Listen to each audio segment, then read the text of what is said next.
Chapter 1364. The Price of Playing with Fire. Chapter 1364. The Price of Playing with Fire. Guild leader, you intend to compete against them? Melancholic Smile was startled when she heard Shifeng's words. Before this, Red Iron Town had become quite popular among the kingdom's players due to its strategic location and its connection to Evernight City. Once Heaven's Burial opened the Red Iron Mine to the public, it had attracted even more players and adventurer teams. Now the town also had an auction house, allowing players to sell their items there while paying a cheaper processing fee than in the auction houses in NPC cities. Furthermore, the town had received its promotion to intermediate rank, able to accommodate even more players. If they truly wanted to compete with Red Iron Town, they'd have to lower their asking prices for Stone Forest Town's private houses and shops. The other Zero Wing upper echelons might not know the guild's top secrets and current financial state, but Melancholic Smile, who managed a large portion of Zero Wing's affairs and transactions, did.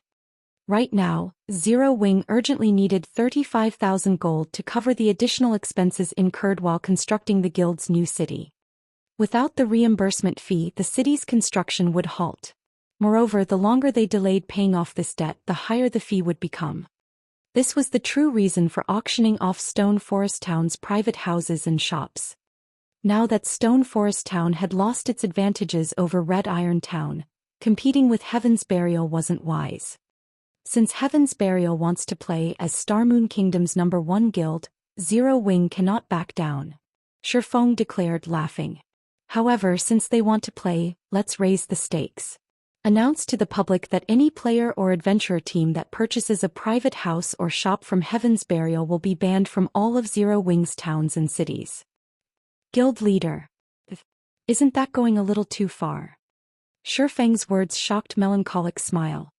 Such a declaration was tantamount to declaring war against Heaven's Burial. Now that Stone Forest Town didn't have a clear advantage, such a move was far too risky. Relax. Just announce it. I'll have someone bring you the recipe for the magic soul potion soon. Have the guild's alchemists produce them as quickly as possible. Craft as many as you can, Shifeng instructed calmly. Magic soul potion, All right. Melancholic Smile nodded helplessly. Since Shifeng had given the command, she could only manage Stone Forest Town to the best of her ability. Although she was somewhat opposed to Shifeng's decision, she too was a little miffed at Heaven's Burial. It wouldn't be a bad idea to use this opportunity to put the guild in its place. This way, Zero Wing would secure its position as Starmoon Kingdom's overlord. Following which, Melancholic Smile disconnected the call and organized her subordinates to see to the necessary preparations. She also posted Shifeng's declaration on the kingdom's official forums. The announcement flabbergasted the players that heatedly debated the two towns. This is crazy. Zero Wing has lost its mind. Heaven's Burial is merely provoking the guild. Does Zero Wing need to take things this far? All hail Zero Wing. This is what you get for provoking Starmoon Kingdom's #1 guild for no reason. Heaven's Burial's upper echelons will cry with regret. I agree. When Heaven's Burial's upper echelons see this message, they'll regret their provocation. Of all the things they could do, they had to steal traffic from Stone Forest Town. Not only will they fail, but they might have spelled doom for their town. This is going to be interesting. I wonder which of them will survive in the end? Shortly after Melancholic Smile created her post, it had been upvoted to the top of the forums. Ordinary players were more than happy to watch such an interesting development. After all, neither the guild town's private houses nor the shops had anything to do with them. The various adventurer teams and merchant players, however, had a different reaction to the news. This was especially true for the various adventurer teams that had already garrisoned in Red Iron Town. When they saw the post, they turned deathly pale. Zero Wing is insane. Why are they being so desperate? Although they had already set up in Red Iron Town, they still visited Stone Forest Town's battle arena to train and improve their combat techniques. Moreover, if they obtained the championship in the battle arena's tournament, they'd have the opportunity to learn a secret technique. But Zero Wing's announcement had destroyed their chances. After all, even large guilds' core members had a very low chance of learning a secret technique, much less adventurer teams' independent players. They would also lose the opportunity to purchase the items from the town's wandering merchant NPCs.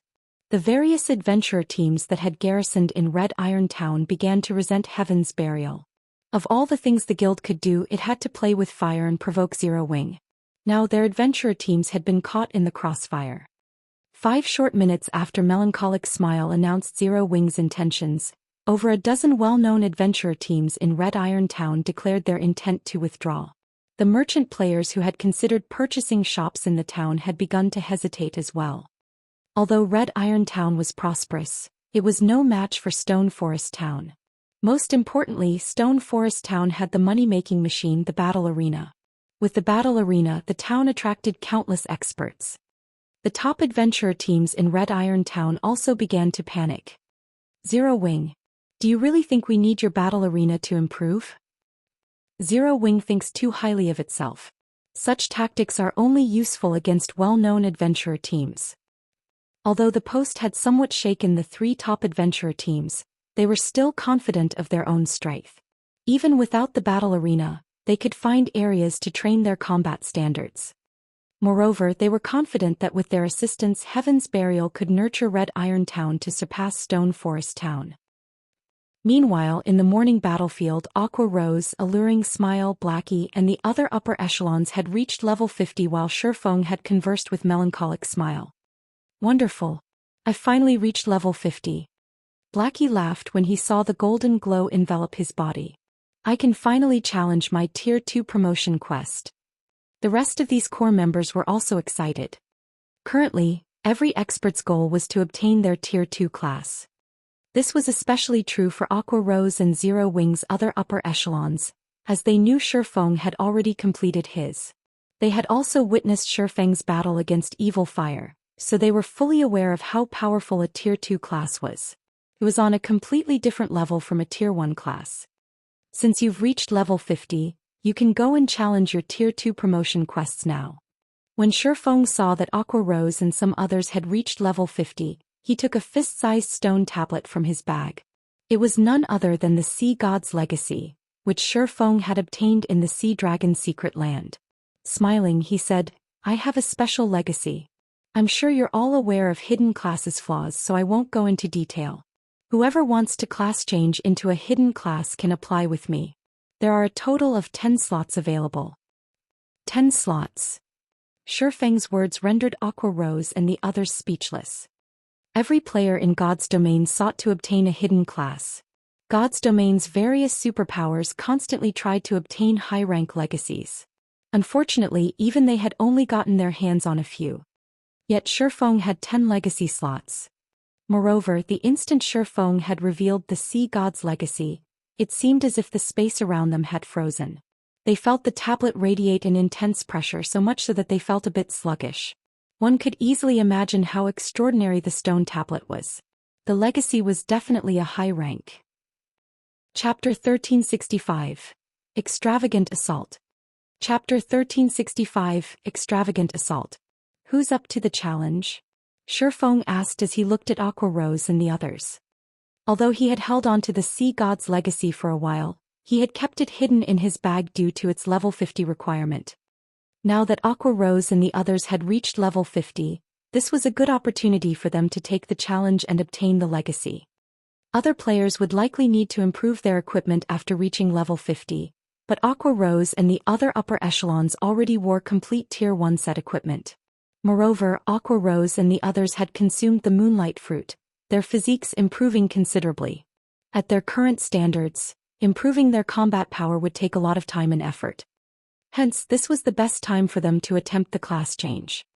If one of them obtained the Sea God's Legacy, Zero Wing would have another peak expert. During naval combat, the Sea God's Legacy player's performance would be even more impressive. Guild leader, what rank is the legacy? Aqua Rose asked curiously. Among the 10 legacy slots, 9 are for the Sea God's Guard Legacy. At its weakest, it's an advanced legacy. The last slot is the Sea God's Legacy. It's the strongest, even superior to peak legacies. Whether or not you obtain these legacies depends on your strength, Shifeng explained. Even superior to peak legacies? Everyone gasped, their eyes shining as they gazed at the legacy tablet. Even advanced legacies were beyond most players' reach, yet among Shifeng's 10 legacy slots, the weakest was advanced rank, and the strongest was superior to a peak legacy. If news of this went public, it would cause a huge commotion throughout God's domain. It might even tempt superpowers to move against Zero Wing. Thoughts of obtaining these legacies flooded these players' minds. As for alluring Summer and Cola, they glanced at each other and smiled bitterly. If not for the Dragon Soul Potion, they too could have tried for the Sea God's legacy. Since Violet Cloud already had the Astromancer hidden class, she didn't mind missing the opportunity to obtain the Sea God's legacy. Following which, Shifeng sent Aqua Rose and the others who were up to the challenge into the legacy space. As for Violet Cloud, alluring Summer and Cola, Shifeng gave them the magic soul potion recipe and sent them back to White River City for their promotion and class change quests, respectively. Once Aqua Rose and the others completed their class change, Shifeng intended to claim the Manatite mine in the Sea of Death, solving Zero Wing's magic crystal problem. The crystals from the Stoneclaw Mountains, the battle arena and team dungeons simply weren't enough for the guild's expenditures. He also had the Ring of Gospel, which he needed to give a frightening number of magic crystals each week. Shifeng had considered securing the Manatite mine earlier, but the island it was on was too dangerous. Current players simply couldn't contend with the monsters there. Hence he had put the matter on hold. However, if Aqua Rose and the others obtained the Sea God's legacies, they could claim the mine. Only the various superpowers had qualified to hold the Manatite mine in the past. If Zero Wing had their own, it would boost the guild's development by leaps and bounds. Quickly, Shifeng suppressed the excitement in his heart. Completing the Ancient Orc Empire quest was his current priority. It was the reason he had led this legion to the morning battlefield. Following which, Shifeng led Zero Wing's members and cleared out the orc armies in their path, slowly advancing towards the Ancient Orc Empire's capital. Once in the morning battlefield's inner region, the Legion encountered far more stronger orcs. On average, these orcs were above level 80. If not for the miniature ballistas, they wouldn't have been able to continue. After another 3 hours or so grinding, Shifeng and the others finally reached the ancient city's ruins. As the capital of an empire that had once shaken the God's domain continent, one could still feel the city's might even after the corrosion of time. The city walls alone were 50 meters tall, and the main gates depicted over a dozen massive divine figures. Numerous high-rank buildings filled the city. Among them, the most awe-inspiring was the Ancient Orc Empire's palace. It loomed like a massive mountain, and one could easily overlook the entire capital from the top of the palace. Despite having fallen to ruin, the capital's mana was far denser than elsewhere. Even from outside, Zero Wing's players could feel it. However, compared to those factors, the number of orcs inside the city was shocking. The Legion was stupefied. The ancient city should have been lost to history, yet Zero Wing's members felt as if they had just walked into a current orc city. Orcs constantly passed through the city's main gates, and those that entered the city seemed like well-trained soldiers. Their auras and levels were far superior to the orcs the Legion had encountered on the way here. Even the lowest-leveled orc was level 80. Chieftain-ranked orcs were everywhere as well. From time to time, these players also spotted level 85 Grand Lords leading squads as they patrolled the walls. Their eyes shone with wisdom. "Guild leader, you don't intend to attack this city, right?" Zero Wing's members gulped as they stared at the ancient city before them. They were the elite among Zero Wing's elites, and even the weakest among them could reach the Trial Tower's 5th floor. They were quite confident in capturing a dark town with 50 miniature ballistas, but as they stared at the scene before them, they couldn't help but panic.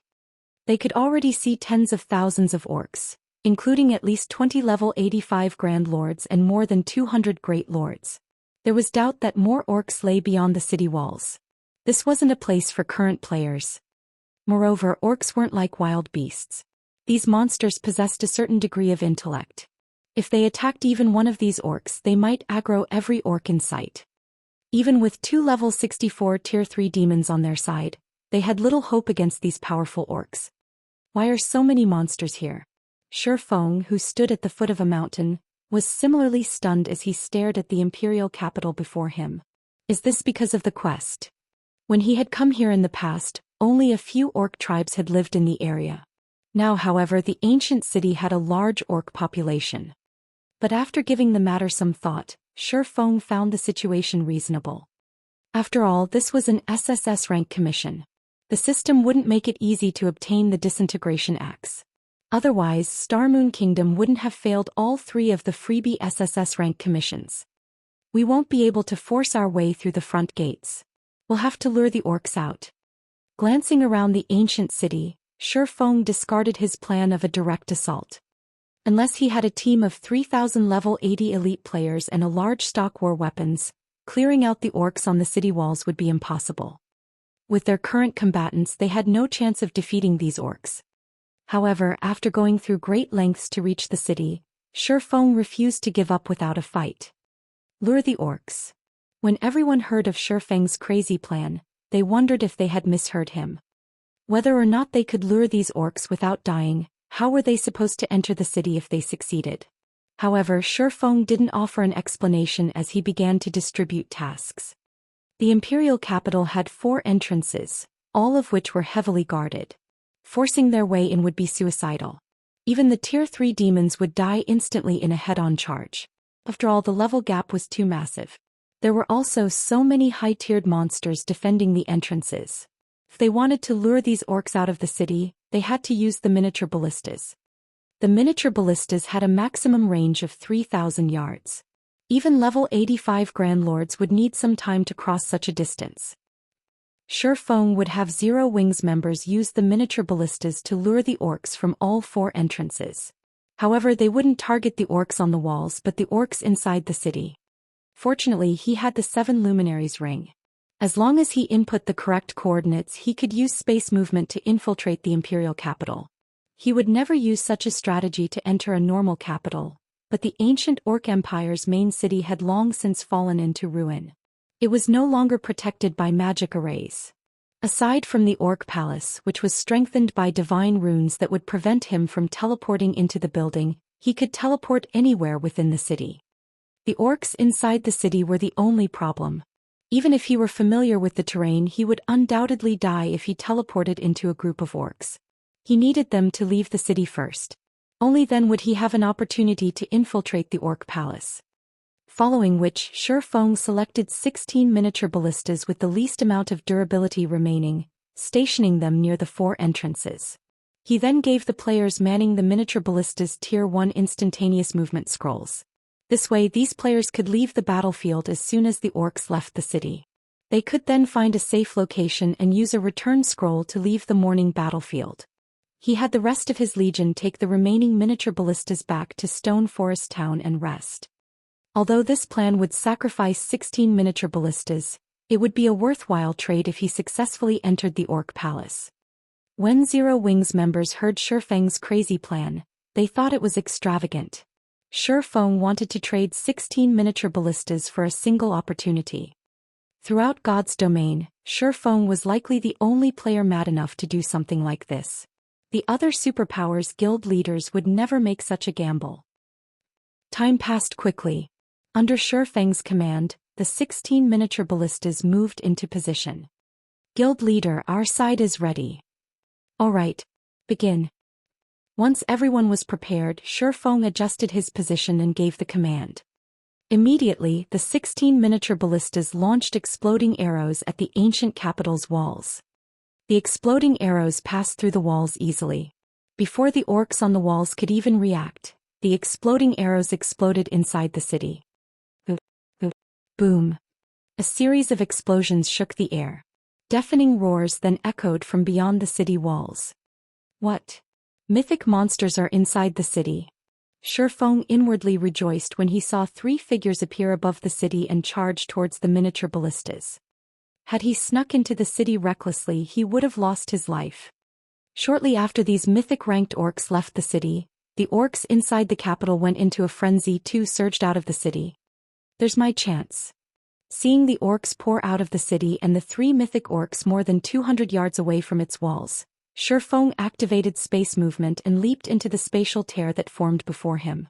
After vanishing from the foot of the mountain, he appeared before the orcs' palace's main entrance. Chapter 1366. Ancient Treasure Chest. Chapter 1366, Ancient Treasure Chest. The instant Shi Feng appeared before the towering palace, he immediately sensed two sources of killing intent locking onto him. If an ordinary player were standing in his place, the pressure definitely would have suffocated them. Sure enough, the game won't let players enter the palace so easily. Shi Feng glanced at the two stone statues situated on each side of the palace's main entrance. The killing intent he felt came from none other than these two statues. Originally, he thought that once he had lured away the orcs surrounding the palace, he could enter the palace undetected. However, his distraction attempt had failed to draw these two gargoyles from their stations, as they simply stood guard before the palace's entrance. Gargoyle, Demonic Beast, Great Lord. Level 85. HP 90, 000/90, 000. The instant these two gargoyles awakened, they let loose an angry roar that echoed throughout the entire ancient city. Their cries immediately notified the orcs, which had left the city to deal with the invaders, that there was an intruder at the palace. The orcs promptly turned around and raced back. Damn it. Shi Feng promptly activated Wind Rider and dashed into the palace. The terrain inside the orc palace was complex. Moreover, the interior was slightly cramped. There he would not have to take the full brunt of the orc army. In the next moment, Shi Feng transformed into a streak of light as he disappeared into the inner section of the palace.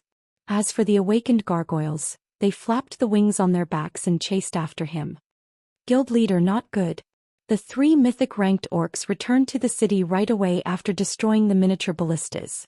A Zero-wing member who was hiding at the foot of a mountain reported hurriedly in the team chat when he saw the mythic orcs flying back to the city.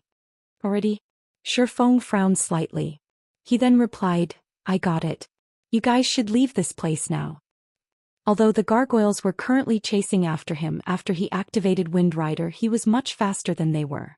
Moreover, now that he had entered the palace with the interior of the palace akin to a maze, even if he couldn't throw the gargoyles off his trail, the gargoyles wouldn't be able to do anything to him within a short period. The only problem was the three mythic orcs. If they spotted him, he definitely wouldn't even have a chance to escape. He needed to locate the disintegration axe before those mythic orcs discovered him. If he failed in his attempt this time, the difficulty of his next attempt at entering the palace would no doubt be much higher. Fortunately, Shi Feng was still relatively familiar with the palace's terrain. Without faltering, he rapidly wound closer and closer to the palace's underground treasury. Roar. As Shi Feng neared the underground treasury, the two gargoyles grew enraged, continuously letting out one roar after another while also spitting out gray breaths. Everything that came in contact with this breath was immediately petrified. Players could not block this move, only dodge. When Wind Rider's duration was close to running out, Shi Feng was still more than halfway to the underground treasury. Meanwhile, like navigators, the two gargoyles constantly reported their exact locations to the orcs inside the city. If I don't get rid of these two gargoyles, those three mythic orcs will most likely find me in short order. A deep frown formed on Shi Feng's face as he looked at the two gargoyles dogging his heels. He finally understood why nobody managed to complete this commission in the past. Anyone who wished to complete it needed sufficient combat power to capture the ancient city. However, doing so was easier said than done. Although he had managed to get into the palace using a trick, if he did not kill the two gargoyles chasing after him, it would be only a matter of time before he had to face off against the three mythic orcs. However, even if the two gargoyles simply stood still and did nothing, he wouldn't be able to kill either one of them due to their ridiculously high HPs. Just as Shi Feng was trying to think of a way to deal with the gargoyles, he suddenly discovered a forked path ahead of him. Meanwhile, the two branches headed in opposite directions. A forked path? Shi Feng's lips curled up slightly when he saw the fork ahead. Although killing the gargoyles was beyond him, throwing them off his trail would be sufficient to achieve his goal. As long as he could escape the gargoyles' perception range, the two great lords would no longer be able to locate him. Following which, Shi Feng activated Phantom Kill. He and his doppelganger then split up, each of them taking one of the paths ahead. However, the path Shi Feng himself chose did not lead to the palace's treasury but to the underground library. The gargoyles had long since locked on to Shi Feng's presence. so they completely ignored the doppelganger as they continued in pursuit of the real body. Soon the distance separating Shi Feng and his doppelganger widened. 100 yards. 300 yards. 500 yards. When Wind Rider's duration ended and Shi Feng landed back on the ground, the two gargoyles immediately moved to surround him. They then revealed sinister expressions as they stalked up to Shi Feng step by step. 700 yards. This should be enough. Looking at the gargoyles that were already preparing to assault him, Shi Feng silently guessed the distance between him and his doppelganger. In God's domain, different monsters had different perception ranges. According to statistics, setting aside those with very high intellect, monsters at the Great Lord rank generally had a maximum perception range of 500 to 600 yards, while mythic monsters was between 1,000 and 1,500 yards. Thus, when players were targeted by mythic monsters, escape was generally impossible. As for the gargoyles, due to them being demonic beasts, they could be considered relatively sensitive monsters. Hence, their maximum perception range should exceed 500 yards. As a precaution, Shi Feng chose to put at least 700 yards between himself and his doppelganger before swapping positions. In the next moment, the two gargoyles let loose angry roars as they spat out gray whirlwinds from their mouths. In this cramped space, it was practically impossible for Shi Feng to avoid the whirlwinds. Replace.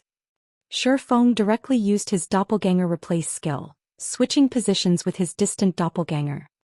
At the same time, he also had his doppelganger activate defensive blade to buy him as much time as possible. You guys have fun with my doppelganger. Shi Feng smiled faintly when he appeared in the other pathway. He could tell that the killing intent locked on him had already disappeared. He then activated Windwalk and dashed towards the underground treasury. Although there were no longer any monsters on his tail, Shi Feng did not dare to be careless. He immediately activated Omniscient Eyes to constantly scan his surroundings. The reason he had done so was the increase in density of traps as one got closer to the palace's treasury, and accidentally triggering even one of them might result in death. When Shi Feng had come here in the past, the Orc Palace had long since been explored by other players. Back then, the traps inside the palace were mostly disabled already. He had only visited it to try his luck and see if he could come across any treasure chests. After all, treasure chests spawned randomly. Meanwhile, the chances of stumbling across a treasure chest in a location like a palace was much higher than elsewhere. What? There really is a treasure chest. Shortly after Shi Feng headed off to the treasury, he discovered a small, secret room in a corridor leading to a small courtyard, and placed inside the secret room was a treasure chest. I don't think I saw this secret room in the past. However, the magic barrier set up to protect this room really is complex.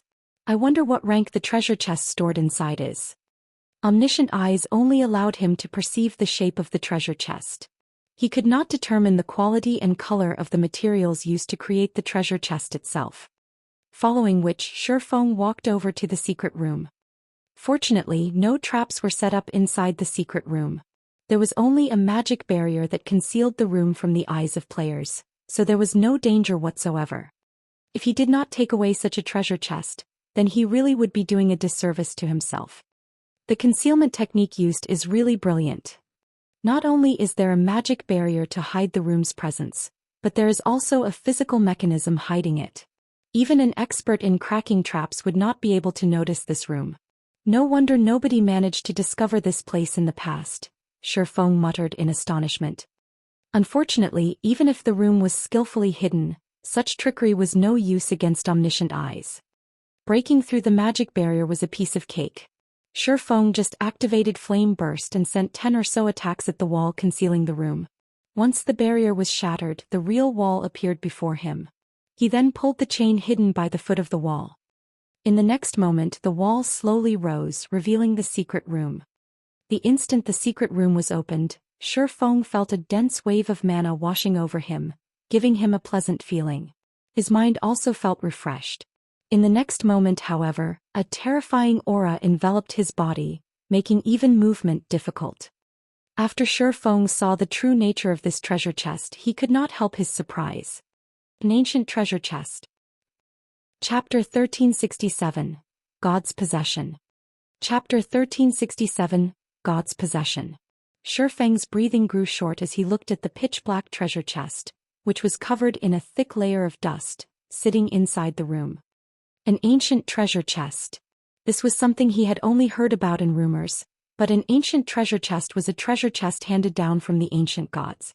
Although the treasure chest seemed to be made of black iron, in reality, it was made of obsidian crystal, one of the materials that were second to only the 7 Luminaries crystal.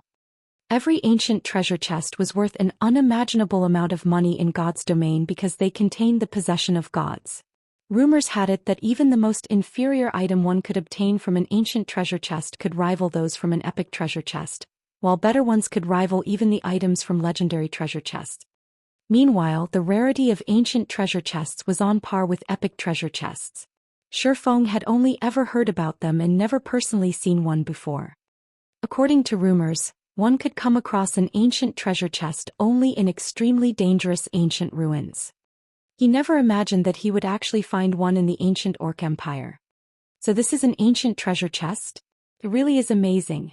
When Shifeng arrived before the ancient treasure chest, he felt as if his entire body was about to be crushed. As the ancient treasure chest was an item personally created by a god, in addition to the divine runes carved by a god on the treasure chest, the closer Shifeng approached the ancient treasure chest, the stronger the divine might he experienced. Now that he was standing right in front of the ancient treasure chest, it felt as if the blood inside his body had turned to lead. Right now his body was so sluggish that even a Lord-ranked monster of the same level could kill him easily. If a Tier 1 player were standing in his place right now, they would have already collapsed to the ground and become paralyzed. However, this was also the reason why the ancient treasure chest was not locked. The divine might the treasure chest exuded was the best protection. The instant Shifeng activated the ancient treasure chest, the divine runes carved on it started glowing. Immediately, the mana inside the secret room rampaged as the treasure chest sucked it in. This phenomenon continued for several seconds before ceasing. By the time the treasure chest stopped absorbing the ambient mana, the pressure it exuded had also grown significantly. Only one item? Shifeng could not help falling speechless as he looked at the pitch-black ring floating inside the treasure chest. The ancient treasure chest size was equivalent to a large wardrobe, yet the space inside the treasure chest was only the size of a basketball.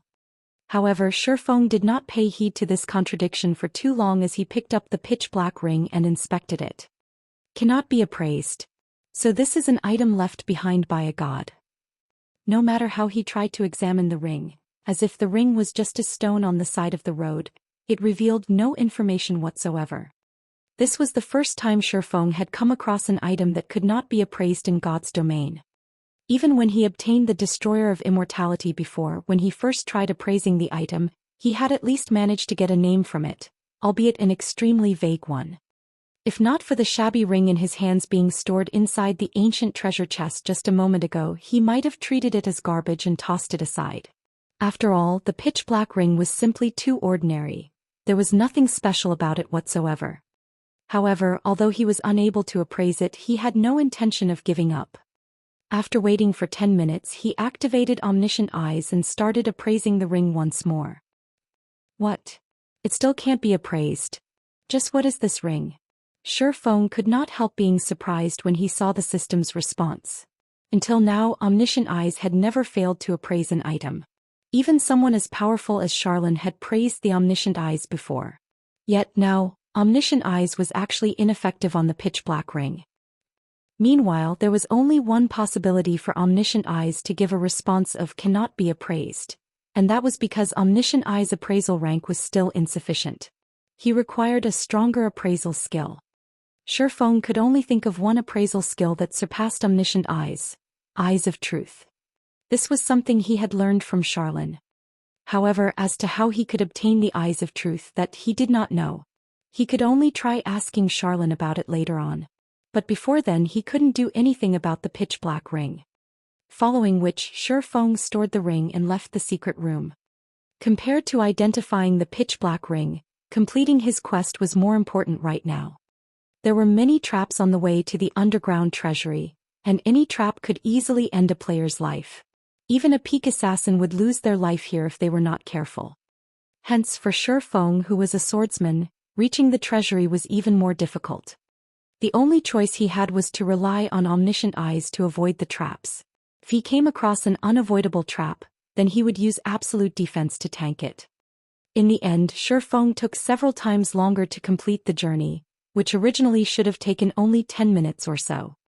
As he neared the treasury, he suddenly received a message from Melancholic Smile.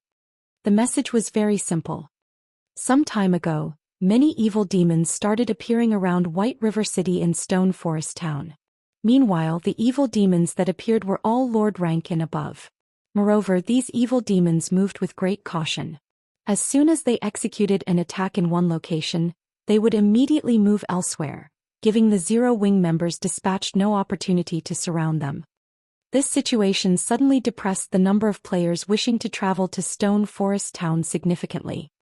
Although Stone Forest Town itself was safe from the invasion of monsters, ordinary players and adventurer teams that did not possess a private house in Stone Forest Town could only get to Stone Forest Town from the nearest NPC town via horse carriage.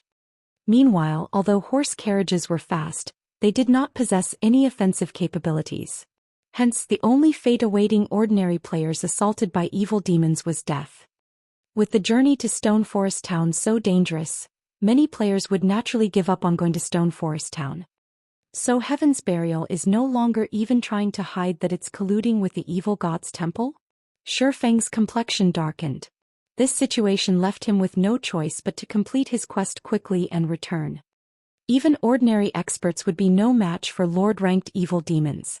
Only experts on Aqua Rose's level had a chance against such monsters. However, Aqua Rose and the others were currently challenging their class change quests and promotion quests, so there were no powerful experts stationed in Stone Forest Town right now. Hence, the only way to deal with the evil demons was to surround and kill them in groups. However, the evil demons would flee as soon as they launched an assault, giving no opportunities for Zero Wings members to do anything. Now only he could do something about this situation. As soon as an evil demon appeared, if he was notified of the coordinates of the assaulted players, he could go to the scene immediately using the 7 Luminaries rings space movement. However, he had just managed to enter the Orc Palace after going through so much trouble. If he returned before completing his quest, it would be much more difficult to get into the palace again on his next attempt. Following which, Shifeng sent Melancholic Smile a message, telling her to have Zero Wings members form patrol squads and patrol the routes leading to Stone Forest Town for the time being. Although doing so required a lot of manpower, they would be able to suppress the evil demons to a certain extent and prevent them from casually attacking the merchant routes. Time passed quickly. After spending another 2 hours or so traveling inside the palace, Shifeng finally arrived at the hall before the palace's treasury. Inside the spacious hall, which was strengthened by divine runes and magic arrays, an armored orc with its eyes shut sat quietly before the treasury's doors. From afar, the orc looked just like a statue. I was wondering why no orcs came searching for me at the underground treasury after such a long time had passed. So there was still such a guard here. Shifeng could not help but frown as he looked at the armored orc while hiding in a dark corner of the corridor. Although the orc guarding the treasury was not very large, it could even be described as thin and old. Any player that crossed it at this stage of the game would definitely die. The reason for this was this orc being none other than the chieftain of a tribe. Orc Chieftain, humanoid creature, mythic. Level 85. HP 320, 000, 000/320, 000, 000. Against this monster, even a 100-man elite team of level 85 Tier 2 players would be annihilated. Shifeng knew this because he had led a team to raid an orc chieftain before, except that he had already been promoted into a Tier 3 Sword King back then. In terms of strength, the orc chieftain was much more powerful than the 3 mythic-ranked orcs that had charged out of the city. Moreover, its intellect could rival even that of an NPC. It was like a sage among orcs. Even a 1,000-man elite team of the same level would wipe unless they had a tool that could target the orc chieftain's weakness. Just as Shifeng was thinking about how to get past the orc chieftain, he suddenly heard footsteps coming from behind him. Moreover, the sound was also growing louder. Chapter 1368. Mythic Orc. Chapter 1368. Mythic Orc. Upon hearing the footsteps, Shifeng instinctively activated omniscient eyes. Immediately he could see everything happening within 100 yards. A patrol squad. With omniscient eyes perception he sensed a group of 6 level 85 orc warriors moving towards his position, every one of them a great lord. If not for the orc warriors having to disable the various traps, they would have long since reached his position. After watching the orc warriors disable the traps one after another, Shifeng made a rough estimate. His guess was that these orc warriors needed roughly 20 seconds to disable each trap, which meant they would take a maximum of only 3 minutes to reach him. Moreover, the corridor leading to the treasury did not have any forks. Once the patrol squad disabled the traps and entered the corridor, he would have nowhere to hide. The security here is really tight. Seems I can only give that thing a shot. Shifeng shifted his gaze to the orc chieftain resting before the treasury. Now that his goal was already before him, there was no way he would simply retreat without doing anything. Besides, these orcs were highly intelligent. Who knew what sort of changes would occur on his next attempt at entering this place? Also, judging by the earlier sight of orcs continuously entering the city gates, he could tell that the number of orcs in the ancient city would most likely become even more frightening in the future. Following which, Shifeng took out a summon guard scroll from his bag and summoned Anna. He then took out the Bible of Darkness and summoned a Tier 3 demon. Although a level 64 Tier 3 demon was no different from a fly to a level 85 mythic ranked orc, right now every second counted. When he had visited the orc palace in his previous life, there had been no orc chieftain defending the treasury. However, there had been a magic barrier, and the toughness of this magic barrier could even rival the magic array protecting White River City.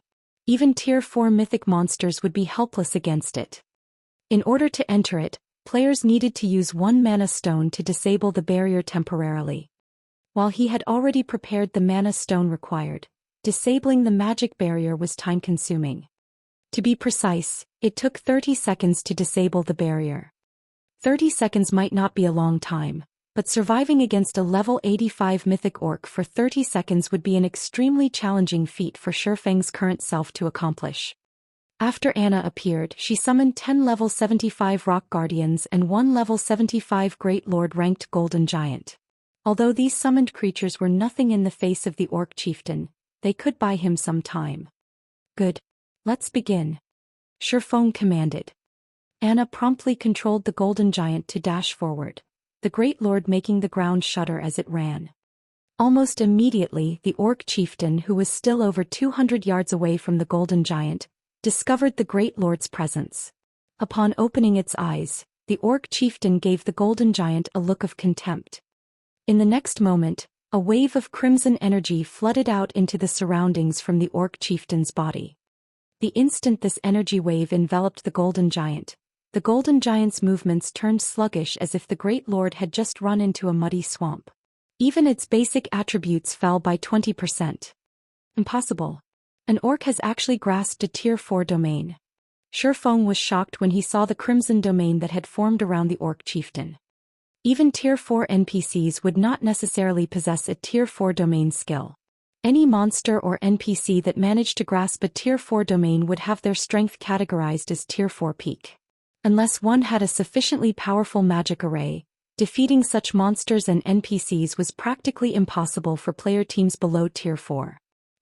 After all, not only could a domain suppress its user's enemies, but it could also strengthen its user. Unless one possessed a domain of their own to serve as a counter or had overwhelming power, they would definitely be killed. Although the orc chieftain's domain was not very powerful and had a range of only 200 yards, even a 1,000-man elite team would not be able to defeat it without the aid of an advanced magic array's suppression. The golden giant had only crossed a distance of 10 yards or so when the orc chieftain already appeared before it. In terms of size, the orc chieftain looked no different from an infant as it stood before the golden giant. However, when the golden giant, a strength-based great lord, sent a punch at the orc chieftain, the latter easily stopped the blow with just one hand. In the next moment, too lazy to even use its weapon, the orc chieftain countered with a punch of its own at the golden giant's body. Along with a loud boom, a strong gust of wind enveloped the entire hall as the golden giant went flying over 30 yards. Its body got embedded deep inside a wall while its HP instantly plummeted over 1 million as well. The orc chieftain's strength surprised even Shifeng. Whether it was in terms of speed or strength, the Orc Chieftain was simply not an opponent that players at this stage of the game could go up against. Just one attack would be more than enough to kill a tier 2 metric tons of the same level with their life-saving skill activated. The Orc Chieftain was an existence that was far superior even to the evil earth dragons that appeared during the Siege War. When the Orc Chieftain appeared before the Golden Giant once more and was about to swing its fist at the Great Lord again, Anna quickly had the 10 Rock Guardians rush forward and form a magic barrier, trapping the Orc Chieftain in it. Unless the Orc Chieftain killed the Rock Guardians, it would not be able to escape the barrier. Meanwhile, with the barrier activated, not only did the Rock Guardians' basic attributes increase, but the damage they received would also be shared equally among themselves. Hence, it would take the Orc Chieftain some time to whittle down the Rock Guardians' combined HP of over 200 million. Good.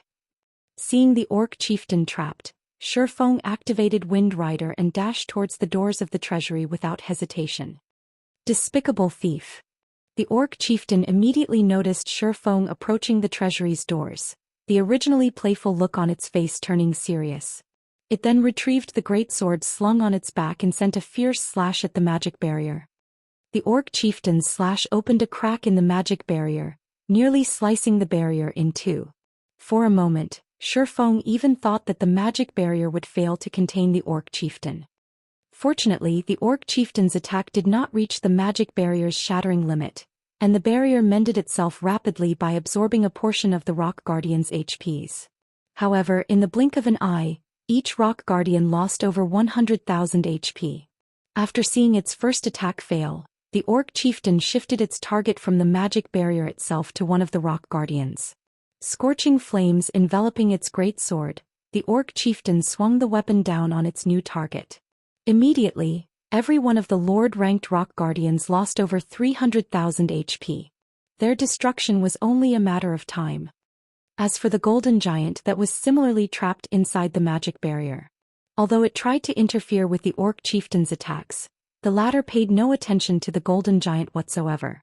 The Orc Chieftain simply focused on attacking the Rock Guardians, chipping away at their HP. Moreover, the rate at which the Rock Guardians were losing HP kept rising. Quick. Move quickly. After arriving before the treasury's doors and starting the disabling process for the magic barrier, Shifeng could not help but grow anxious as he looked at the loading bar that appeared before him.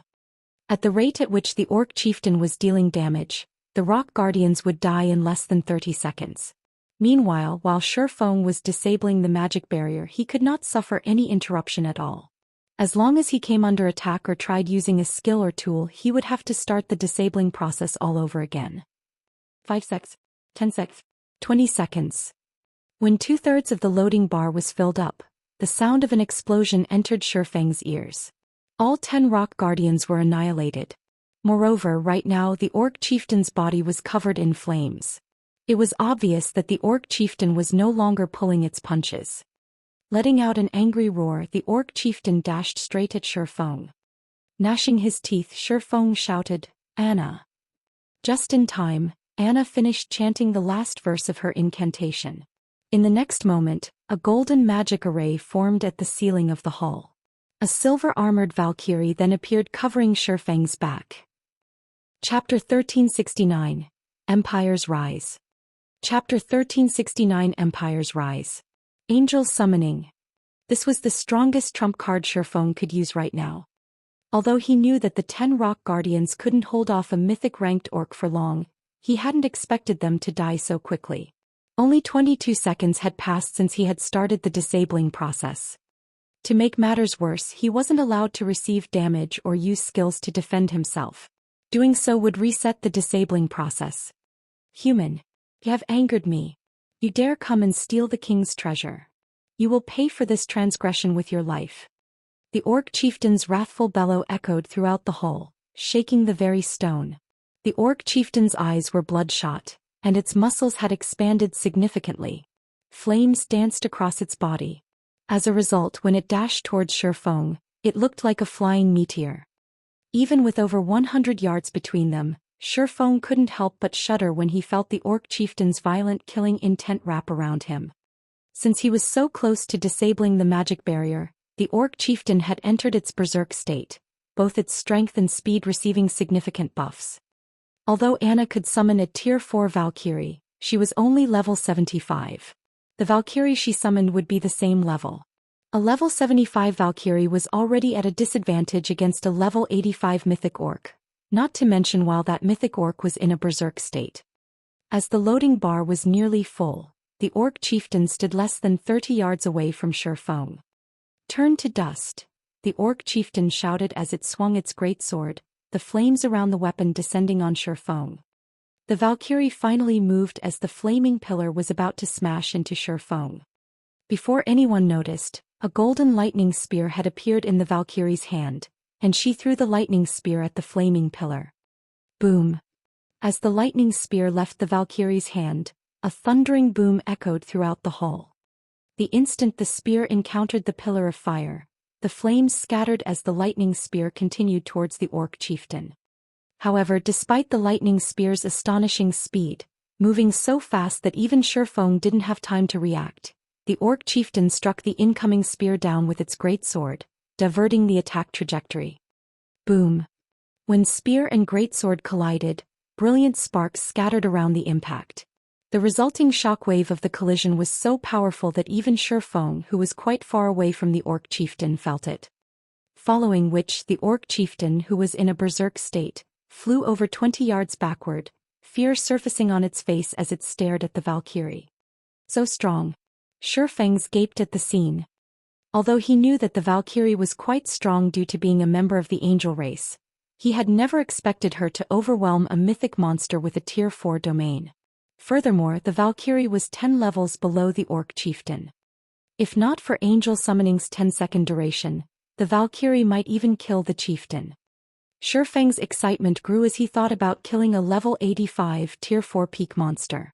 If he killed the Orc chieftain, he could obtain loot that was even more extraordinary than what ordinary mythic monsters dropped. After all, every Tier 4 peak monster was an overlord in God's domain. Every one of these creatures' deaths would send tremors throughout God's domain. After landing her first attack, the Valkyrie's wings trembled slightly. In the blink of an eye, she arrived before the Orc chieftain wielding another golden lightning spear. This time she thrust the spear forward, moving so fast that even Shifeng's eyes couldn't keep up. However, the Orc chieftain wasn't fazed as he took a step forward and met the spear with his great sword. In an instant, the Valkyrie and Orc chieftain exchanged several blows, the two Tier 4 existences filling the hall with lightning and fire. The battle's residual power alone prevented anyone from approaching. However, the numerous exchanges pushed the Orc chieftain back, one step after another, increasing the distance between him and Shifeng. Shifeng released a sigh of relief as the Valkyrie suppressed the Orc chieftain. In the meantime, the loading bar gradually continued to fill. When the loading bar was full, the magic barrier protecting the treasury disappeared. Damnable human! Seeing the magic barrier vanish, the Orc chieftain's eyes turned bloodshot as he glared hatefully at Shifeng. Die! Suddenly, the hall's mana grew violent as a gray threefold magic array formed at the tip of the Orc chieftain's greatsword. The crimson flames dancing over the weapon also faded to a dark gray, radiating a deathly aura that even Shifeng was wary of. Suddenly, the Orc chieftain swung its greatsword in Shifeng's direction 9 times, sending 9 gray fire pythons towards the swordsman. Although the Valkyrie tried to block the attacks with her lightning spears, she could only toss 7 spears in a single breath, striking down 7 fire pythons. The remaining 2 continued towards Shifeng unhindered. Watching the 2 fire pythons approach, Shifeng did not dare to be careless as he activated absolute defense while trying to open the doors before him. Although the treasury doors were massive, Shifeng pulled one open without much force. Although the gray fire had wrapped around him, they couldn't do any harm. Success! Shifeng was ecstatic. The Orc chieftain watched helplessly as Shifeng disappeared into the treasury with Anna at his heels. The treasury contained a teleportation array connected to a special space. The special space was similar to a dungeon. Once players entered, monsters and players outside wouldn't be able to reach them. Upon entering the treasury, Shifeng stood before a large golden shrine. Various treasures had been put on display inside the shrine, and every one of these items was extremely valuable to current players. "It's here," Feng was elated to see the pitch-black war axe inside one of the shrine's magic crystal pillars. The war axe inside the magic crystal pillar was none other than the disintegration axe, the weapon which had once belonged to the Orc Empire's founding emperor. Legend had it that this axe possessed boundless power and a single hit could destroy a city. The disintegration axe had been the reason the Orc Empire had prospered and been feared by God's domain's various empires. However, for some unknown reason, the disintegration axe had been shattered, resulting in the Orc Empire's eventual downfall. The disintegration axe before him was merely one of the larger fragments. Although the disintegration axe's fragment was right before him, Feng didn't hurry to grab it. Instead, he slowly checked the shrine's other treasures. If the Orc Palace's treasury were a unique dungeon, then these treasures were its loot. Only while some of the items on display were available in unlimited quantities, some items would disappear forever once they were claimed. However, whether or not players could claim these items would depend on their abilities. Every team that entered the palace treasury only had 2 chances to pick an item. The higher quality the items they chose were, the stronger their opponent would be. Only after killing these monsters would players be granted their chosen item. After the 2 attempts, players would have to wait 5 days before re-entering the treasury. Feng had long since familiarized himself with the monsters that could appear in the treasury, including their level of difficulty. Only he wasn't sure if his quest would trigger any changes. After confirming the disintegration axe's location, the sound of a system notification reached his ears as he scanned through the nearby items. System announcement: a player has triggered the new expansion pack, Empire's Rise. The system will undergo an update. The estimated duration is 10 hours. Please prepare to log out. Chapter 1370. Weapon of Legends secured. Chapter 1370 Weapon of Legends secured. The system announcement immediately caused a commotion among God's Domain's players. What? Why is the system starting an update now? I just joined a party for a dungeon. Who's the bastard that triggered a new expansion pack this time? 10 hours? This update is so long. I wonder what will have changed the next time I log in? For a time, the players heatedly discussed the announcement. Everyone was interested to see what the new expansion pack would bring. This was especially true for the game's various major powers. After all, every new expansion pack represented a new opportunity. If they could take advantage of the new opportunity, they might secure certain benefits. The expansion pack Demon God's Disturbance was one such example. This expansion pack had spawned dark cities in the various kingdoms and empires, giving many guilds an opportunity to rise to prominence. The ancient Orc Empire's rise has such a massive effect? Feng was slightly astonished as he read the system announcement. As far as he could remember, normal expansion packs hadn't triggered updates in the past. Only large-scale expansion packs would do so. Moreover, the Empire's Rise expansion pack had triggered a 10-hour-long system update. Such a lengthy system update could rival a system upgrade. But Feng didn't give it too much thought as he decided to log out and rest. No one would know the new expansion pack's contents until after the system update finished. It was currently 5 a.m. in the real world. As soon as Feng logged out of God's domain and opened his eyes in the virtual gaming cabin, a series of messages and voicemails bombarded his screen. It seems that I have a lot to do since winning the friendly competition. Feng briefly glanced through the messages and voicemails.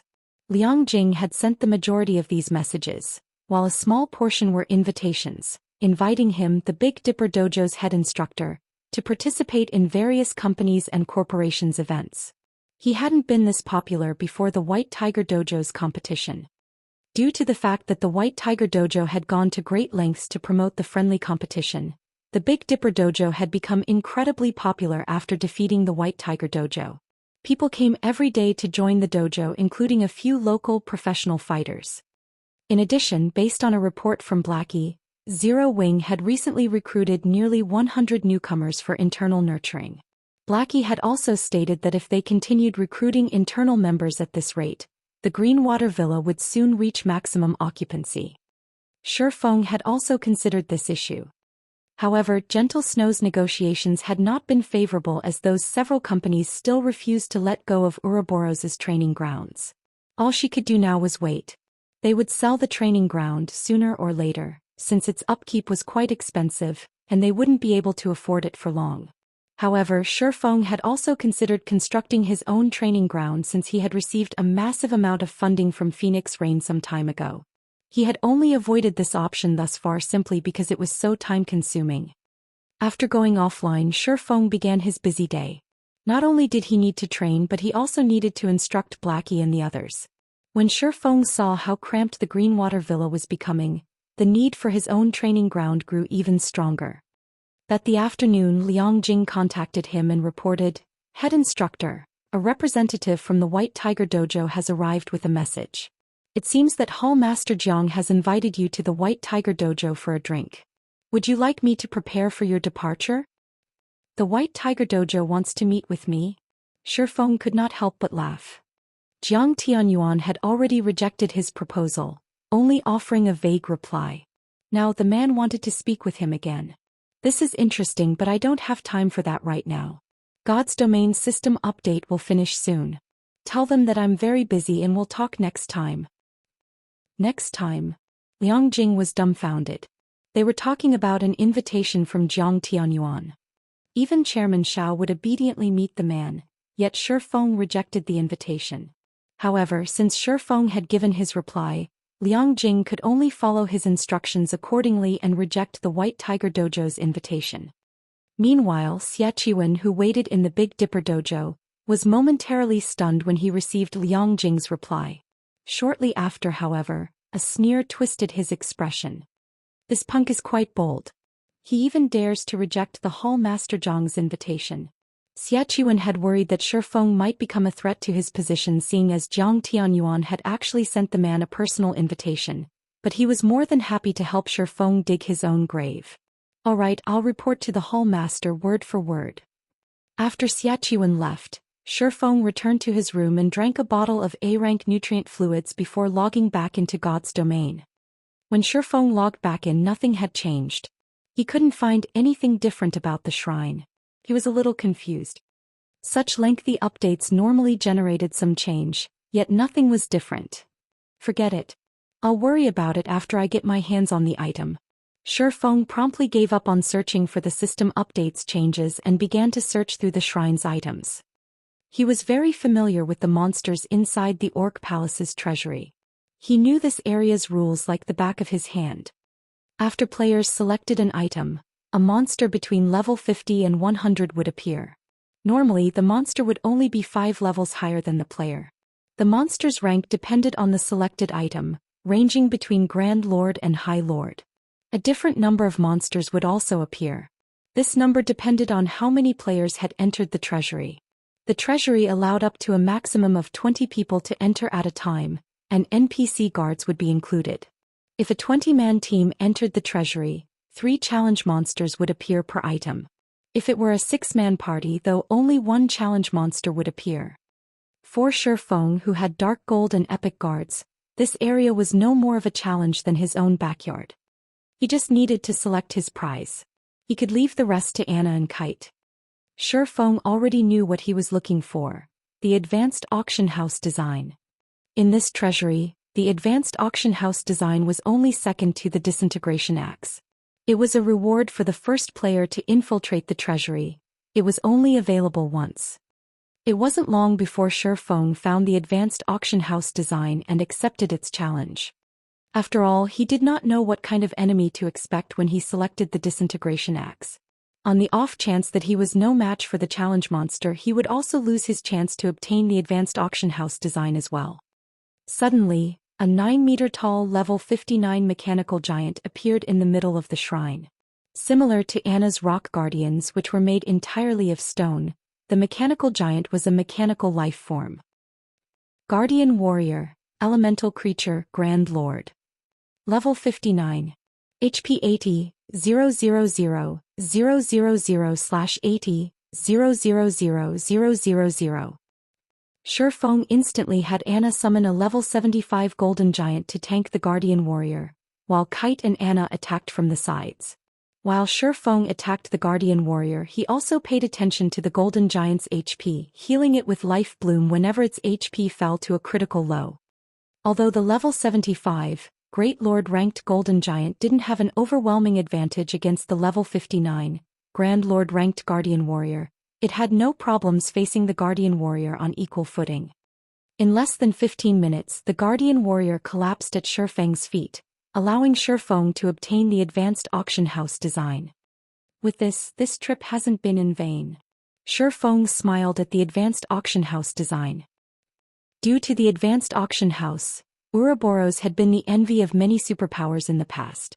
The income of the advanced auction house alone had been a considerable portion of Ouroboros' total income. Moreover, this was only the result of constructing the advanced auction house in one of the guild's towns. If the advanced auction house occupied a superpower's main city, it could generate several times more wealth. After obtaining the advanced auction house design, Shifeng had Kite and Anna retreat.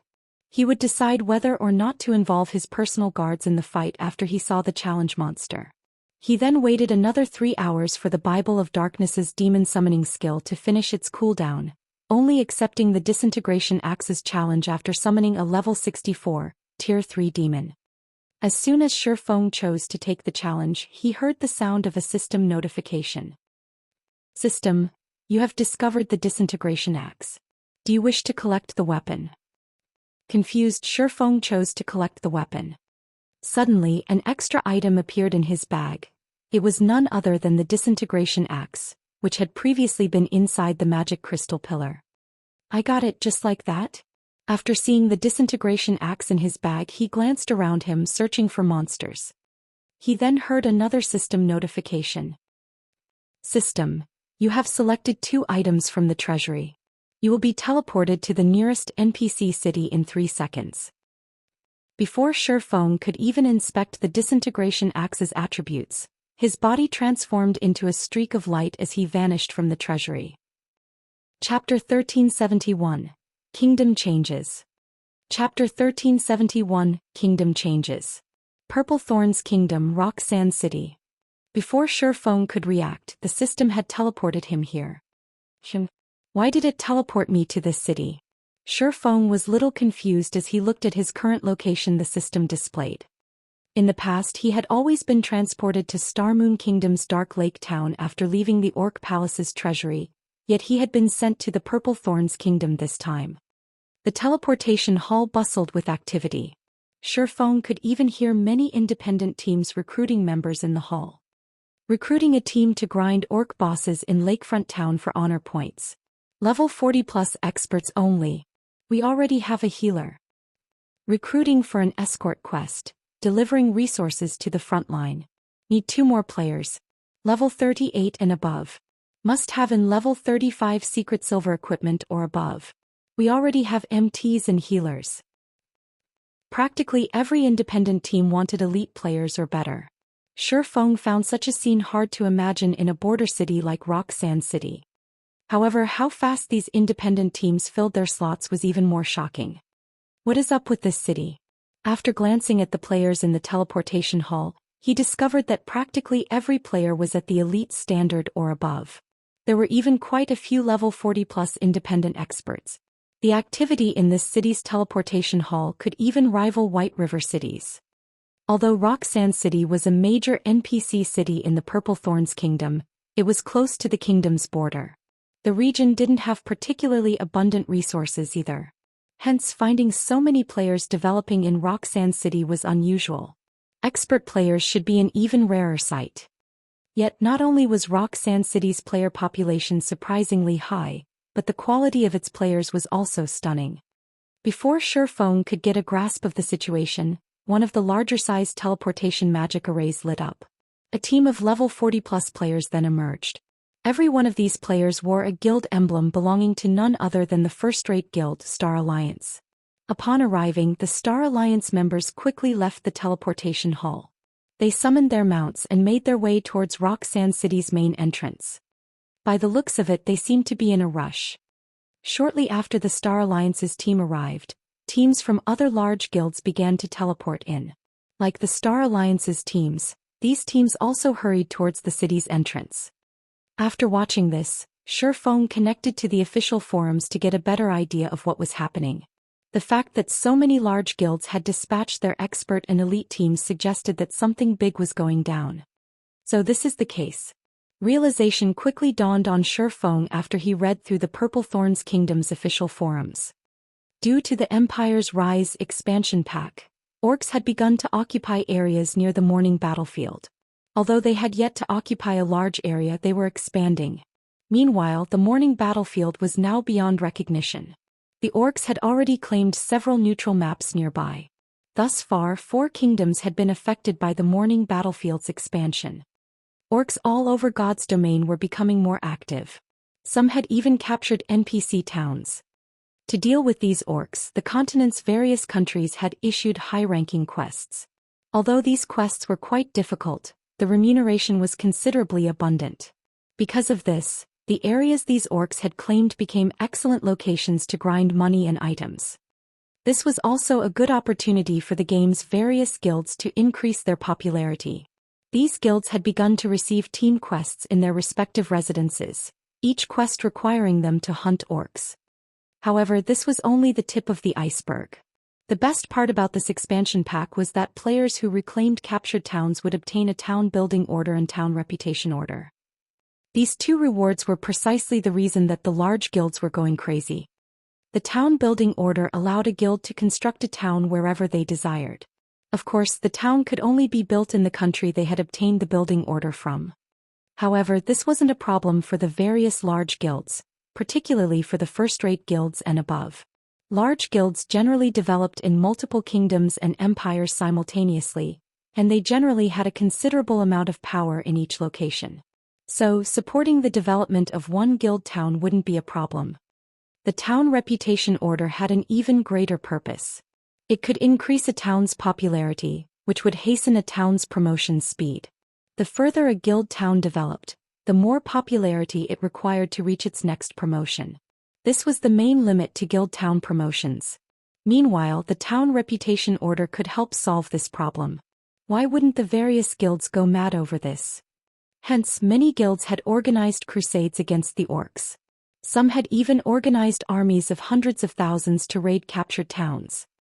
Unfortunately, the orcs defending these captured towns were extraordinarily powerful. These orcs were generally level 60 and above, making the towns very difficult to reclaim. Moreover, the more players that were dispatched to reclaim a town, the more monsters a town would contain. After watching others' failed attempts, the various large guilds had grown docile. Now they only dispatched 100-man expert teams to complete the issued guild team quests instead of trying to reclaim towns.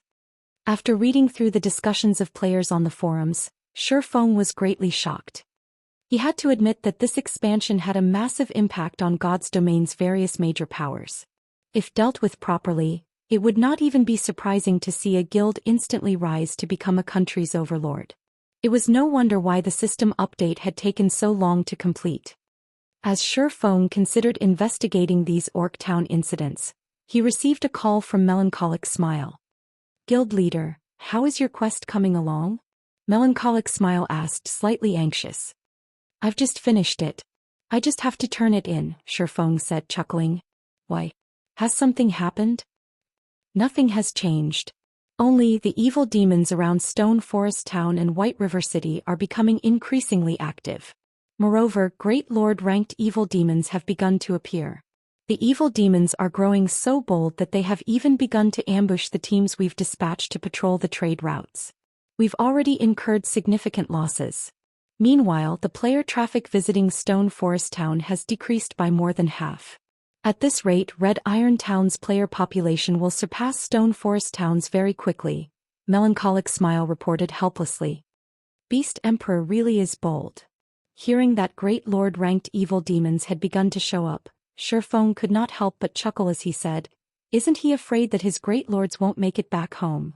Even Abandoned Wave had only employed a few Great Lord-ranked evil demons due to the difficulty of nurturing them. Yet Beast Emperor had dispatched a large number of Great Lords to attack players. Although we thought about killing those Great Lords as well, sending the guild's main force to lead a 1,000-man team to hunt them down, they've evaded us constantly as if the evil demon knew about our team's locations. As a result, our members have just wasted a lot of their time," Melancholic Smile said, shaking her head. In that case, have everyone return to Stone Forest Town. Split up the guild's assassins to monitor the trade routes. Notify me the moment they spot a Great Lord-ranked evil demon, Shifeng said, smiling. Order a retreat? Melancholic Smile was stunned.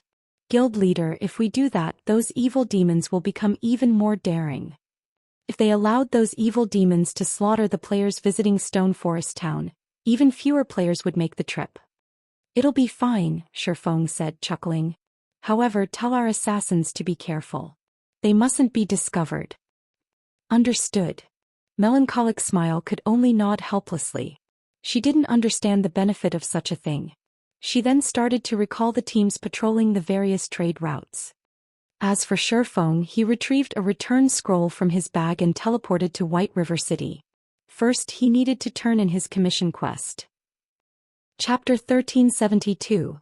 SSS-rank Commissions Rewards. Chapter 1372. SSS-rank Commissions Rewards.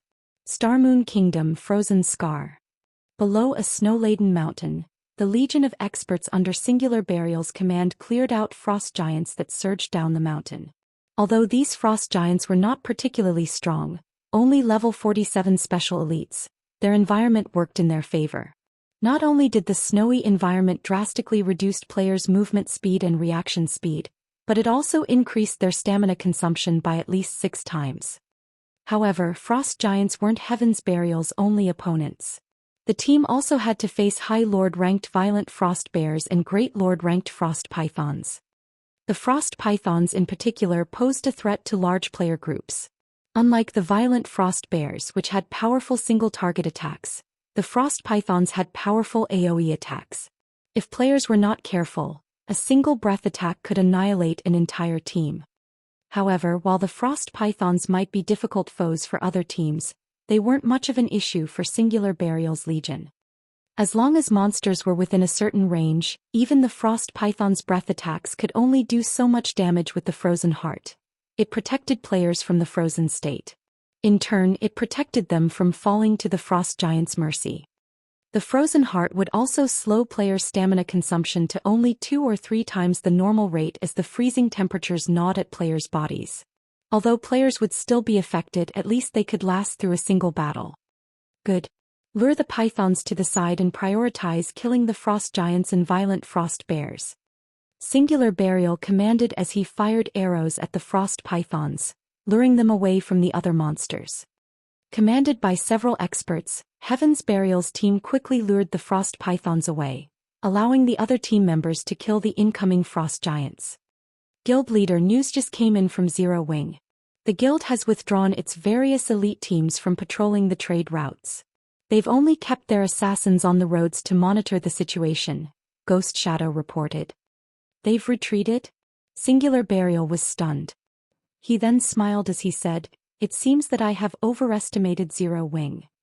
The war between Zero Wing and Heaven's Burial was limited to a battle of attrition. However, Heaven's Burial had the evil demons to exhaust their opponent's manpower and resources. Moreover, the evil demons could affect Stone Forest Town's operation. Singular Burial had assumed that Zero Wing would hold on for quite some time or dispatch an army of tens of thousands to lock down the Stoneclaw Mountains. He had even prepared for an all-out field battle with the other guild. After all, a field battle was different from a siege battle. In a siege battle, Zero Wing had an advantage with the surrounding terrain and the assistance of NPC guards. But the guild wouldn't have these advantages in the field. With a large number of evil demons on their side, Heaven's Burial could deal a heavy blow, even if Zero Wing had a large fleet of miniature ballistas. Furthermore, Zero Wing had yet to recover from the previous war. He had never expected Zero Wing to give up so quickly. That's right. Zero Wing likely regrets starting a war with us without understanding the evil demon's capabilities. Not only are the chieftain-rank evil demons quite powerful, but they also possessed superior intellect and stealth capabilities. Even sending an assassin to track them would be useless. Furthermore, these evil demons are much faster than players. Even if Zero Wing's assassins discover them, the guild's members won't be able to catch up, Ghost Shadow said, nodding. This is a good opportunity. Take some people with you and notify Flame Blood in person. Tell him that Outplan's initial phase has come to fruition. You and Flame Blood will then execute the next phase, crippling Stone Forest Town's trade routes. Singular Burial instructed, smiling. Once Beast Emperor is ready, we'll be ready to raid the Frost King. I can't wait to see how Zero Wing intends to compete with us. I'll notify Flame Blood right away, Ghost Shadow said, excited. Beast Emperor's strength was more frightening than they had imagined. Even someone like Abandoned Wave couldn't compare to such an existence. Moreover, his strength wasn't reliant on evil beasts and evil demons. He had many more tricks up his sleeves. Meanwhile, in a second-floor VIP room in White River City's Adventurers Association, a tall, beautiful woman in white mage robes entered the room before Shifeng had even taken his seat. This female NPC was Renee, one of the Vice Association leaders of White River City's Adventurers Association. She was a level 180 Tier 3 illusionist. Lord Protector, I have heard that you've completed the Ancient Orc Empire Commission? May I confirm the validity of this statement? Renee asked. Certainly.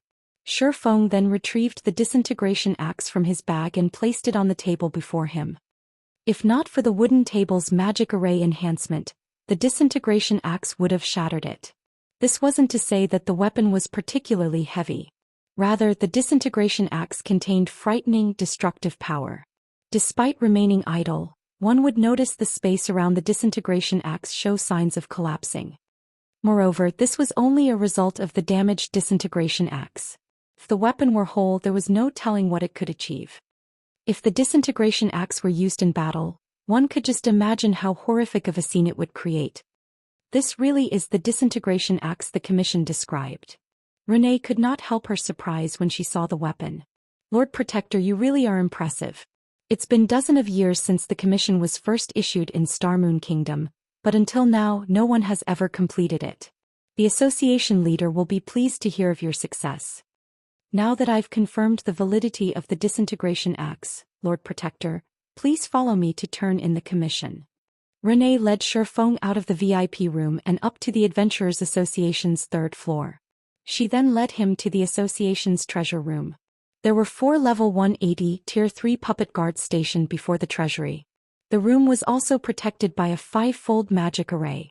The security was extremely tight, and even Tier 5 players shouldn't consider attempting to break in. However, as Renee was a vice association leader, she had no issues leading Shifeng into the treasury. Lord Protector, please wait here for a moment. Renee left Shifeng at a counter inside the treasury. She then approached the rows of display cabinets to retrieve an item. Shifeng was a little confused. Normally, players turned their commission quests in at one of the first-floor counters or VIP rooms on the second floor. This was the first time Shifeng had entered the Adventurers Association's treasury. From what Shifeng could see, he had to admit that the treasure room was a magnificent sight to behold. From the outside, the treasury appeared to be quite small, but it was bigger on the inside. The interior was roughly the size of 2 basketball courts with all sorts of items on display, some of which players could purchase from the association. Shifeng had even spotted the association's prized 7 Luminaries crystal. The crystal was as large as the VIP room's wooden table. God's Domain's various superpowers would be shocked to see such a large chunk of crystal. Even after 10 years, Shadow had never collected so many 7 Luminaries crystal.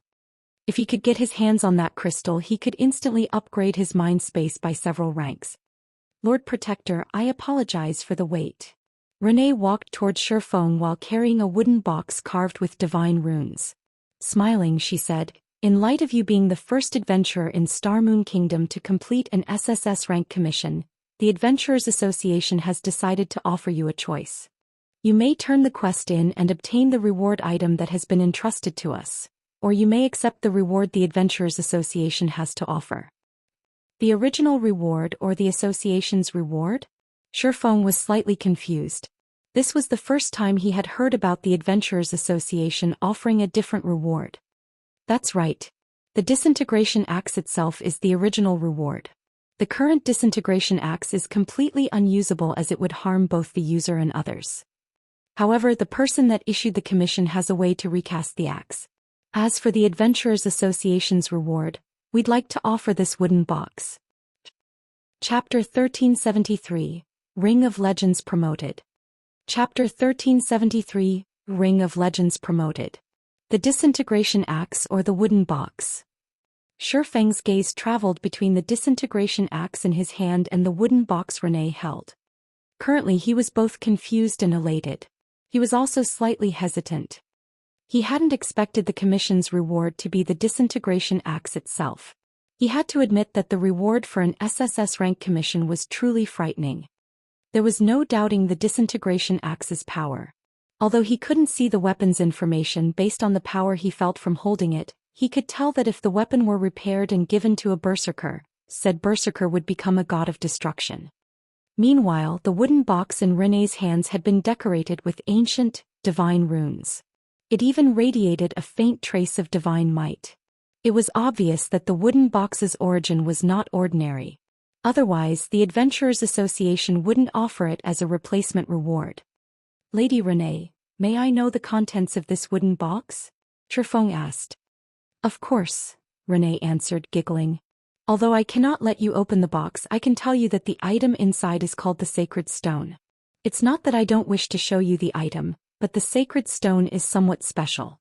Once the wooden box has been opened, the Sacred Stone will vanish if it's not used within 3 hours. The Sacred Stone has a variety of uses.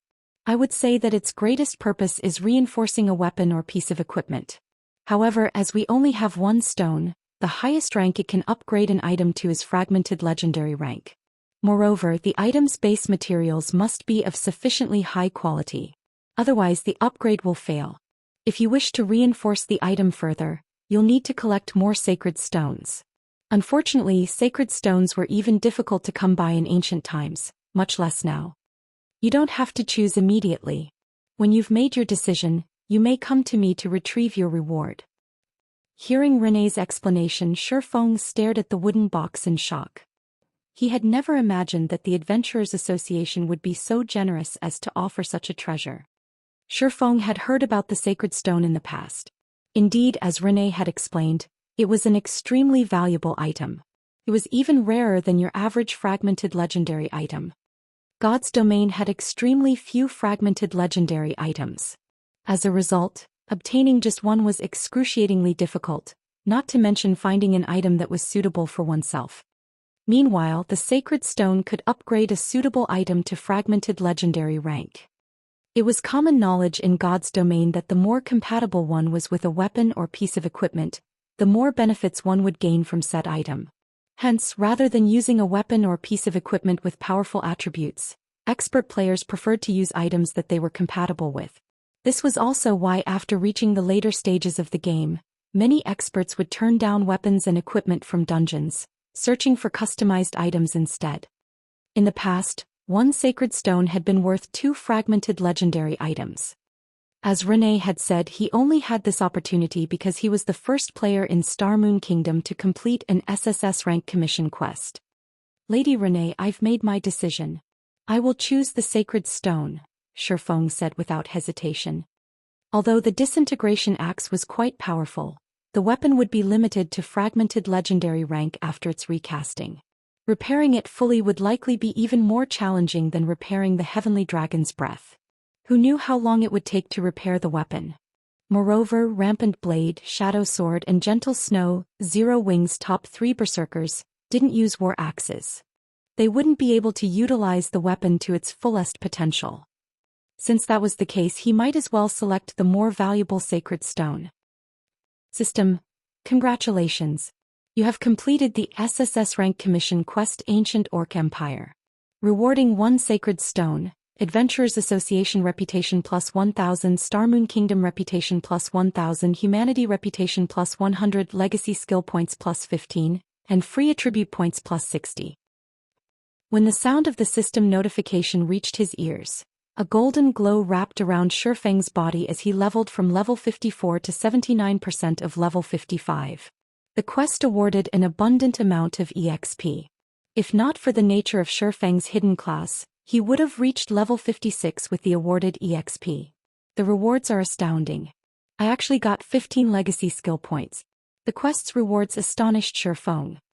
At his level, 60 free attribute points was nothing.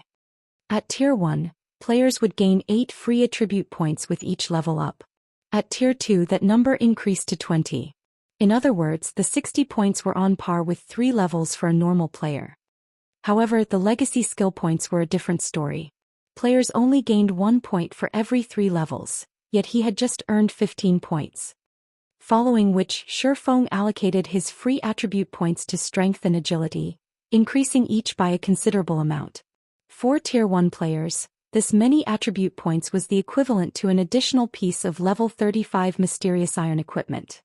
Shifeng had to admit that this was the frightening part about Tier 2 classes. Tier 1 classes simply couldn't compare. The sooner players completed their Tier 2 promotion, the more benefits they could gain. If they only completed their promotion quest after level 60, they would have 120 free attribute points less than players who completed their promotion at level 50. Unless they intentionally died and returned to level 50, recovering those points was impossible. Shifeng didn't take the time to learn a new Tier 2 legacy skill after he finished allocating his free attribute points. 15 points simply weren't enough to purchase a useful skill. He intended to save them instead. He then fetched the sacred stone from his bag. Shifeng already knew how he would use the sacred stone. He would upgrade the 7 Luminaries ring.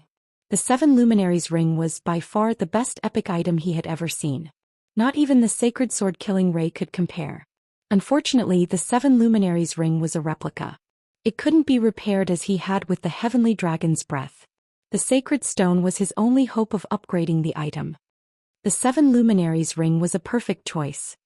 The 7 Luminaries ring replica's creator had attempted to craft a fragmented legendary ring, so one could imagine the quality of the materials used in its production. Unfortunately, the ring had been epic rank.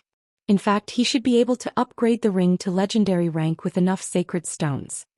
However, Shifeng only played with the thought of upgrading the 7 Luminaries ring to legendary rank. Quite a few God rank players had attempted to upgrade their weapons and equipment to legendary rank with sacred stones, but even after 10 years, not one of these players had succeeded. The reason for their failure was simple. Upgrading an item to legendary rank required far too many sacred stones. Even God-ranked experts with super guild support hadn't been able to gather enough. As for exactly how many sacred stones were required, no one knew. However, there was a rumor that one God-ranked expert had failed to upgrade their item to legendary rank even after investing over a dozen sacred stones. Let's see how much potential you have. Shifeng then opened the wooden box and picked up the white palm-sized sacred stone. He then chose to use it on the 7 Luminaries ring. Suddenly, the sacred stone radiated an incomparably intense power. Golden energy streamed from the stone, flowing into the 7 Luminaries ring in Shifeng's other palm. A moment later, the sacred stone turned to dust while the 7 Luminaries ring underwent an earth-shattering transformation. 7 different streams of light flowed out of the ring, giving it a mesmerizing look. Moreover, the ring now emitted a faint trace of pressure. It was hard to imagine that this item was only a ring, not a weapon. So strong. When Shifeng called up and read the 7 Luminaries ring's attribute panel, he could not help but gasp. Chapter 1374, Humanoid Great Lord. Chapter 1374, Humanoid Great Lord. Staring at the 7 Luminaries ring's attributes, even Shifeng could not believe that it was merely a fragmented legendary item. The ring had already been the most powerful epic ranked ring he had ever seen. Now that he had upgraded to fragmented legendary rank, not only had its physical appearance undergone a massive transformation, but its attributes had as well. 7 Luminaries ring replica. Ring fragmented legendary rank. Equipment requirement: Strength 1200, Agility 1000. Attributes will be adjusted according to user's level. Strength plus 130, Agility plus 115, Intelligence plus 102, Endurance plus 105, Vitality plus 106, current level, 55. When equipped. Increase strength by 40%, agility by 40%, intelligence by 40%, endurance by 30% and vitality by 30%.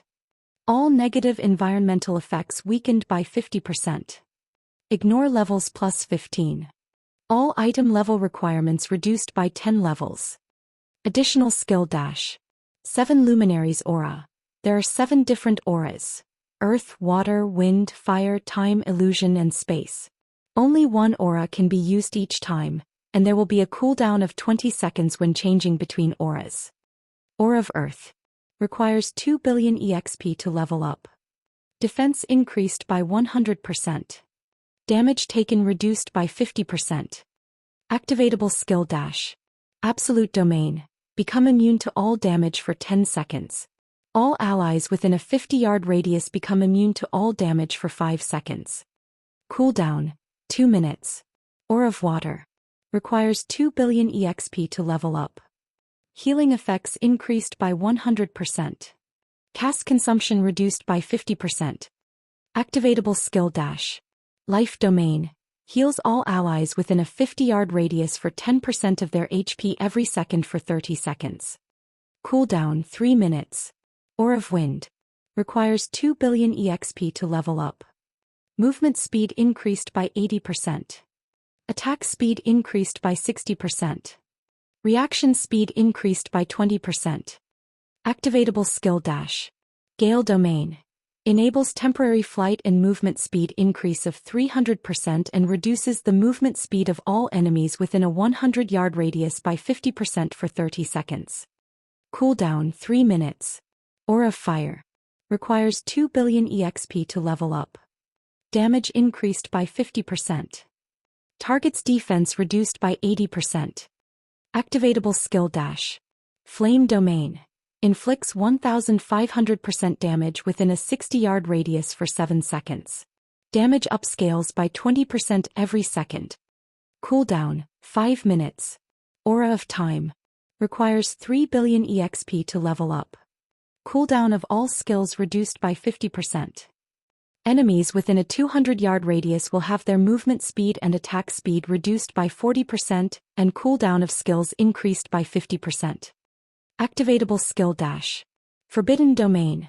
Prevents enemies within a 500-yard radius from using any skills or tools for 30 seconds. Cooldown 3 minutes. Aura of Illusion. Requires 3 billion EXP to level up. All attributes increased by 40%. Enemies within a 200-yard radius will have all their attributes reduced by 40%. Activatable skill dash. Fantasy domain. Immunity to all magic damage and 20% of magic damage received will be converted to healing to recover players' HP for 20 seconds. For 180 seconds, all negative effects within a 100-yard radius will be removed. Cooldown 3 minutes. Aura of Space. Requires 3 billion EXP to level up. Immunity to all control and restricting effects. Activatable skill 1 dash. Space movement. Instantly move to any location within a radius of 600,000 yards. Cooldown 3 minutes. Activatable skill 2 dash. Spatial gate. Opens a spatial gate that allows players to go through it. Spatial gate can be connected to any location within a 300,000-yard radius. Spatial gate will stay open for 1 minute. Cooldown 20 minutes. Although the 7 Luminaries ring's basic attributes were subpar for a fragmented legendary item, even inferior to the Heavenly Dragon's Breath, all players dreamed of using its activatable skills. The skills were useful in nearly all aspects of battle. Most importantly, these skills wouldn't only benefit the user as they also benefited one's allies. The Aura of Space's new skill, Spatial Gate, was particularly useful as it could allow the ring's user to take a player team with them wherever they wished. With this skill, traveling to dangerous maps to farm bosses would become much easier. After all, 300,000 yards was the equivalent of an average leveling map. Spatial Gate? Shifeng's lips curled into a smile as he read this new skill. I had thought that claiming the manatite vein was going to be troublesome. It seems I've just saved myself a lot of time. The Sea of Death's manatite vein was not that easy to obtain. He had planned to secure a group instantaneous teleportation scroll, but it seemed that he no longer needed to. When Shifeng re-equipped the 7 Luminaries ring, it felt as if the power of an ancient beast welled within him. Moreover, his mind became much clearer and more active than before.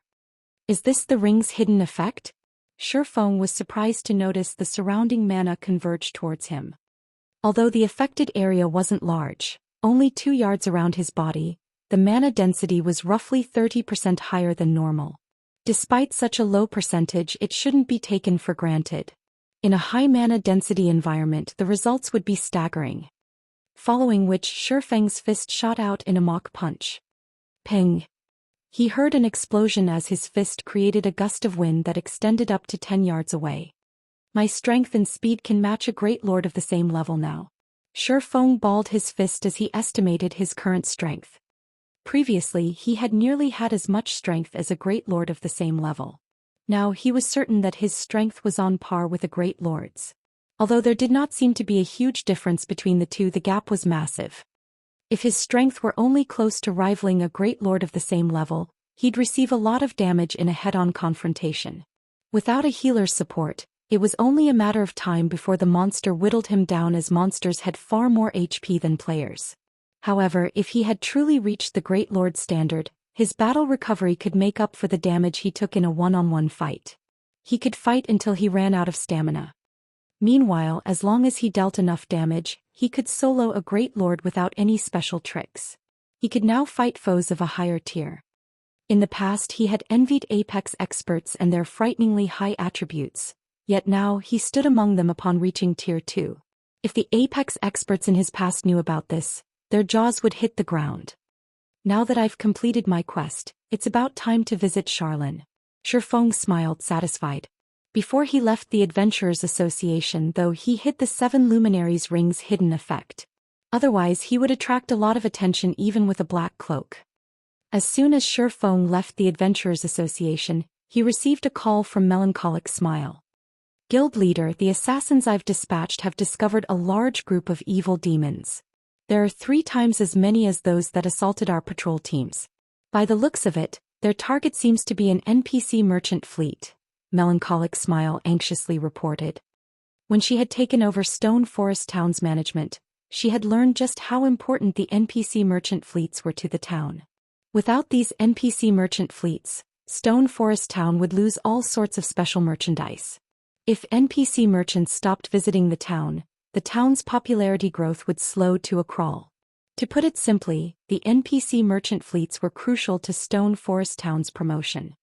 However, these NPC merchant fleets normally hired both NPC and player guards, making them difficult to mug. They simply weren't opponents current players could go up against. However, with so many evil demons participating in the assault, these NPC merchant fleets could suffer defeat. They're targeting the NPCs already? Shifeng smiled faintly. Good. I can use this opportunity as a test. Guild leader, do you really intend to solo all of those evil demons? Melancholic Smile was stunned. The idea was simply too reckless. The opponent consisted of over 100 evil demons, including great lords. Even a 100-man expert team would risk extermination, much less a single player.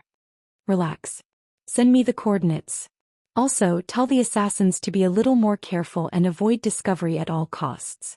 Those evil demons have very sharp senses, Shifeng said as he tried to soothe Melancholic Smile's panic. He then disconnected the call and retrieved a guild transfer scroll from his bag. He then transformed into a streak of light before vanishing. Chapter 1375. Display of Strength. Chapter 1375. Display of Strength. Starmoon City region, in one of the forested valleys in the Stoneclaw Mountains. A fleet of carriages rolled along the gravel road as it passed through the valley. From the top of a mountain, one could easily spot over 50 carriages. Among them, the most inferior carriage was an advanced transport carriage pulled by 2 horses. Meanwhile, the carriages carried all sorts of large crates containing rare merchandise to be sold in Stone Forest Town. Due to Stone Forest Town's Adventurers Association, the town had attracted far more wandering merchants. Moreover, Sima Town was no longer the only town connected to Stone Forest Town. A total of 3 towns now had roads leading to the guild town. However, the 2 new trade routes weren't as lively as the road linked to Sima Town, since the other 2 towns were further away. Regardless, due to the increase of wandering merchants traveling to Stone Forest Town, the 3 NPC towns began to receive more high-rank escort quests. Although escort quests did not award a lot of EXP, they did offer plenty of coins. To independent players, these quests offered a considerable income.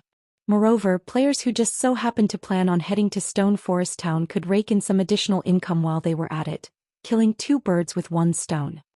However, such a profitable opportunity was not available to everyone as escort quests had a minimum strength requirement.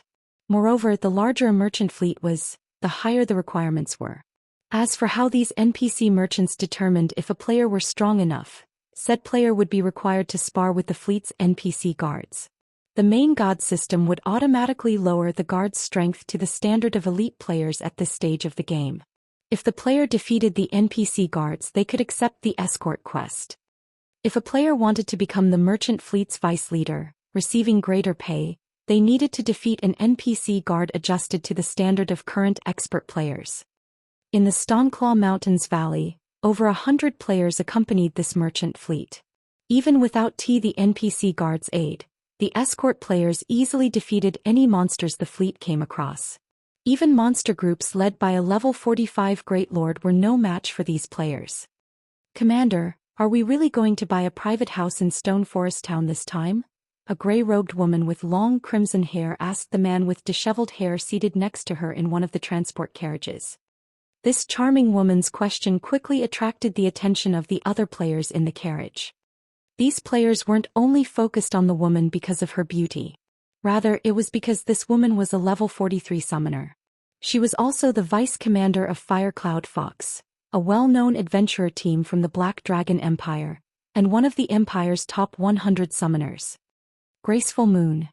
Many of the Black Dragon Empire's large guilds wanted to recruit Graceful Moon. Unfortunately, none of them had ever succeeded. As for the disheveled, cool-looking man, his identity was even more astounding.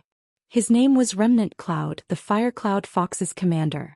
Similarly, he was one of the top 100 shield warriors within the Empire. It was due to such a powerful MT that Firecloud Fox had grown into a large-scale adventurer team with over 500 members and a reputation known throughout the Black Dragon Empire. "I plan to look around first. If Stone Forest Town is as impressive as the rumors make it out to be, buying a house wouldn't be a bad idea," Remnant Cloud said, chuckling. Stone Forest Town was considerably famous in the Black Dragon Empire.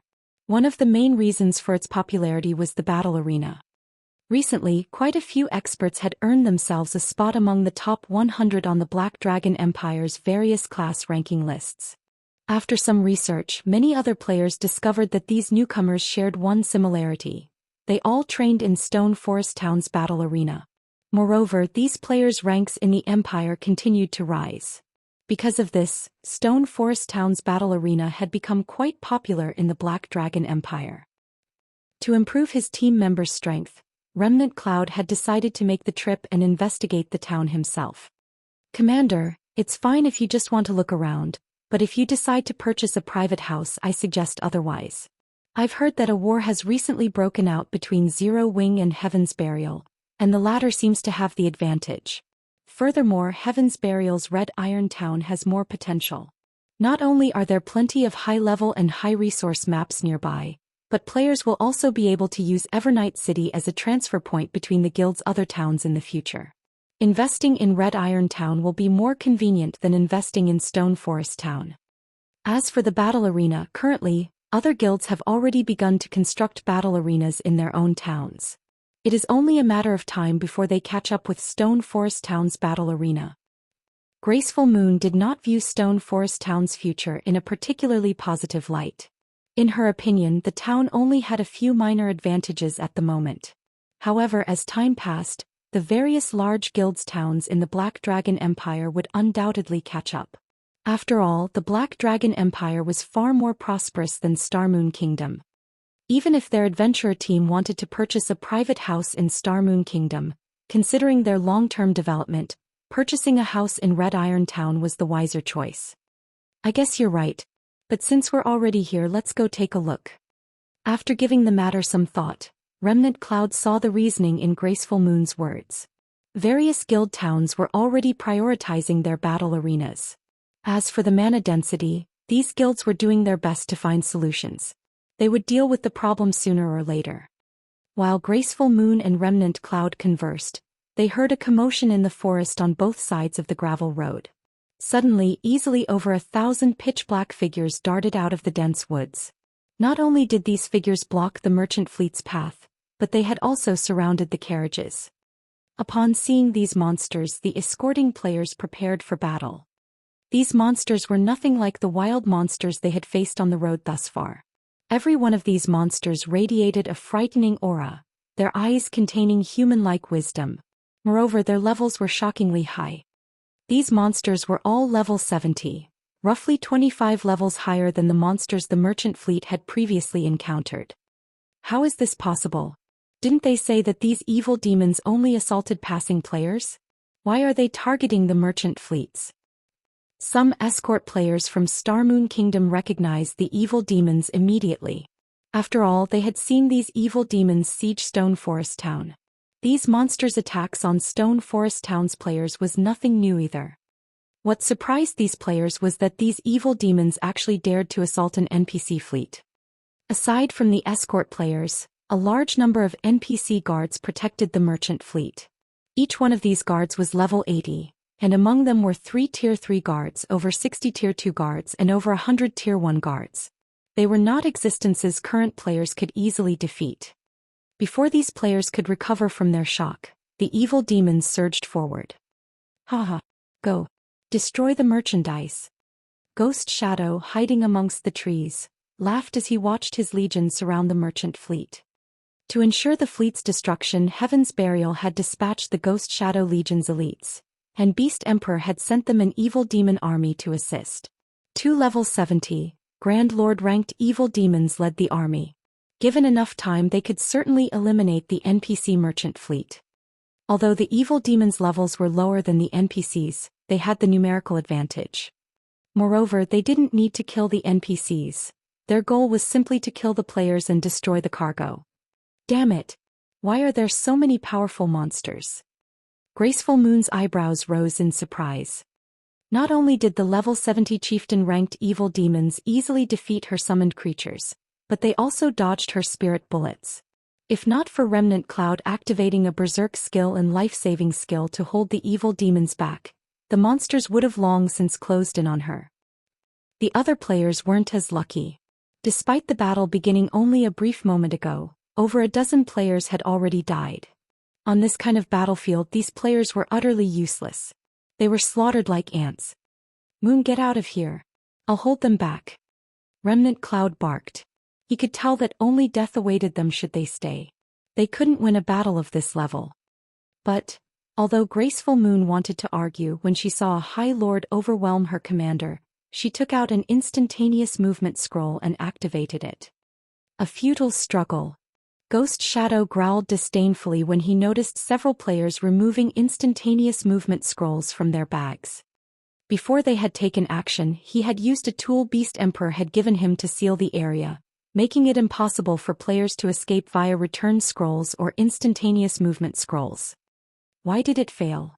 Graceful Moon's expression darkened when she realized that she was still on the battlefield even after the instantaneous movement scroll had disintegrated. As for Remnant Cloud, despite barely holding on thanks to a healer's help, it would only be a matter of minutes before he died as more evil demons descended on their prey. When Remnant Cloud had less than 20% HP remaining, a Great Lord-ranked evil demon circled the man, swinging its claws at the shield warrior. Remnant Cloud was already doing everything he could to block the evil demon's attacks from the front. He did not have any spare power to protect his back. Commander! Graceful Moon gasped.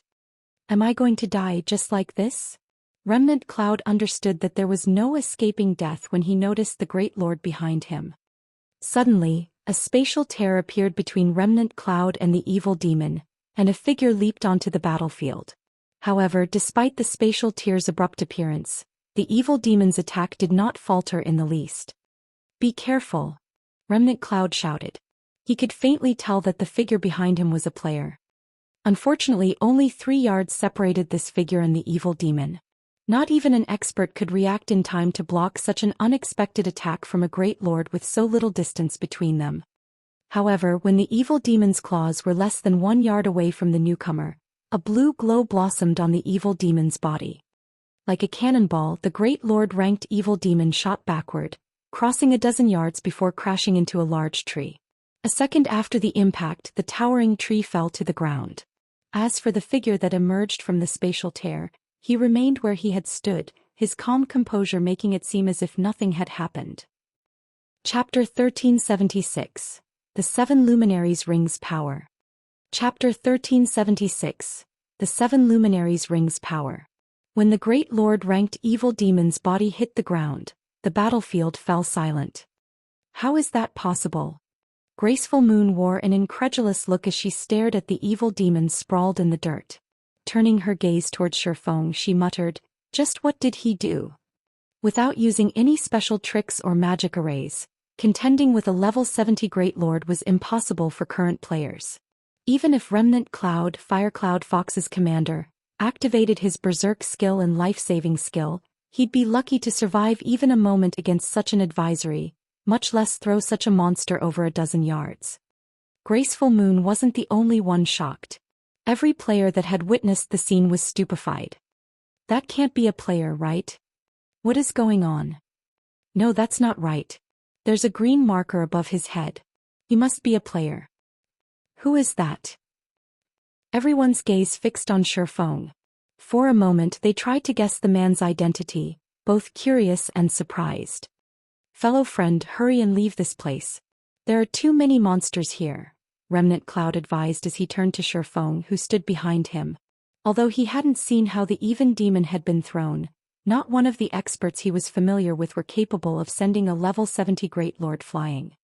With such strength, Shifeng could definitely shatter the evil demon's encirclement. "You want to leave?" Ghost Shadow, still hiding in the forest, sneered as he asked, "Do you think you can?" Although Shifeng's counterattack had surprised him, that was all. Since Shifeng had already joined the battle, he shouldn't cling to any hope of leaving alive. After all, Shifeng had only used some special method to knock back the Great Lord. The swordsman was not truly capable of defeating one. Moreover, more than 10 Great Lords participated in this operation. If one was not enough, he simply needed to send 2 more at the newcomer. As Remnant Cloud was about to warn Shifeng of this, one of the nearby Great Lords and 5 Lord-ranked evil demons dashed towards the swordsman, dark fog wrapping around their claws as they swiped at Shifeng. To make matters worse, the evil demon's coordination was only slightly inferior to expert players. Seeing this, Remnant Cloud frowned.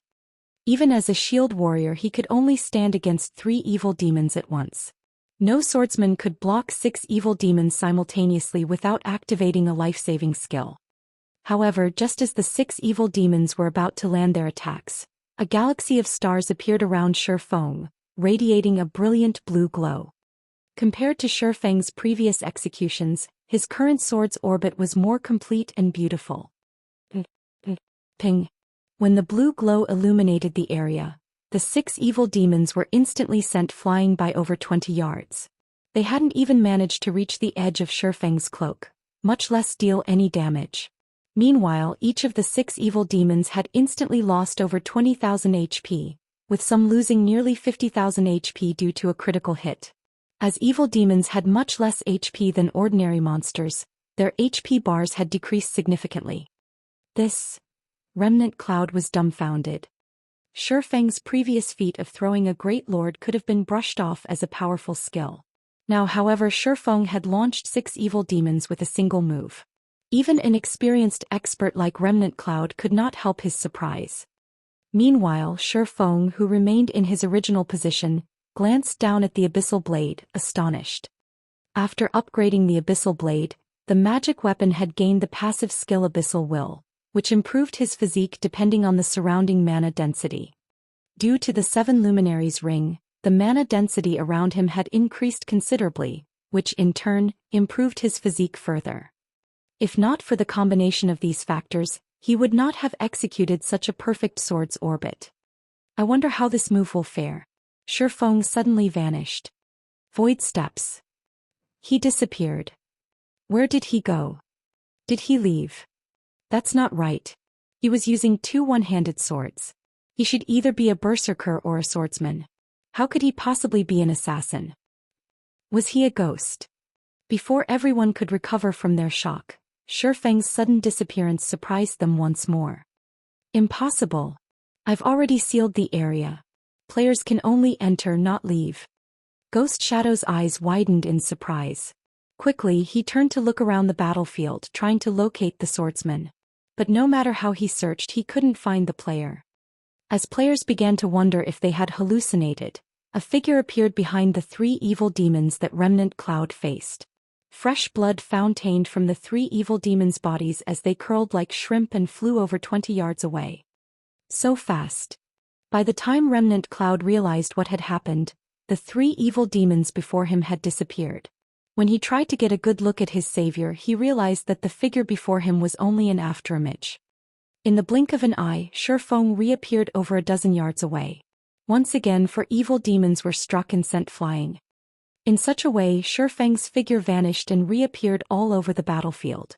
Each time he appeared, his attack sent several evil demons through the air. He seemed like a deadly ghost on the battlefield. "Commander, just who is that?"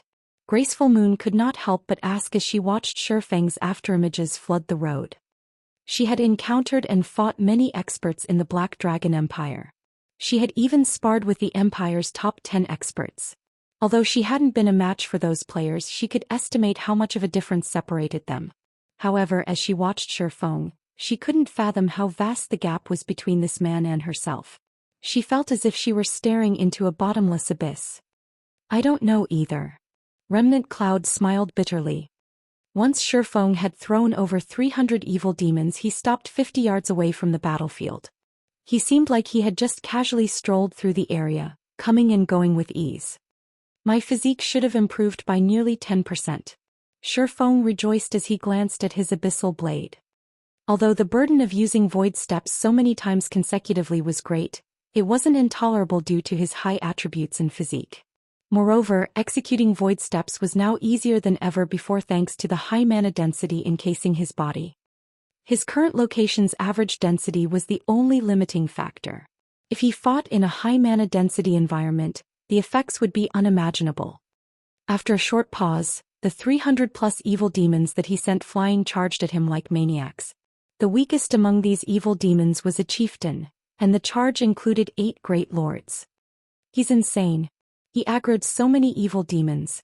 Remnant Cloud's eyes twitched as he watched the evil demons stampede towards Shifeng. He could not fathom what Shifeng intended to accomplish by luring so many monsters. When the evil demons were within 30 yards, Shifeng smiled faintly as he thrust the abyssal blade into the ground. Abyssal Curse. A pitch-black light pillar emerged from within the evil demon group, extending into the sky. The pillar then expanded to a radius of 30 yards, preventing all evil demons within range from moving.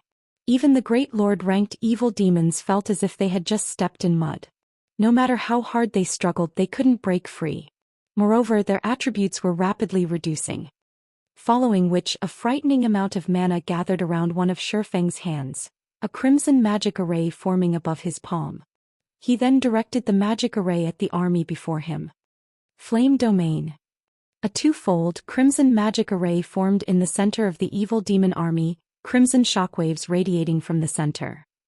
Before everyone could figure out what was happening, a towering pillar of fire rose up from the ground, forming a mountain of flame as it enveloped every evil demon that had charged at the swordsman. The scorching fire ripped pained screams from the evil demons' throats as their HP plummeted. Initially, the evil demons had lost around 350,000 HP. In the next second, they lost over 400,000 HP. Then they lost another 500,000 HP. By the time the flames scattered, the Lord-ranked evil demons had less than half their HPs remaining. The chieftains had been utterly annihilated. The fire's horrific damage had stupefied the witnesses. However, before these players could recover their senses, Shifeng followed up Flame Domain with Lightning Blade, dealing another a heavy blow. Following which he took out 2 Tier 3 large-scale destruction magic scrolls and used them consecutively against the remaining evil demons. In the end, all 300+ evil demons turned to dust. Suddenly, a golden glow flashed on Shifeng's body as he rose from level 55 to level 56. Chapter 1377. He is Black Flame. Chapter 1377. He is Black Flame. Amazing. Just who is this guy? The players still fighting the evil demon army gaped when they saw Shifeng turn over 300 evil demons to dust in just a few moments. A single chieftain-ranked evil demon could easily kill any one of them. If not for the level 80 NPC guards, they would have long since been annihilated. Yet the mysterious cloaked swordsman before them had slaughtered these evil demons as if he were grinding common monsters. It was an extravagant grinding method. Evil demons weren't like ordinary monsters. They did not drop any loot, only offering slightly higher EXP. Setting aside the fire spell Shifeng had used, the 2 Tier 3 large-scale destruction magic scrolls could easily sell for over 1,000 gold. With that kind of money, a player could purchase a valuable plot of land in an NPC city. Moreover, even with enough money, Tier 3 magic scrolls weren't easy to purchase, much less large-scale destruction magic scrolls. In reality, however, Shifeng hadn't wasted the 2 scrolls. Chieftain-rank evil demons had a considerably high chance of dropping evil energy crystals. In Shifeng's previous life, a single crystal had sold for 10 gold on the market. Among the evil demons that he had killed, over 100 had dropped evil energy crystals. Not only had he earned back the money for the scrolls, but he had also made a profit. Damn it! Where did this person come from? Ghost Shadow frowned, his expression grim as he stared at the distant Shifeng. Evil demons feared large-scale destruction spells almost more than anything. Unlike ordinary monsters, although evil demons had very high combat power, they didn't have a lot of HP. Even a level 70, Grand Lord-ranked evil demon only had 35 million HP, not to mention the Great Lords and below. Commander, what should we do? We've lost nearly 1/3 of our evil demons. At this rate, it will be difficult to destroy the merchant fleet, a level 42 assassin clad in blue asked worriedly. Powerful magic barriers protected the NPC's carriages. Breaking a single barrier would take some time. In addition, the magic barriers buffed the nearby NPC guards. With these buffs, the 3 level 80 Tier 3 NPC guards were ridiculously powerful. They needed only a short time to kill Great Lord-ranked evil demons. Only the Grand Lord-ranked evil demons were a threat. Yet Shifeng had eliminated nearly 1/3 of their forces. This wasn't in the plans. He must be sick of living. He dares to treat Heaven's Burial's evil demons as EXP. Use our trump cards. Have the 2 Grand Lords prioritize that player. Lead 3 parties and assist the monsters from the side. Do not let him get away. Ghost Shadow growled, sneering. Understood. The blue-clad assassin immediately went into action. The Ghost Shadow Legion members who had been hiding in the forest snuck towards the Tier 3 NPC guards with bluish-purple scrolls. When they were less than 30 yards away from the Tier 3 NPCs, they revealed themselves and unfurled the scrolls. Suddenly, 3 purplish-gold magic barriers, each manned by 36 players, appeared and trapped the 3 Tier 3 NPCs and a large number of Tier 2 NPCs, freeing the evil demons from their opponents. No matter how these NPC guards struggled against the barriers, the purplish-gold walls didn't waver in the slightest. As for the 2 Grand Lord-ranked evil demons which suddenly found themselves without an opponent, they promptly left behind afterimages as they darted for Shifeng. The sudden development inspired despair in the defending players. The evil demons alone were more than they could handle. Now hundreds of assassin players had joined the battle. Even Remnant Cloud, someone who had experienced many fierce battles, could not help his bitter smile. The fact that several hundred players had emerged to attack them proved that someone was in command of these evil demons. There was a huge difference between monsters under a player's command and those that were not. After factoring in the several hundred assassin players, his people had no chance of surviving this fight. As for their savior Shifeng, he needed to face off against 2 level 70 Grand Lords. Unfortunately, the swordsman would be lucky to keep his own life, let alone help them. The Grand Lord-ranked evil demons were incredibly fast. Upon reaching Shifeng, they swiped their fog-clad claws at the player. These Grand Lords were far superior to their Great Lord cousins in terms of both strength and speed. In addition, they executed rapid switch while coordinating with each other. Not daring to be careless, Shifeng activated Heavenly Dragon's power, increasing his strength by 150%, agility by 60%, defense by 300% and HP by 500%. Instantly his maximum HP shot past the 400,000 threshold. He then executed Sword's Orbit, creating a perfect defense around himself. Boom. As blades and claws clashed, explosions rang out across the battlefield. With each collision, the ground beneath Shifeng and the Grand Lord's feet trembled. Even players 30 yards away from the fight could feel intense shockwaves. Both sides exchanged attacks so rapidly that it was impossible for the naked eye to keep up with them. All anyone could see was the ground sink as the impacts formed a crater. The residual power of Shifeng and the Grand Lord's attacks also left numerous furrows in the dirt around them. Seeing this, the nearby assassins who had intended to ambush Shifeng hesitated, afraid of getting caught in the crossfire. For a moment, the scene stupefied every player on the battlefield. How was this even a battle between a player and monsters? This was practically a monster-on-monster fight. How is that possible? Ghost Shadow, who had lain in wait to ambush the swordsman, could not believe his eyes when he saw Shifeng holding his ground against the two Grand Lord-ranked evil demons. Despite being just a player, Shifeng could fight two level 70 Grand Lords to a standstill. No one would ever believe this. In reality, Shifeng was rather proud. After upgrading the 7 Luminaries ring, he only needed to activate one Berserk skill to raise his strength to a level 70, Grand Lord-ranked evil demons level. Factoring in his reaction speed and physique, he could contend with two Grand Lords with only Sword's Orbit. However, continuing the fight at this rate was not an option. Shifeng could feel his stamina and concentration depleting. Even though his battle recovery could mitigate the Grand Lord's damage, it did nothing to recover the lost stamina and concentration. Before Heavenly Dragon's power's duration ended, he'd run out of stamina and concentration. Following which, Shifeng activated Divine Steps and switched positions with one of his doppelgangers, temporarily distancing himself from the two evil demons. He then retrieved 2 Summon Guard scrolls from his bag and began to summon Anna and Kite. Although the Grand Lord-ranked evil demons were relatively fragile compared to ordinary monsters of the same rank, each still had 35 million HP. With their incredible reaction speed, they could also dodge or block a large portion of his attacks. If this were a one-on-one fight, he might have a chance to kill the evil demon using only Heavenly Dragon's power. In a 2-on-1 situation, however, he had no hope of defeating the evil demons with a single Berserk skill. Shortly after, Anna, level 75, and Kite, level 74, appeared beside Shifeng. Anna and Kite's appearance immediately attracted everyone's attention. Crap. Am I seeing things? That guy actually has a level 75 personal guard. When they saw Anna's level, the players gasped. The highest leveled personal guard they knew of was only level 69. They had never even heard of a personal guard reaching level 70, much less level 75. Moreover, both NPCs wore brilliant equipment. When Ghost Shadow saw Anna and Kite, a familiar sensation struck him.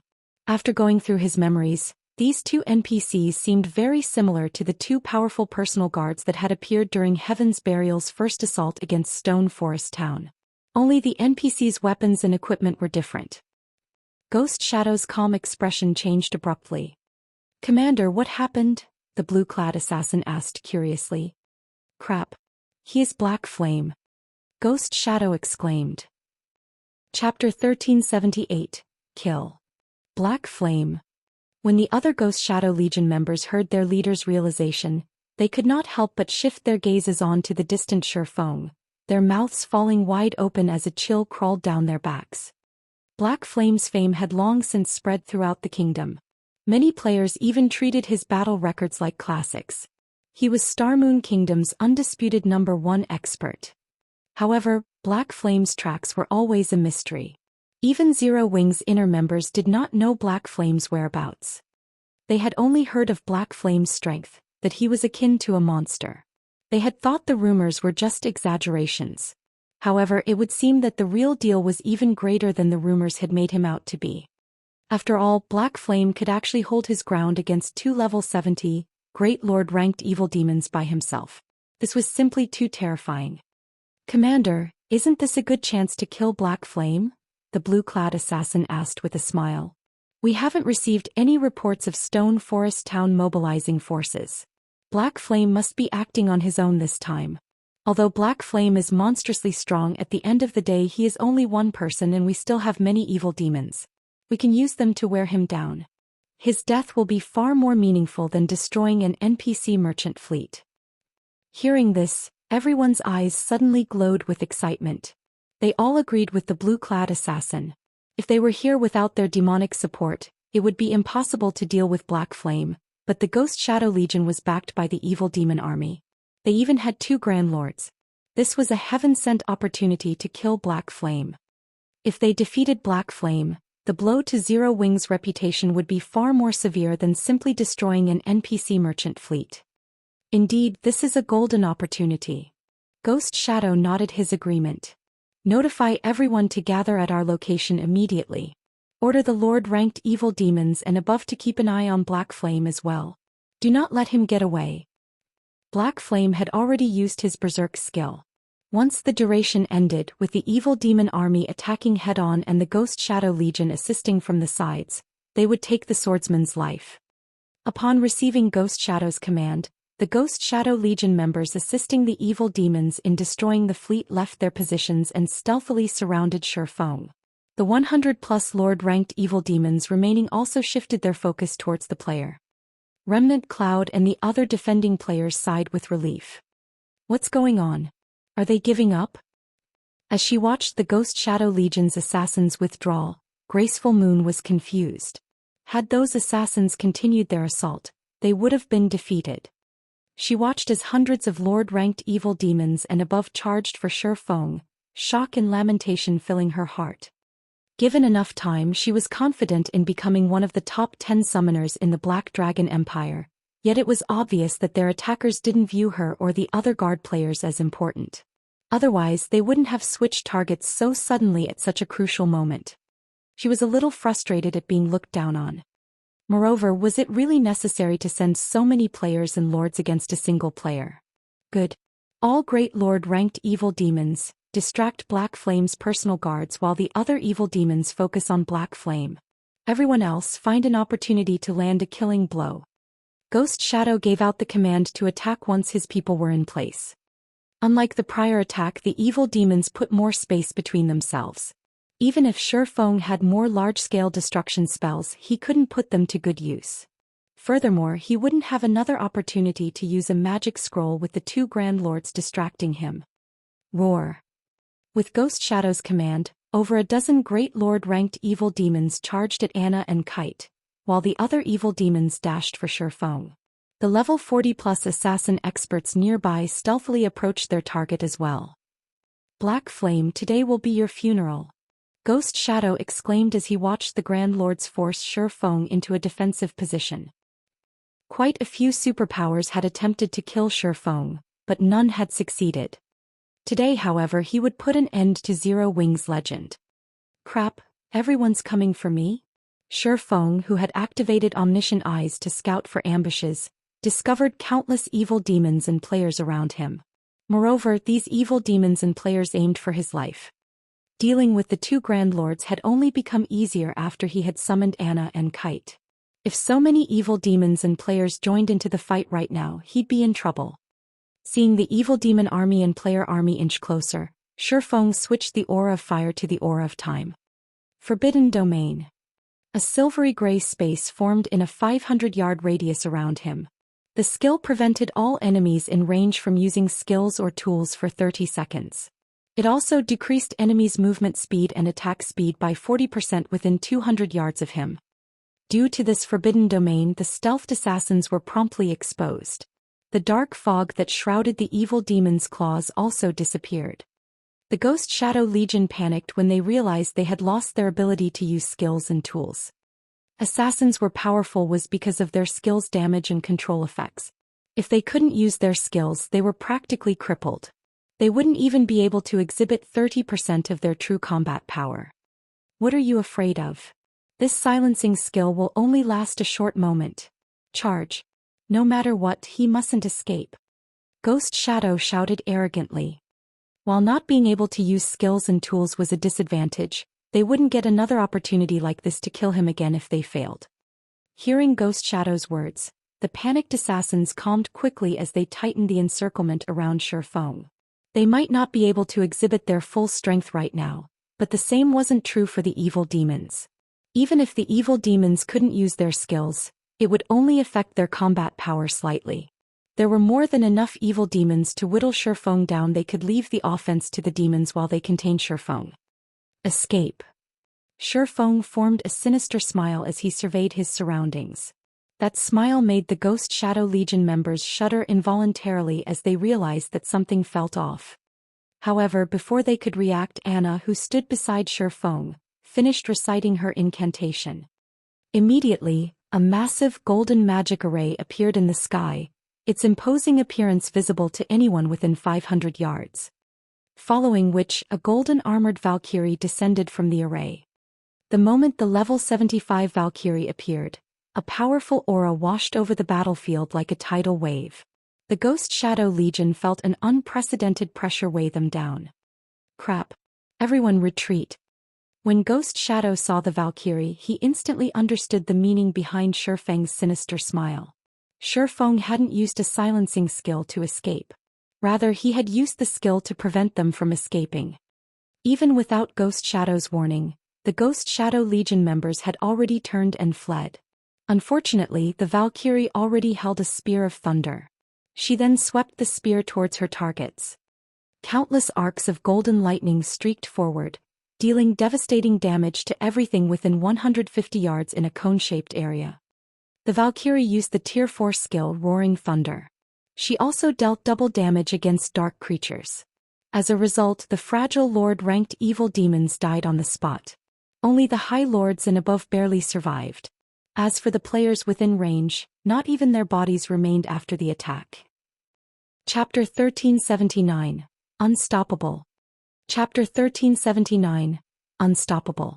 As the golden lightning dissipated, it revealed a large clearing on the road. Despite the Ghost Shadow Legion members having spread out, over 100 members had died instantly under the Valkyrie's merciless assault. As for Ghost Shadow, who hid a short distance away, he turned deathly pale upon seeing the devastation. Over 40 Lord-ranked evil demons had died. Even level 80 Tier 3 NPCs would require quite some time to kill one level 70 Lord, yet the Valkyrie had done so in one hit. Although the High Lords caught in the attack hadn't died, they weren't far from death's door.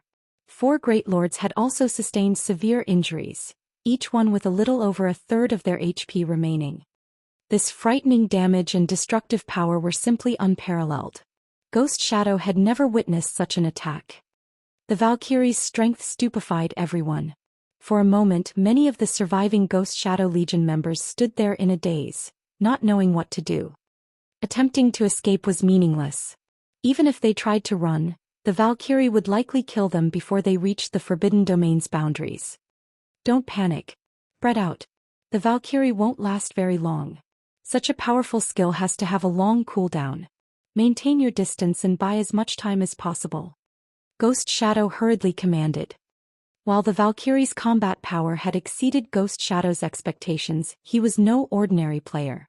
He had fought countless battles to reach his current standards. Naturally, powerful boss monsters were among his many foes. Not only could he calm himself quickly, but he could also devise a plan to deal with the Valkyrie. After all, this wasn't his first time against the summoned creature. When the Valkyrie had joined the first siege battle in Stone Forest Town, her pros and cons had been revealed. As long as they were far enough apart, she couldn't wipe them out during the short time she could remain on the battlefield. Hearing Ghost Shadow's orders, his assassins exploded into action. They maintained a certain distance from the Valkyrie and each other. They sure reacted quickly.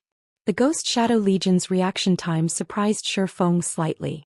If the enemy players had simply scattered, running for their lives like a chaotic mob, they would have been easy to slaughter.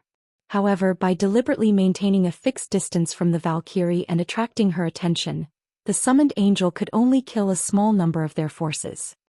However, the development didn't worry Shifeng. Instead, he commanded Anna indifferently. The NPC then changed another incantation and summoned 10 Rock Guardians.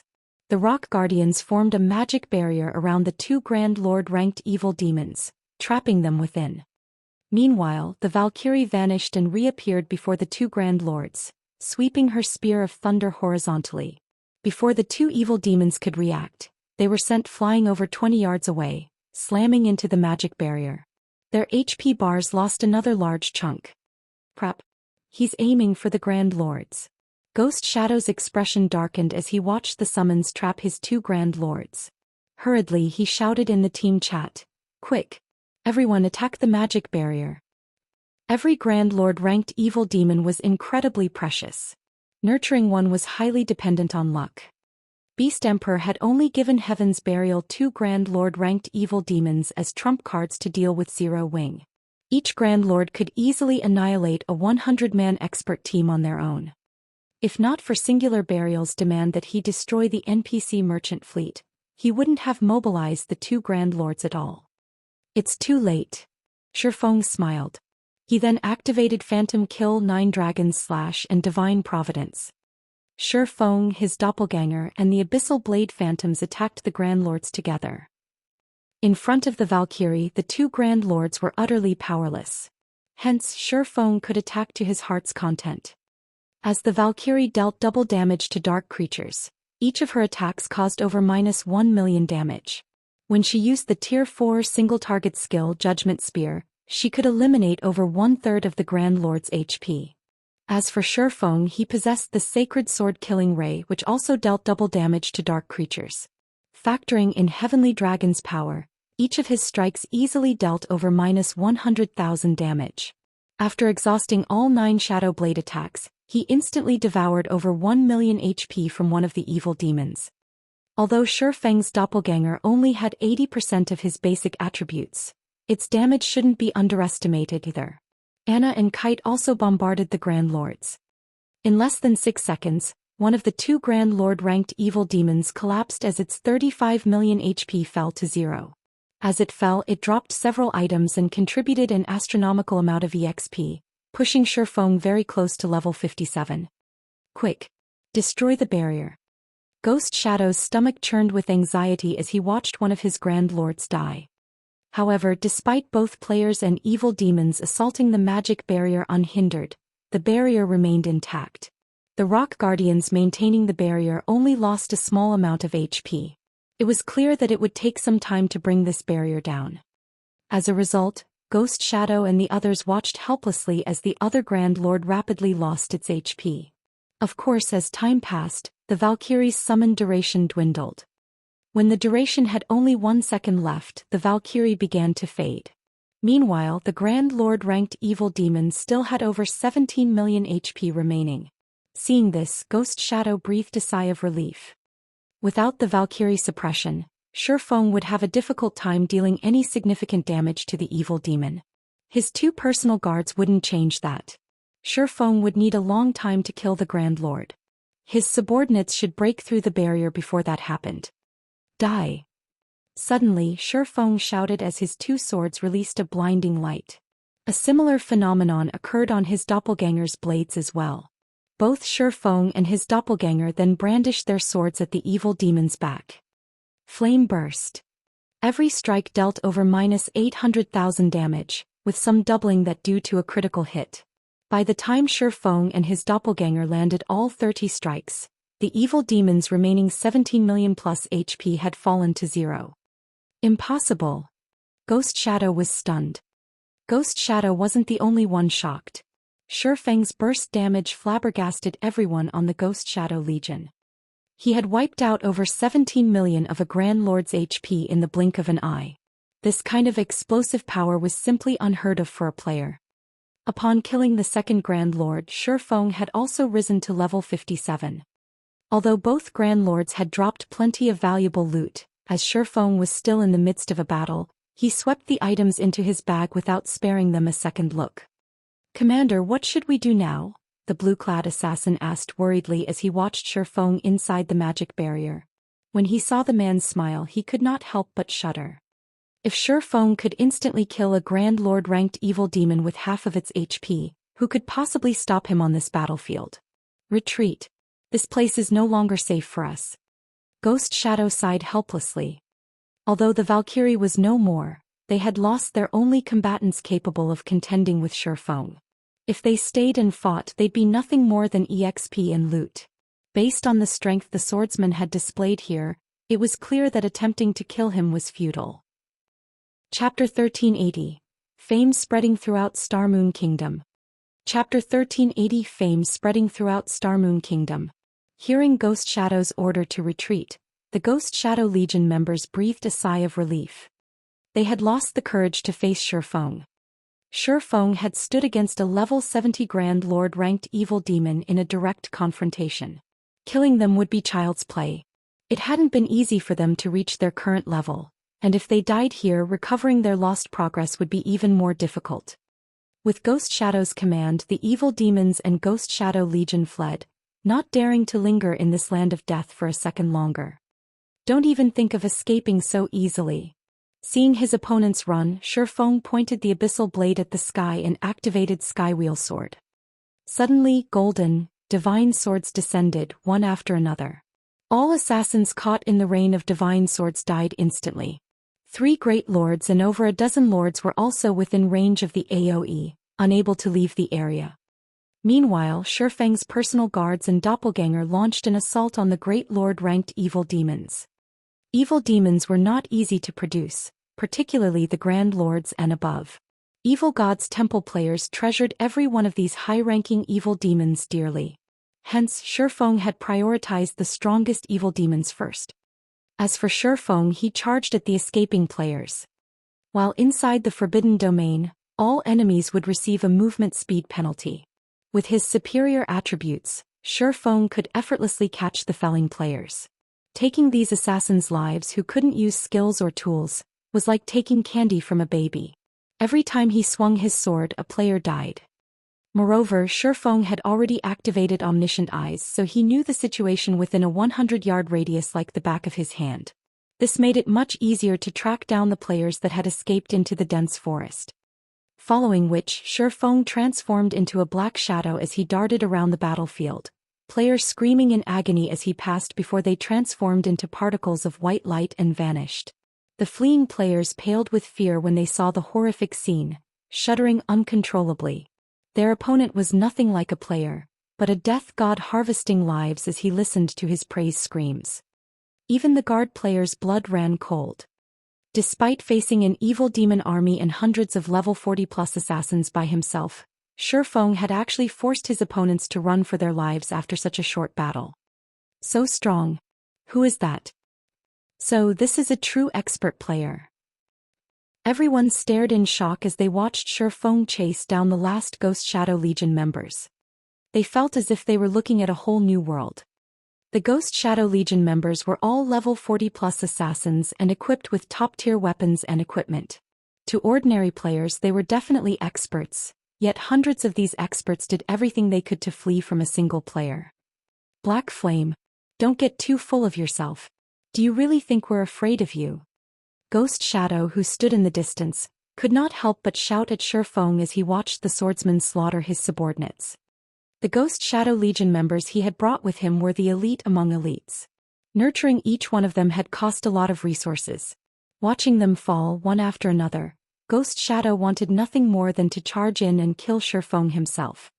However, he knew that he wasn't a match for the swordsman right now. He could only use the Lord-ranked evil demons to buy as much time as possible for his people to get away. Full of myself? Shifeng laughed. You're the ones who came to Stone Forest Town to rob our merchants. Do you really think that I'll let you leave alive? Shifeng's words echoed throughout the forest, the cold, killing intent lacing his words causing the escaping Ghost Shadow Legion members to shiver. Shifeng stopped holding back as he switched to the Aura of Wind and activated Gale Domain, increasing his movement speed as he decreased enemy movement speed within 100-yard radius by 50%. Suddenly, several players in the forest transformed into light particles and disappeared. The Lord-ranked evil demons couldn't even slow Shifeng. Although the escort players were some distance away from the fight, both Shifeng and Ghost Shadow had been quite loud. When they overheard the conversation, their jaws dropped. Practically everybody in Starmoon Kingdom had heard of Black Flame. But they had never imagined that he was so powerful. They had heard that Black Flame was only slightly stronger than first-rate guild's top experts. However, he was clearly more than slightly stronger. What? That is Zero Wings guild leader. I don't think it's a mistake. After all, he even admitted it. No wonder why he's so powerful. As expected of the Sword King, Black Flame. He sent hundreds of experts running for their lives by himself. He's too awesome. I have to join Zero Wing after this. Right, has anyone recorded the battle? I'll pay 10 silver for a copy. I recorded parts of it but forget about the money. I'm going to upload it to the forums so you can watch it later. What a pity. I should have snuck over and watched the fight between Black Flame and the two Grand Lords. For a moment, the players escorting the merchant fleet brimmed with excitement. They had never expected to witness Starmoon Kingdom's mythical character in action personally. Moreover, they got to watch this mythical character create another legend. Graceful Moon turned to Remnant Cloud and asked, "Commander, why don't we garrison our adventurer team in Stone Forest Town?" "What? You've changed your mind already?" Remnant Cloud teased when he saw the glimmer in Graceful Moon's eyes. In truth, he had the same thought. After all, Shifeng's battle had allowed him to witness a whole new world, and as an expert he desperately wanted to learn more. He finally understood why the experts that had recently entered the top 100 class rankings in the Black Dragon Empire fixated on Stone Forest Town's battle arena. Of course, Graceful Moon responded without a shred of shame. On the contrary, she righteously declared, "If Black Flame is this powerful, Zero Wing's other experts shouldn't be weaklings even if they're not as strong as he is. If we garrison in Stone Forest Town, we must sign a partnership contract with Zero Wing. We might even get to know those experts and get to spar with them. If we want to occupy Stone Forest Town, we'll have to prepare. I heard that the adventurer houses are not cheap." Remnant Cloud nodded, agreeing with Graceful Moon's reasoning. However, he had to consider how they would earn enough money. "Once we complete this quest, we should return to the Empire and start preparing immediately." Firecloud Fox was more than capable of affording a private house in Stone Forest Town, but it was a different story if they wanted an adventurer house. They'd likely need several times more gold than what they currently possessed. Moreover, Stone Forest Town's houses would certainly become more expensive after this battle. Fortunately, he learned about the change early. If he had only discovered this after news hit the Black Dragon Empire, it would be more difficult to prepare enough coins. News of the battle quickly spread to Starmoon Kingdom's forums, and everyone who watched the battle video was astounded. Without any backup, Black Flame had killed 2 level 70, Grand Lord-ranked evil demons. Hundreds of evil demons and expert players had even fled from this terrifying player. Chapter 1381, Town Competition. As Shifeng's battle video spread on the forums, the news shook Starmoon Kingdom. The battle's outcome particularly affected the various major powers based in the kingdom. Zero Wing's position as Starmoon Kingdom's #1 guild had been unshakable, but no one had expected Heaven's Burial to rise so quickly. Red Iron Town's development had exceeded everyone's expectations. Although players understood that Red Iron Town would develop quickly due to its auction house, they hadn't expected this level of speed. In just one day, the cheap fees had lured over 300,000 players to consign and purchase items in Red Iron Town's auction house. Many super rare items had even been placed on auction, attracting more independent experts and members of the various large guilds. At this point, the town's auction house was far more popular than those in ordinary NPC cities. If Red Iron Town's auction house continued to develop at this rate, it wouldn't be long before it rivaled Starmoon City's auction house. Heaven's Burial's income from processing fees alone would be astronomical. Heaven's Burial's financial strength might even grow to rival or even surpass Zero Wing. Rather than a single party ruling over the kingdom, Starmoon Kingdom's various powers would prefer 2 powerful forces vying for lordship. This way, weaker powers like themselves could thrive in secret. However, after witnessing Shifeng exterminate so many powerful evil demons, they were at a loss. Not only is Black Flame powerful, but he even has a long-distance teleportation tool. This is ludicrous. Heaven's Burial will be in trouble after losing so many evil demons. I've heard that these evil demons are incredibly difficult to nurture. Since Black Flame can also teleport over long distances, Heaven's Burial will find it much more difficult to cause trouble in Stone Forest Town. That's right. Some players had given up on Stone Forest Town thanks to the evil demons, but now that Black Flame has devastated their numbers, Heaven's Burial won't attack so casually in the future. People will start visiting Stone Forest Town again to train in the battle arena. As the various major powers recovered from their shock of seeing Shifeng's strength, Heaven's Burial's upper echelons, who were in the distant frozen scar, received the news. Guild leader, the Ghost Shadow Legion, has suffered grievous losses. Among the 600 members dispatched, less than 300 made it out alive. The evil demon army that Beast Emperor gave us suffered even greater losses. Of the 2 Grand Lords and dozen or so Great Lords we received, Black Flame killed them all. Daybreak Fog reported, an ugly expression on her face. The Ghost Shadow Legion was one of Heaven's Burial's trump card legions. Now that so many of its members had died, the lost weapons and equipment would burden the guild's finances. Moreover, it would take quite some time to catch up those members' levels. I really underestimated Black Flame, but he won't be able to stay complacent for much longer. As long as we take down the Frost King, so what if Stone Forest Town recovers to its peak? Moreover, Beast Emperor has nearly completed his quest. Just ignore Zero Wing for now, Singular Burial said nonchalantly. I guess you're right. It's already too late for Zero Wing to do anything. Daybreak Fog giggled as she directed her gaze towards the giant on the frozen throne inside the shrine. This giant was none other than the boss Starmoon Kingdom's various major powers vied for. The Frost King. Meanwhile, Stone Forest Town, Shifeng received a call from Melancholic Smile shortly after returning to the guild residence.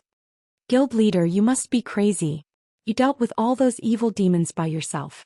If Vice Guild leader Aqua finds out about this, she'll give me a lashing. Melancholic Smile complained, glaring at Shifeng with resentment. Vice Guild leader Snow has even called to ask me about the matter. The guild leader had gone into such a dangerous situation by himself. On the off chance that something had happened to Shifeng's Zero Wing's reputation would be wounded. Haven't I returned? Shifeng asked, chuckling. They would have noticed if I mobilized a large group. We would never have achieved such results. Although Shifeng had considered taking reinforcements with him, when he recalled the spies in the guild, he decided to go alone. He had also wanted to see how much he had improved. Melancholic Smile saw the reasoning in Shifeng's explanation. Now that Zero Wing was Starmoon Kingdom's #1 guild, it would be a lie to say that the other guilds within the kingdom had not sent spies to infiltrate their guild. In fact, even Zero Wing had sent its own spies to some of the noteworthy large guilds. Even if Zero Wing's management were secure, it was impossible to contain all information. It was also precisely because of Shifeng's ambush that Zero Wing once more stood in the limelight, becoming a hot topic on the kingdom's official forums. Moreover, Stone Forest Town had begun to show signs of revitalizing, the tense atmosphere left over from the siege evaporating. Many of the town's players discussed the event, livening up the town. The candlelight trading firm also saw a significant increase in the number of players inquiring about Stone Forest Town's private housing. Right, how are the private houses and shops I asked you to build coming along? Shifeng asked. Before he had left for the morning battlefield, he had tasked Melancholic Smile with managing Stone Forest Town's affairs. This way Blackie and Aqua Rose could take care of their promotion quests without worry. They're complete. However, we've constructed them so far away from the central area. Will players really want to purchase them? Melancholic Smile asked, confused. Logically, one would construct private houses and shops near a town's business district. Yet Shifeng had told her to build them very far away from the candlelight trading firm and the Adventurers Association. To adventurer teams and merchant players, this would be inconvenient. It'll be fine. Shifeng nodded. Guild leader, regarding the surveillance you requested on Heaven's Burial, based on the information we've received, it seems that the guild is making progress in the frozen scar. We're not sure how far they've reached, but based on our estimates, they'll read the Frost King in the next few days. And due to their auction house, Red Iron Town has attracted many players. I've heard that quite a few top adventurer teams from neighboring kingdoms have agreed to garrison in Red Iron Town. I'm afraid that it won't be long before Red Iron Town's popularity surpasses Stone Forest Town. Melancholic Smile felt powerless as she watched Red Iron Town's development speed. Due to the town's potential, many merchant players had allied with the town. Auction house. Shifeng revealed a faint smile. He then told Melancholic Smile, "This is a good opportunity. Send me 100 architects. It's about time Heaven's Burial had a wake-up call. Chapter 1382, Evil God's Tablet. Chapter 1382, Evil God's Tablet. 100 Architects. Melancholic Smile was stunned and couldn't imagine why Shifeng wanted so many. However, she did not give the matter too much thought either. She disconnected the call and began to make arrangements for the necessary architects. Architects were considered a minor class among subclasses. Only after guilds had secured their towns had players chosen to become architects. Since the architect subclass was so specialized, few large guilds possessed large reserves of architect players. Generally, each guild would only have 1 or 2 dozen architects. Even the candlelight trading firm only had around 80 architects. The trading firm only has so many due to their preparation for Zero Wing's soon-to-be-constructed city. If they wanted to gather 100 architects, they would need to recruit more. Meanwhile, Shifeng entered one of the guild residence's lounges, organizing his harvest from the previous battle. Aside from the weapons and equipment from killing the Ghost Shadow Legion members, he had obtained over 200 evil energy crystals from the evil demons. He also had the loot from the 2 level 70 Grand Lords. Although the weapons and equipment that the Grand Lords dropped were only level 70 secret silver rank, the materials they dropped surpassed Shifeng's expectations. He had obtained 11 epic rank materials, each of which could be used to craft dark gold rank and higher weapons and equipment. In addition, several rare gemstones had dropped. What's this? Shifeng muttered as noticed the addition of an ancient, dilapidated stone tablet in his bag. The tablet had an ordinary appearance, no different than the stone slates that were normally used as street signs. There was nothing amiss or special about it. However, upon picking it up, Shifeng noticed something extraordinary. Despite the stone tablet only being the size of a wash basin, it weighed as much as the stone table in forging rooms. Following which, Shifeng activated omniscient eyes and inspected the item. Third fragment of Evil God's Tablet, epic rank item. Created by the evil god, this tablet can be used to form an illusory space within a 50-yard radius. The illusory space will create a bronze rank copy of any player that enters. Players can then fight their own copies. The bronze illusory creature has all skills of the copied player and can achieve a 100% skill completion rate. Duration 15 minutes. Cooldown 1 hour.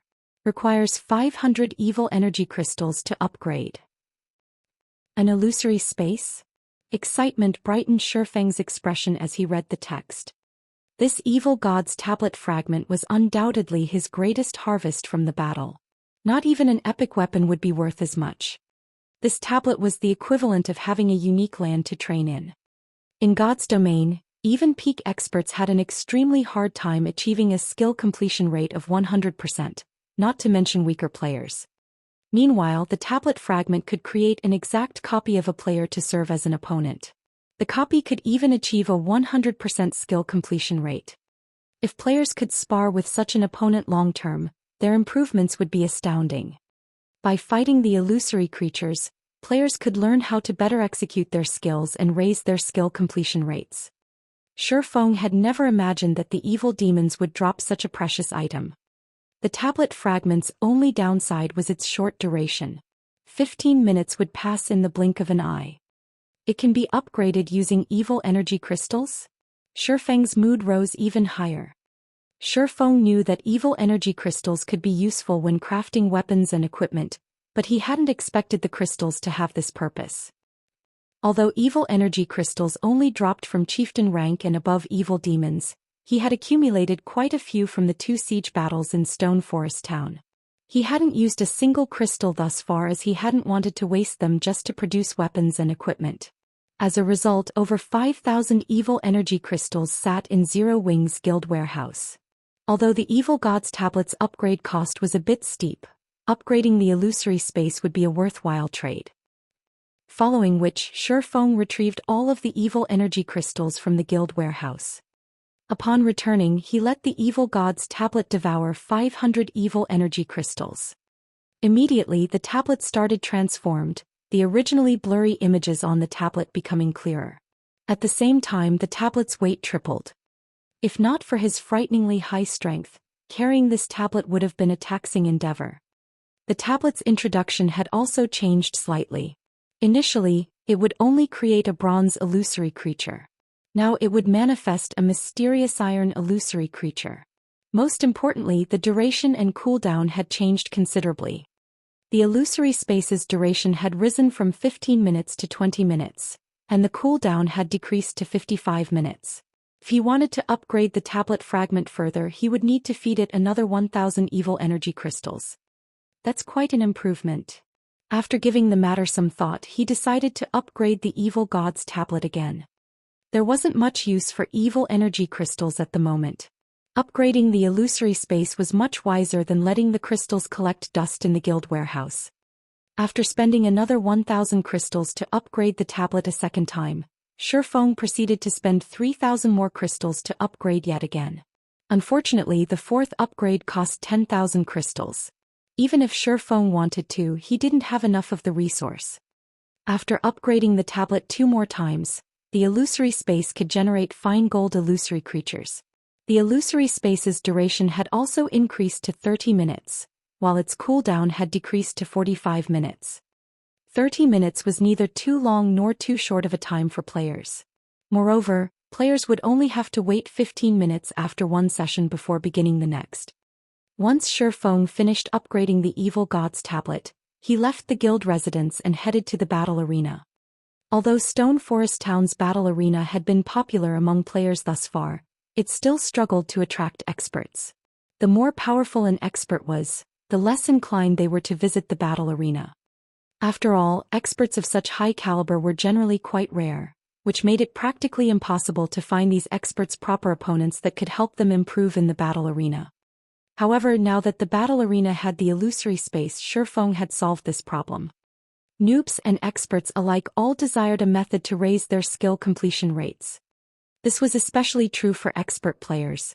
After achieving an 80% skill completion rate, every 1% increase required a lot of time and effort, let alone after reaching 100%. Chapter 1383, Advanced Combat Room. Chapter 1383, Advanced Combat Room. Stone Forest Town Battle Arena. Nowadays, the battle arena was the heart of Stone Forest Town. Almost every player that visited the town visited the arena. As soon as Shifeng entered the central hall, he was greeted by the sight of over 400 players in the rest area, waiting for their turn in the combat rooms. Several times more players lined up for the payment counters. Although the traffic in the battle arena was no match for the number of players that had visited during its peak, it still raked in over 1,000 gold of pure profit per day. It was enough to cause even first-rate guilds to feel envious. Of course, first-rate guilds earned more than just 1,000 gold each day. However, the larger a guild was and the more members it had, the greater its expenditure would be. This was especially true after a guild obtained a town of its own. Developing a guild town was not unlike throwing money into a bottomless pit. Normally, first-rate guilds had to invest a large majority of their funds to develop a town properly. There was very little left each day. Moreover, this was only possible because of first-rate guilds' firm backgrounds and financial support from major corporations. Otherwise, supporting the initial cost of managing a town would be impossible. In Stone Forest Town's case, however, the battle arena's earnings largely made up for the town's development costs. Hence, the other large guilds had begun to construct their own battle arenas. It was thanks to this income and the income from both the Candlelight Trading Firm and the Teleportation House that Zero Wing dared to develop multiple fronts, investing in both Zero Wing's branch guild in the Black Dragon Empire and Immortal Light. However, once Zero Wing's city was complete, the guild would have another bottomless pit to fill. If they did not prepare, Zero Wing's funds would quickly dry up and funds were already quite tight. After observing the situation in the battle arena for a short moment, Shifeng made his way to the top floor. "Guild leader, you've come." As soon as Shifeng arrived, a charming woman in a light blue dress greeted him. This woman's name was Judy, and she was one of the 10 advanced NPC managers Shifeng had hired. She had 76 points in wisdom, even higher than an ordinary Tier 3 magical class NPC. In God's domain, she was an extremely rare NPC manager. The battle arena's smooth operation, despite how large it had grown, was all due to advanced NPCs like Judy. No player would have been able to produce the same results. Help me retrieve the blueprint for the 7th floor. I want to reorganize the layout, Shifeng said and nodded a greeting. Although he wore a black cloak, he had personally contracted the arena's 10 advanced managers. They could recognize him even under the cloak. Understood. Judy bowed and left. NPCs were incredibly efficient. After just a short moment, Shifeng, who had waited in a VIP reception room, obtained the blueprint for the battle arena's 7th floor. A portion of the 7th floor was allocated for tournament grounds, while another portion had been allocated for private rooms. However, after Stone Forest Town's upgrade to intermediate rank, the battle arena had grown. As a result, there were quite a few vacant private rooms. It just so happened that he could modify these rooms, creating advanced combat rooms. Originally, the Evil God's tablet had only covered a 50-yard radius area. However, after its upgrades, it now covered a 100-yard radius area. As long as he remodeled the 7th floor's layout, he could easily fit multiple combat rooms within the Evil God's tablet's coverage and allow players to train against the illusory creatures. Guild leader, if you wish to remodel the 7th floor in such a way, not only will it involve a lot of work, but it will also waste a lot of space. The remodel will cost 1,000 gold. Are you sure you want to do this? Judy asked upon seeing Shifeng's new layout. Minor modifications to large buildings in God's domain didn't cost extra. A large-scale modification, however, required the appropriate modification fees. It's fine. Just get someone to see to the necessary changes. The high reconstruction cost didn't particularly surprise Shifeng. Although he would be wasting a lot of space by trying to maximize the Evil God's tablet's efficiency, he could squeeze in 9 combat rooms around the tablet by doing so. Overall, it was a worthwhile trade. With this, he could maximize the number of players who could train against the illusory creatures. When Shifeng had observed the first floor hall, he had noticed that the majority of experts there were only level 41 or 42, and they mainly wore secret silver and fine gold weapons and equipment. There were very few expert players in level 40 dark gold equipment. This was due to the limited benefits for experts of that caliber, yet those were the players with a lot of resources to spend. Now that he had the Evil God's tablet's illusory space, this was a good opportunity to lure more top experts to the battle arena. Although Shifeng had thought of limiting the illusory space to guild members, a guild needed more than just experts to develop. If he could lure to experts to the battle arena and secure the resources in their possession, he could push the guild's development speed to a whole new level. Shortly after Shifeng started the 7th floor's remodel, news of the matter spread throughout Stone Forest Town. They're not letting people on the 7th floor? What's going on? No idea. I've heard that some of the experts resting on that floor were requested to leave for a while. It seems that Zero Wing is remodeling the area. Remodeling the 7th floor? Are they constructing more combat rooms? That might be possible. Members hadn't needed to line up for combat rooms in the past, but that had changed. If Zero Wing constructed more member-only combat rooms, it could reduce the time members have to wait in line. The players waiting in the battle arena began to discuss the new changes. While everyone chatted about the situation, the 7th floor remodel completed. Remodeling took far less time than constructing a building, as the task was completed by NPCs. Altogether, only 10 minutes had passed since Shifeng had paid the fees. Curious players rushed to the 7th floor to inspect the changes. Upon taking a look, however, they were shocked. While it was true that Zero Wing had constructed more combat rooms, the number had surprised everyone. The guild had only constructed 9 combat rooms. Moreover, these 9 rooms occupied as much space as 20+ combat rooms on the 6th floor. In addition, players could choose a new type of combat room at the first floor counters, the Advanced Combat Room. Moreover, only battle arena members had access, and the rental price was ridiculously high. Renting one Advanced Combat Room for 30 minutes cost 2 magic crystals. Players had already griped about the 4 silver per hour rental fees for ordinary combat rooms, yet Zero Wing had created a room that cost 2 magic crystals for a single half hour. Currently, each magic crystal cost 25 silver on the market. However, players normally had to spend 26 or more silver to purchase one. Is Zero Wing trying to rob players? Crap. This is fraud. Only an idiot would rent such a combat room. Zero Wing is insane. If I had that kind of money, I'd rather spend it in the Divine Colosseum's Trial Tower. Chapter 1384. Empire Ranking. Chapter 1384 Empire Ranking. Players in the main hall of Stone Forest Town's battle arena voiced their dissent. Many complained about the advanced combat room's price. They all felt that Zero Wing was asking for too much, and only a fool would willingly rent these rooms. Independent players weren't the only ones upset. Even Zero Wing's members gasped when they saw the price. 2 magic crystals could only get them 30 minutes inside the advanced combat room. Even Zero Wing's core members were reluctant to pay such a price, much less the elite and normal members. Everyone thought that this price was simply outrageous and no one wanted to rent the rooms.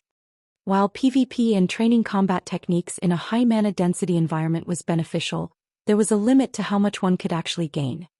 When Shifeng heard the conversations in the guild chat, he simply chuckled. He then took a return scroll from his bag and activated it, intending to return to White River City for now. While his asking price of 2 magic crystals was astonishingly high, and even he thought it was expensive, the Divine Colosseum's Trial Tower only charged 1 magic crystal. However, his illusory space offered a stronger training ground than the Trial Tower. Not only was the mana density much higher, but players could also spar with an illusory creature that possessed the same skill set. The illusory creature could also execute said skills with a 100% completion rate. No matter how he looked at it, the illusory space was far better than the Trial Tower. He planned to take the gamble. If no one wanted to rent the advanced combat rooms after realizing the benefits, he could lower the price to 1 magic crystal. He had left the Evil God's tablet and advanced combat rooms management to Judy. She would automatically activate the illusory space when players entered the combat rooms. 30 seconds later, Shifeng transformed into a streak of white light and left the battle arena. A man and woman entered the battle arena's lively first-floor hall. Both were exquisitely dressed, level 43 players. As they entered the hall, they immediately attracted a lot of attention. Aren't they Remnant Cloud and Graceful Moon, the commander and vice-commander of Firecloud Fox? A level 41 shield warrior in silver armor immediately recognized the 2 people that just entered the building. What's an adventurer team from the Black Dragon Empire doing here? It shouldn't be so surprising. After all, several experts from the Black Dragon Empire have trained in the battle arena before. Those experts are pretty high ranked in the Empire, some even ranking among the top 100. Those 2 are probably here to prepare for the Empire's ranking battle tomorrow, a level 42 elementalist wearing purple robes said.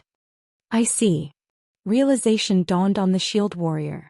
If I remember correctly, Firecloud Fox barely got into the top 50 adventurer teams in the Black Dragon Empire's last ranking battle.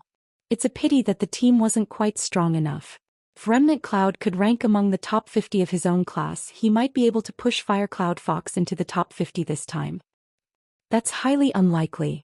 Various superpowers recently debuted newcomers that they've been nurturing internally to contest for the top 10 newcomers in God's domain.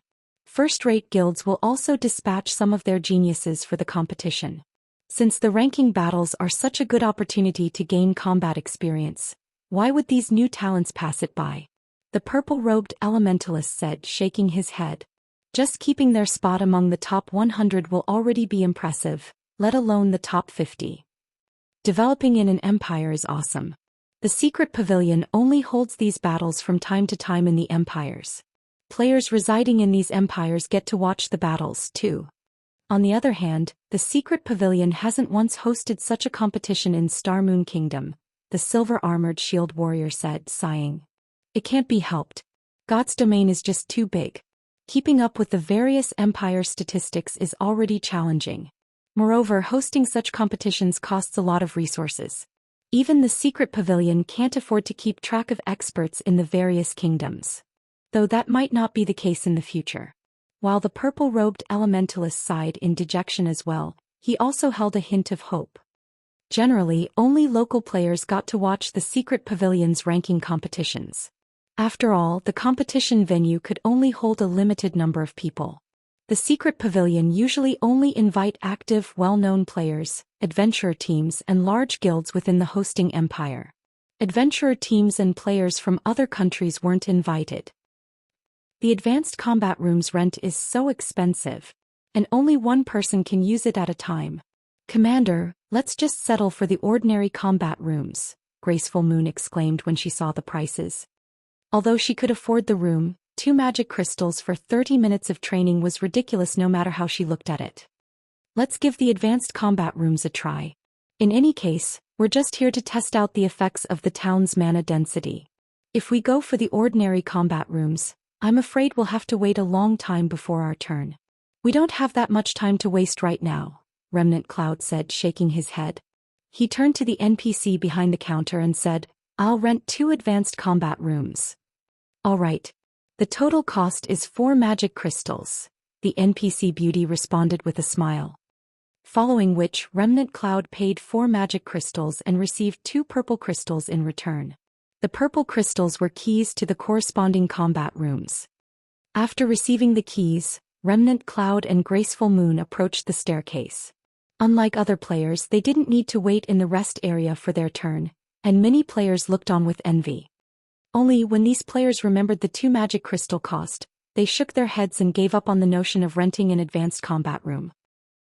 Meanwhile, Shifeng had arrived in White River City. After leaving the teleportation hall, he made his way to the library. Due to an unexpected situation, he had been forced to delay his plan of asking Charlene about the pitch-black ring. Now that the evil demon problem plaguing Stone Forest Town had been dealt with, he had to visit the woman. After all, if not even omniscient eyes could appraise the pitch-black ring, the ring's origin must be extraordinary. After riding an advanced horse carriage for 10 minutes or so, Shifeng reached White River City's library. However, the scene before the library had changed drastically. Due to White River City's promotion, the library's appearance had become far more majestic. The guards standing by the main entrance had also been upgraded, now level 180 Tier 2 knights. Upon entering the library, Shifeng felt a distinct change to the building's mana density. It would now be far easier to learn and train spells here than outside. Hence, far more magical class players occupied the building. Shifeng did not waste too much time in the first floor hall, quickly making his way to the library's top floor. Upon reaching the top floor, like his previous visit, Shifeng felt as if he had just sunk into a muddy swamp. He wasn't comfortable. When he entered the Star Moon Hall, Charlene sat at a table, quietly reading an ancient book as she usually did. She gave off an indescribable sense of intimacy and tranquility. It seems your promotion has gone smoothly. You've made it back so quickly. When Charlene saw Shifeng enter the hall, she scrutinized him. A moment later she smiled and said, Well? Out with it. Why have you come this time? Lady Charlene, I'd like your help in appraising an item, Shifeng answered straightforwardly. This item is very special and I cannot even inspect it with my omniscient eyes. Even your omniscient eyes appraise it? Charlene was slightly astonished. Setting her book on the table, she continued, That is interesting. Let me have a look. Following which, Shifeng revealed the pitch-black ring he had obtained from the ancient treasure chest. Chapter 1385. Repairing the Bible of Darkness. Chapter 1385. Repairing the Bible of Darkness. The pitch-black ring was simple and unadorned. Even if a player picked it up, it wouldn't be surprising if they sold it to an NPC as trash. However, when Shifeng took out the ring, Charlene was stunned for a moment while Shifeng felt the previously calm mana in the hall rampage. Very quickly, however, peace returned to Star Moon Hall. This was the first time Shifeng had seen Charlene lose her composure. Where did you get this? Charlene asked, her joy and excitement lighting up her eyes as she stared at the pitch-black ring in Shifeng's hand. A secret room in the Orc Palace, Shifeng answered truthfully. Seeing Charlene's reaction, he could tell that she recognized the item, and he could not help his growing excitement. If even Charlene hadn't known the ring's identity, it would have likely collected dust in his warehouse for a very long time. After all, unless he obtained an identification skill that was even more powerful than omniscient eyes, he wouldn't learn more about the ring. Such a skill wasn't easily obtained. However, if an NPC recognized the item, he could learn about it even if he couldn't analyze it. So that's the case. That old bastard really did have it. Charlene smiled. With a wave of her hand, the pitch-black ring flew out of Shifeng's palm and to Charlene's. Slowly she said, This is the Ring of Eternity. It had originally belonged to the God Slayer, but looking at it now it seems to be damaged beyond repair. Damaged beyond repair? Shifeng's heart sank. He had hoped that this ring was something amazing, yet it turned out to be beyond salvation. It was no wonder why omniscient eyes couldn't analyze it. After all, it was only natural that he couldn't appraise a worthless item. Don't be too disappointed. Although it is useless now, the ring's materials are quite special, Charlene said. She couldn't help but giggle when she saw the dejected expression on Shifeng's face. After all, this ring used to be a godly relic. The heart of the world had been its core material. I believe many people will be interested in this ring if you can get a craftsman forger to make a new one. When Shifeng heard the words heart of the world, his breathing quickened slightly. The heart of the world was the foundation of a world. Many of God's domain's other worlds, for example, had evolved from a heart of the world. If you don't have a use for this ring, I'd be willing to buy it.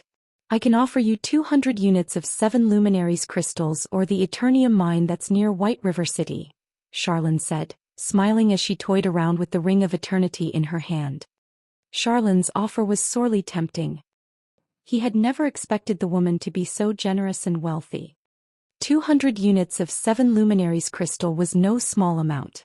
It would take a first-rate guild months if not years to gather so much. Meanwhile, the Eternium mine close to White River City was also quite famous. Shifeng hadn't thought that the mine actually belonged to Charlene. Eternium ore was a very rare supportive ore. It was also used to forge magisteel ingots, which could increase one's success rate when forging weapons and equipment. Many guilds had thought of claiming the mine for themselves in the past. Unfortunately, the mine was under the kingdom's supervision. The NPCs guarding it were all level 180 and above. It was impossible to claim. If he could obtain the Eternium mine, the candlelight trading firm's forgers would have a much easier time when crafting weapons and equipment above level 50. Lady Charlene, if I wish to make a new ring, must I get the help of a craftsman forger? Shifeng asked. Although Charlene's offer was tempting, the heart of the world was similarly precious. Encountering the material again in the future would be nearly impossible. It doesn't have to be a craftsman, but craftsman forgers are the only ones who can use the material to its fullest potential. If you asked a master or grandmaster forger to craft the new ring, the final product will be very low quality. It might not even be worth 50 units of 7 Luminaries crystals, Charlene said, smiling at Shifeng. You need to think this through. How about I make you another offer? The power of darkness in your body has already become considerably dense. In exchange for this ring, I'll help you partially restore the Bible of Darkness. It'll become a little easier to retrain Moloch's ring's devouring effect. Help me repair the Bible of Darkness? Shifeng was slightly astonished. He had never imagined that Charlene would be so interested in the Ring of Eternity, so much so that she'd offer to help him repair the Bible of Darkness, albeit partially. Immediately he answered, "All right. I'll have to trouble you to help me repair the Bible of Darkness, then." He had rushed to complete his Tier 2 promotion precisely because he was worried about Moloch's ring's devouring effect. Now that a solution to this problem had presented itself, he had to take advantage of it. After all, he still had other matters to deal with.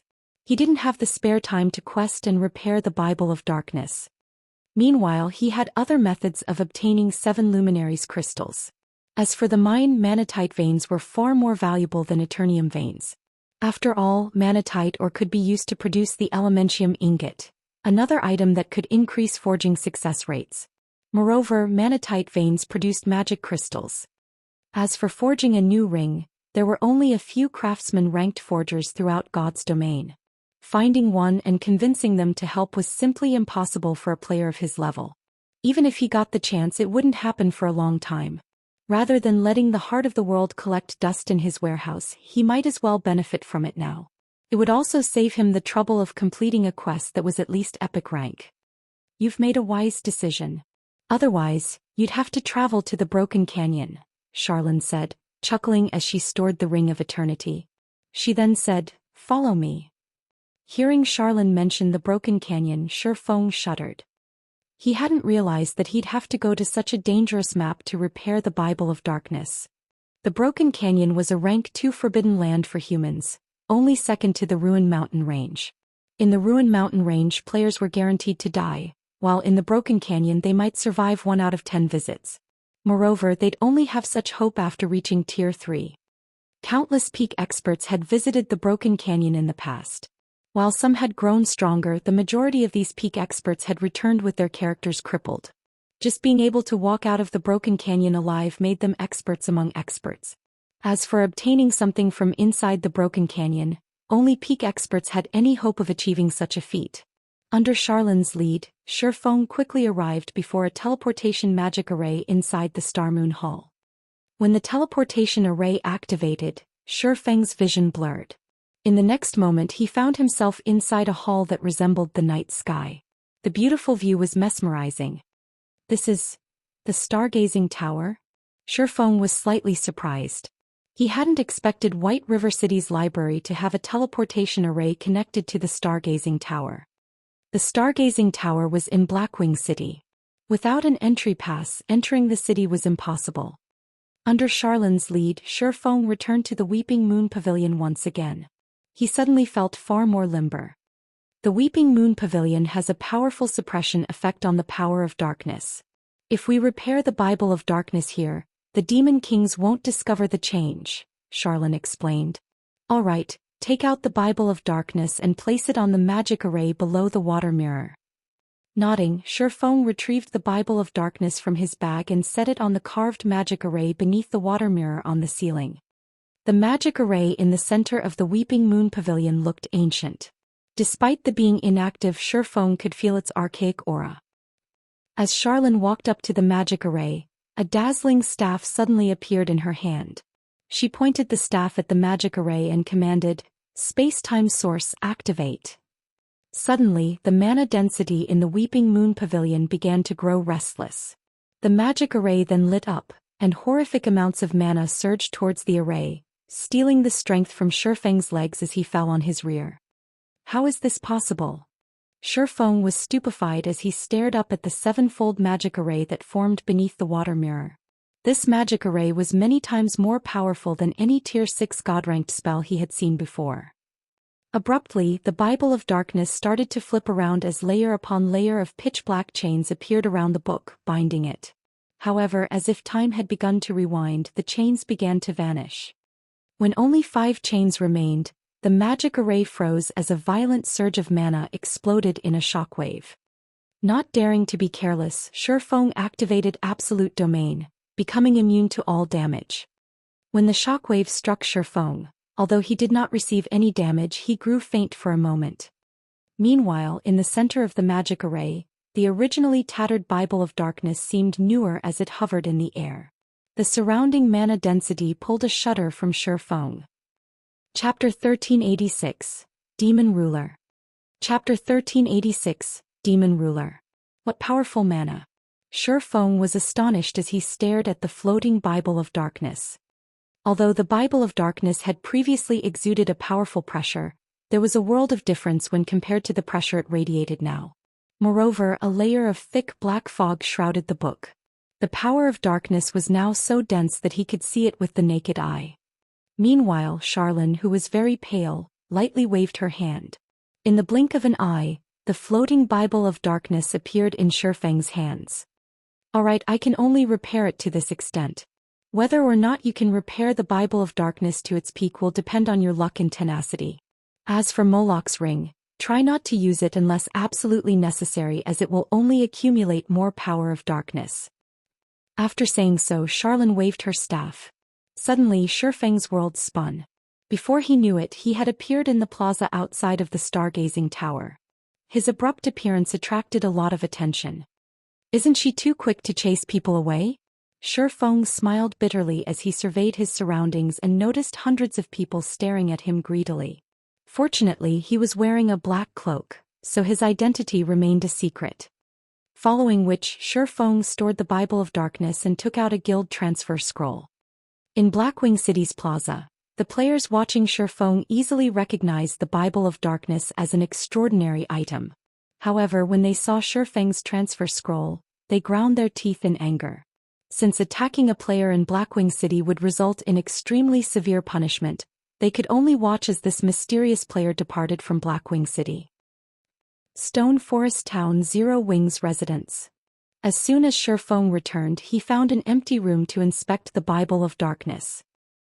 Bible of Darkness, fragmented legendary item.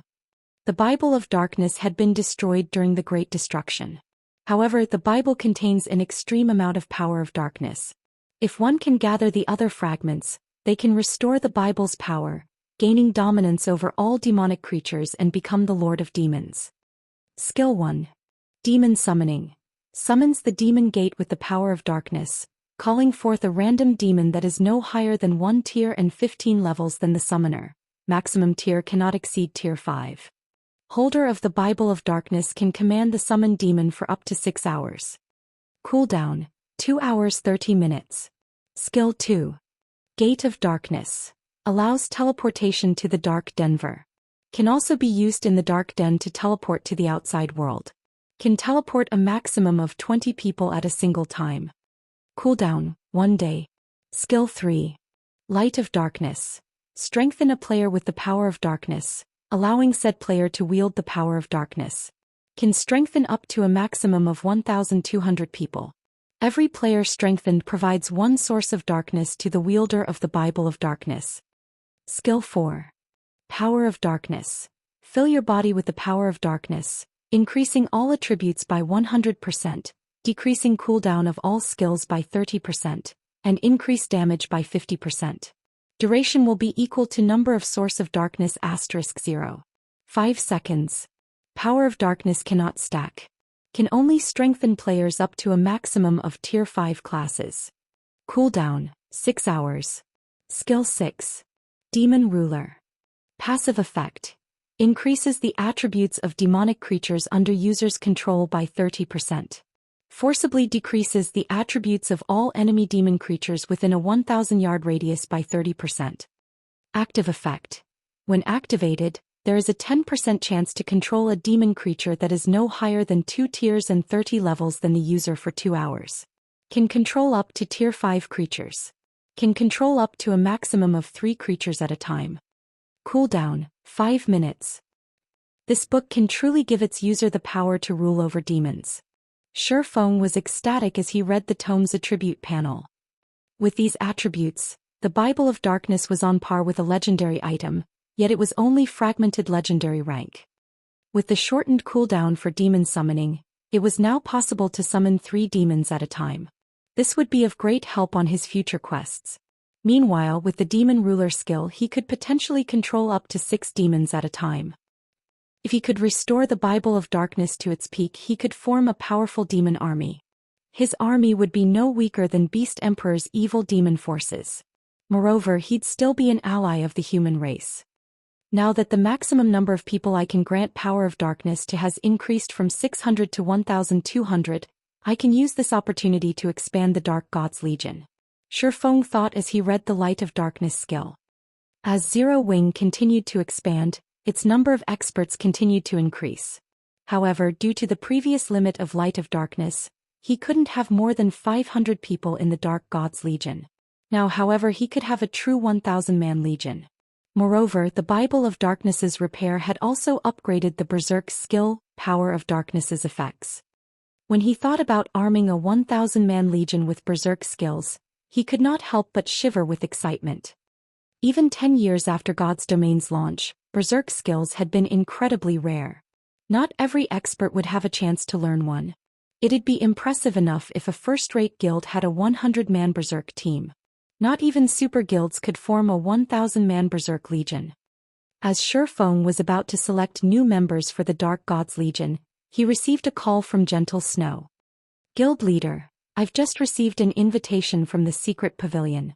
The Secret Pavilion has requested that you and several core upper echelons spectate tomorrow's ranking competition in the Black Dragon Empire. Moreover, the Pavilion has given Zero Wing 5 participation slots. We can join the official competition without going through the qualifiers, Gentle Snow reported before forwarding the invitation to Shifeng. They've invited Zero Wing to participate in the ranking competition as well? Shifeng was slightly astonished. The Secret Pavilion's ranking competitions had been the most famous competitions throughout God's Domain in the past. They were one of the few major competitions that players had access to and could watch. However, the organization wouldn't invite just any guild to participate. The secret pavilion only invited large local guilds. Moreover, due to the venue's capacity, a limited number of guilds were invited to spectate. Usually, the secret pavilion only prepared slots for 100 guilds. Among the guilds invited, the weakest were second-rate guilds. Other local guilds would then contest for the leftover slots. As this ranking competition was the best opportunity for a guild to increase their renown in an empire, an intense competition among the local third-rate guilds would break out before every event. Unfortunately, as both God's domain size and player population were too massive, it was unrealistic to hold the ranking competitions in every country. Hence, during the game's early stages, the secret pavilion only limited the ranking competitions to the various empires. However, as the secret pavilion continued to develop and grow stronger, it would host a few events in some of the more powerful kingdoms. These ranking competitions were also why Shifeng knew about various experts in Starmoon Kingdom and the various empires. Shifeng had never thought that his guild would be invited as well. However, after giving the matter some thought, he found it reasonable. Zero Wing already had a branch guild in the Black Dragon Empire. In addition, Zero Wing was Starmoon Kingdom's #1 guild. It wasn't unusual for the guild to receive an invitation. Guild leader, this is a good chance for Zero Wing to increase its fame in the Black Dragon Empire. As this is our first invitation and you're our guild leader, you have to attend, Gentle Snow said seriously. There were too many large guilds in the Black Dragon Empire, and quite a few first-rate guilds would be participating in the competition.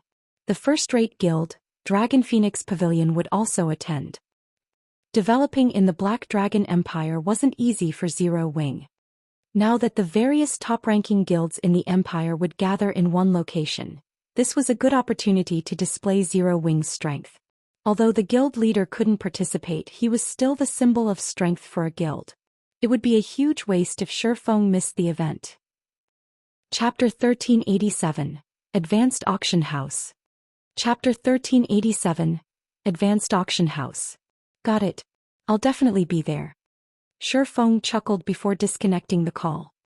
While Zero Wing might be famous in Starmoon Kingdom, in the Black Dragon Empire and other countries, only large guilds would have a clear understanding of it. Ordinary players and the like would at most have only heard Zero Wing's name. After all, God's domain was very large with many guilds in it. There were guilds rising to and falling from prominence every day. Just keeping up with the latest news within one's own country was already a difficult task, not to mention news in other kingdoms and empires. One could only do so by devoting all of their time to researching the various kingdoms and empires and nothing else. However, the consequence of doing something like this was a halt in their progress in the game, something unacceptable to most players. If one spoke about Zero Wing's popularity among the players of the Black Dragon Empire, it might not even be comparable to that of a second-rate guild in the empire. After all, the majority of the players in God's domain would not leave the country they belonged to at this stage of the game. Moreover, the official forums were also region-based. One could access only the forums of the country they were in. Hence, the only way one could access the forums of another country was by personally traveling to said country. As a result, the knowledge that ordinary players and a large majority of elite players had regarding other kingdoms and empires was limited to the various ranking lists created by the Secret Pavilion. In fact, before becoming the guild leader of Shadow, Shifeng had also been in a similar situation.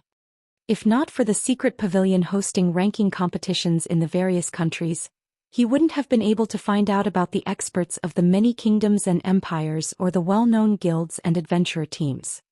Following which, Shifeng pulled up the relevant data for guild members and began choosing the new members for the Dark Gods Legion. Previously, as there were too few slots available in the Dark Gods Legion, he had set in place an elimination system to replace underperforming members. Now that the Power of Darkness slots had doubled in number, he needed to select new members for the Dark Gods Legion properly. After all, becoming a member of the Dark Gods Legion was already equivalent to becoming one of Zero Wing's core members. The benefits they enjoyed were second only to what the main force members received. Fortunately, Aqua Rose had already compiled a list of reserve members for the Dark Gods Legion and would frequently update it. The members on this list normally had excellent performances in the guild and displayed rapid improvement. Their individual strength ranked near the top among elite members as well. Moreover, Aqua Rose had also carried out a detailed investigation into their backgrounds. Hence, the likelihood of them being spies from other guilds was very low. These people have actually joined Zero Wing too? As Shifeng was going through the reserve member list, he suddenly discovered the names of a few players that had been peak experts in Star Moon Kingdom in the past. The elementalist Carefree Wind, nicknamed the Magic Breaker. He was once an independent expert ranked within the top 30 of Star Moon Kingdom's elementalist rankings. Carefree Wind always operated solo. Despite many large guilds' attempts to recruit him, none of them had ever succeeded in doing so. The assassin Cool Breeze. He was similarly an expert on Star Moon Kingdom's assassin rankings. At his peak he had managed to get within the top 15. Shifeng could not help but sigh ruefully when he noticed that various peak experts of Star Moon Kingdom in his previous life had actually joined Zero Wing. It was no wonder people often said that Zero Wing was rife with experts. When he looked at this list now, those words really were true. Given enough time and opportunities, these people would definitely become peerless experts in the future. At that time, nobody would dare say that Zero Wing was lacking in peak experts. Just as Shifeng was going through the reserve member list, he suddenly received a call from Melancholic Smile. Guild leader, I've already gathered the 100 architects you've asked for at the guild residence's first floor reception room. They can start working at any time, Melancholic Smile said. The architect class was originally a very unpopular subclass. Even though the Candlelight trading firm had already recruited quite a number before, trying to gather 100 architects was not an easy task. With so many architects, they could already reconstruct Stone Forest Town all over again. Okay, I'll head over right away. Shifeng nodded. Inside the first floor reception room, 100 architects had gathered. Currently, some of them wore nervous expressions while others looked excited. After all, this was the first time their guild leader, Black Flame, had asked to meet with them directly. Black Flame was someone everybody in Star Moon Kingdom knew about. He was a living legend. Just before this, he had even single-handedly defeated a small army of evil demons as well as sent Heaven's Burial's experts running for their lives. I wonder what the guild leader has called so many of us here for. I suspect that the guild might be planning on nurturing a few architects. I heard that some time ago the guild decided to nurture some alchemists. As a result, during this period, those alchemists in the trading firm have been practicing like crazy. They've all locked themselves up in their workshops and have declared they would get within the top 10 of some competition. I also heard about that. Moreover, I heard that it triggered a frenzy among the alchemists in the entire Star Moon Kingdom. Right now, many capable alchemists are trying to join the Candlelight trading firm to compete for the top 10 rankings for that competition. I'm not asking for much. As long as I can become a core member, I will be able to rely on God's domain to earn a stable income in the future. Stop dreaming. It's very difficult for lifestyle players to become core members in Zero Wing. After all, Zero Wing's core members all receive a considerably high fixed monthly salary. I've just managed to get promoted to Advanced Architect. There are only a few Advanced Architects in the entire Candlelight trading firm. Even if I can't become a core member, as long as I work hard enough, I should still have a great chance to become an internal member.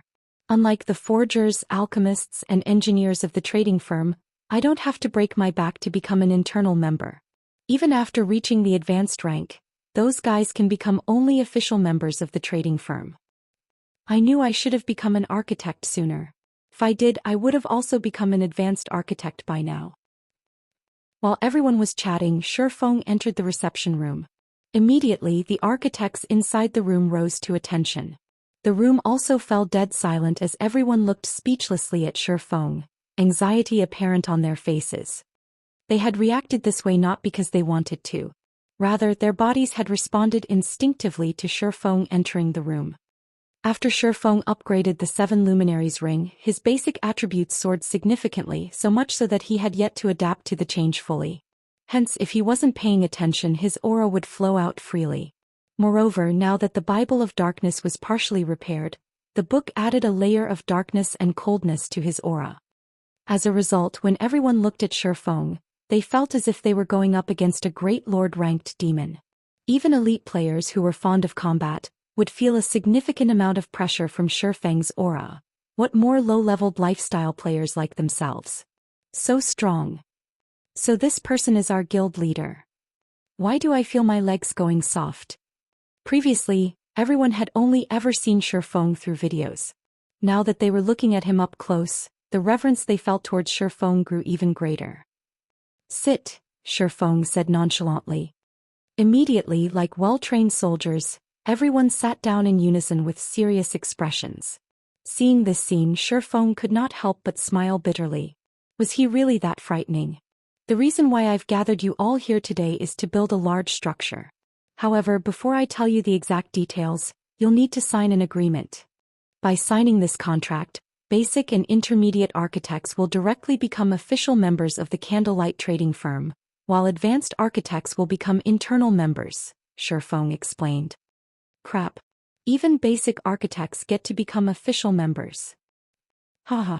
My decision to become an architect was the right one after all. Hearing Shifeng's words, nearly everyone in the room cried out in shock. The Candlelight trading firm was Star Moon Kingdom's #1 trading firm. It was also a holy land for lifestyle players. The benefits it offered was at the top of the industry. Hence, countless lifestyle players wanted to join the trading firm. However, because of this popularity, becoming an official member of the trading firm was extremely difficult. Normally, when an advanced lifestyle player joined another guild, they would almost always receive the treatment of a core member. In Candlelight, however, advanced lifestyle players would only qualify as official members. One could just imagine how difficult it was to become an official member of the Candlelight trading firm. Meanwhile, if an advanced lifestyle player wished to become an internal member of Candlelight, they would have to top all sorts of competitions. Yet now they could become internal members just by being advanced architects. It was simply inconceivable. Immediately, everyone signed the agreement without hesitation. With the contracts dealt with, Shifeng nodded and said, "Since no one has any problems, let's move to today's main topic." Saying so, he took out a very large construction design from his bag. Compared to ordinary construction designs, this one was nearly 3 times bigger. Moreover, the design consisted of a thick stack of papers. When everyone read the words written on the construction design, they gasped. The Advanced Auction House Design. Chapter 1388. Inheriting Secret Runes. Chapter 1388. Inheriting Secret Runes. Melancholic Smile, who was also in the reception room, could not help but rub her eyes as she looked at the design placed on the table in astonishment. The auction house design was one of the items the various large guilds were all searching for right now. Just from looking at Red Iron Town's current situation, one could tell how much of a help an auction house could be to a guild town.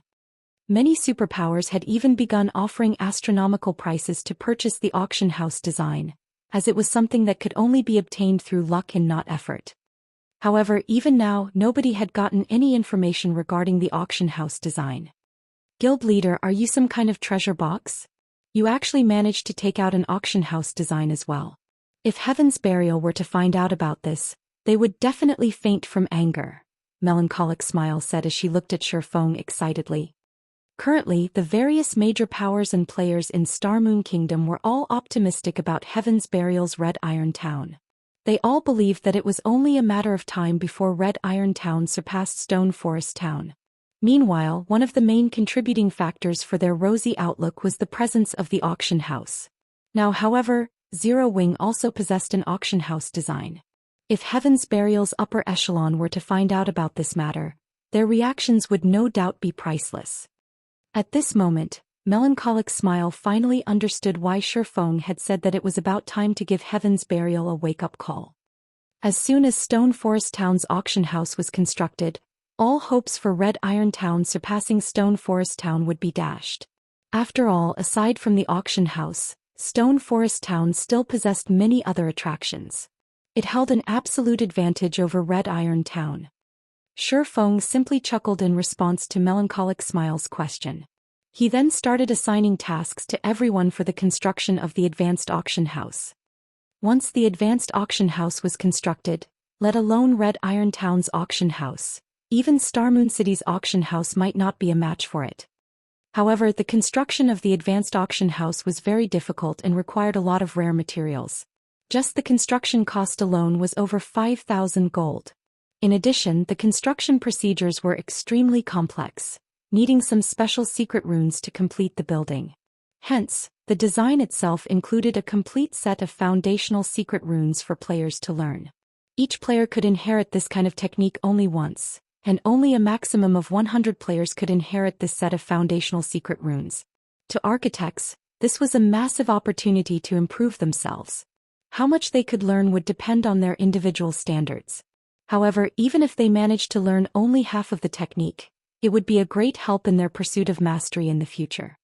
If one could fully grasp the foundational secret runes, they would have no problems becoming master architects. Although Shifeng did not know how much the 100 architects present could grasp, at the very least he would increase their chances at becoming master architects. Even if only 1 out of 100 of these people managed to become a master architect, it would be a matter worth celebrating for Zero Wing. At this stage of the game, not much importance was placed on architects. However, as God's domain continued developing and the number of guild towns and cities in the game increased, the status of architects in the game would also rise rapidly. Particularly at the later stages of the game, the treatment master architects received from guilds would not be the slightest bit inferior when compared to master forgers, master alchemists and master engineers. After all, advanced construction designs were extremely rare. However, master architects had a chance at creating an advanced construction design of their own. Moreover, every advanced construction design was worth much more than the advanced designs of alchemy, forging and engineering, because buildings constructed using advanced construction designs possessed distinctive abilities. Take the advanced auction house design for example. In the case of an ordinary auction house, it was only capable of letting players consign and purchase items through it. There was not much difference between it and NPC auction houses. However, it was a different story for advanced auction houses. An advanced auction house possessed 2 more features than an ordinary auction house. The first feature was the bartering function. This bartering function did not require any intervention from players. The system would automatically complete the transaction of items for players. It was an extremely convenient system for independent players and adventurer teams. After all, a large portion of God's Domain's player base consisted of independent players and adventurer teams. There were bound to be some people that would be lucky enough to obtain items that the various large guilds could not. Just this bartering function alone allowed the advanced auction house to surpass ordinary auction houses by far. The second feature was a weekly NPC auction, which was similar to the auctions held at Blackwing City. At this NPC auction, NPCs would put their own items up for bids. Naturally, players would be allowed to purchase these items so long as the bids they placed were sufficiently high. This feature definitely could not be found in an ordinary auction house. Due to these 2 features, the advanced auction house Ouroboros operated in the past became the #1 auction house in Starmoon Kingdom as well as neighboring kingdoms. Back then even superpowers were envious of Ouroboros. Inside the reception room, under Shifeng's guidance, all 100 architect players managed to inherit the foundational secret runes. Crap. There's actually such a construction method as well. These foundational secret runes are simply amazing. If my friends were to find out that I've joined Zero Wing and have even learned a set of foundational secret runes, they would definitely die of envy. Amazing. If I manage to learn these secret runes, I feel that I'll have a greater chance of becoming a master architect. Everyone could not help but exclaim when they obtained the foundational secret runes. The loyalty and reverence they felt towards Zero Wing also strengthened even more. Recently, there were all sorts of rumors flying about stating that Heaven's Burial would surpass Zero Wing sooner or later. From the situation now, however, not to mention surpassing Zero Wing, Heaven's Burial would be fortunate if it could touch Zero Wing's shadow. While Shifeng was watching everyone learning the foundational secret runes quietly, Melancholic Smile's expression suddenly sank. "What's wrong?" Shifeng asked curiously.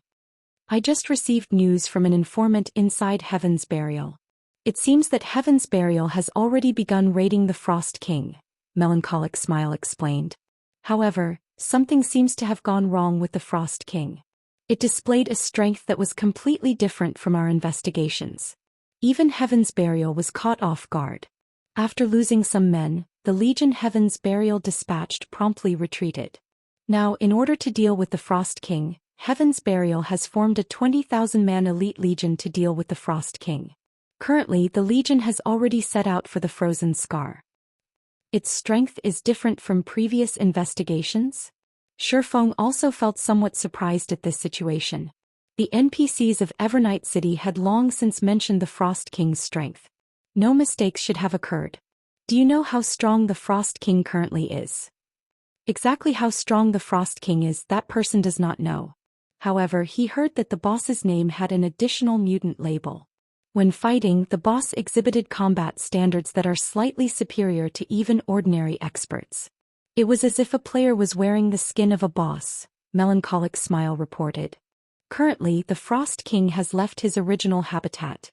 Many large guilds have also found out about this situation already and are currently dispatching their own elite armies to hunt down the Frost King. A mutant. Shifeng was surprised when he heard about the Frost King turning into a mutant. A moment later, however, a smile appeared on his face. They've all gone to compete for it? This is interesting. Mutants were no different from natural disasters.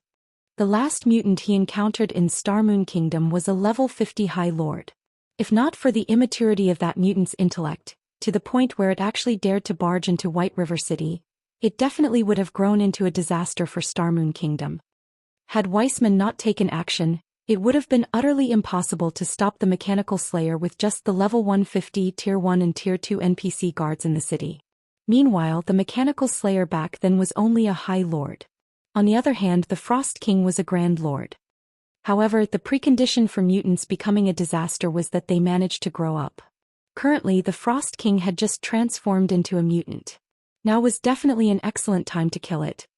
In God's domain, risks and opportunities came hand in hand. It was very obvious that the various large guilds were also aware of this principle. Moreover, the fact that the Frost King had left its original habitat was good news for players.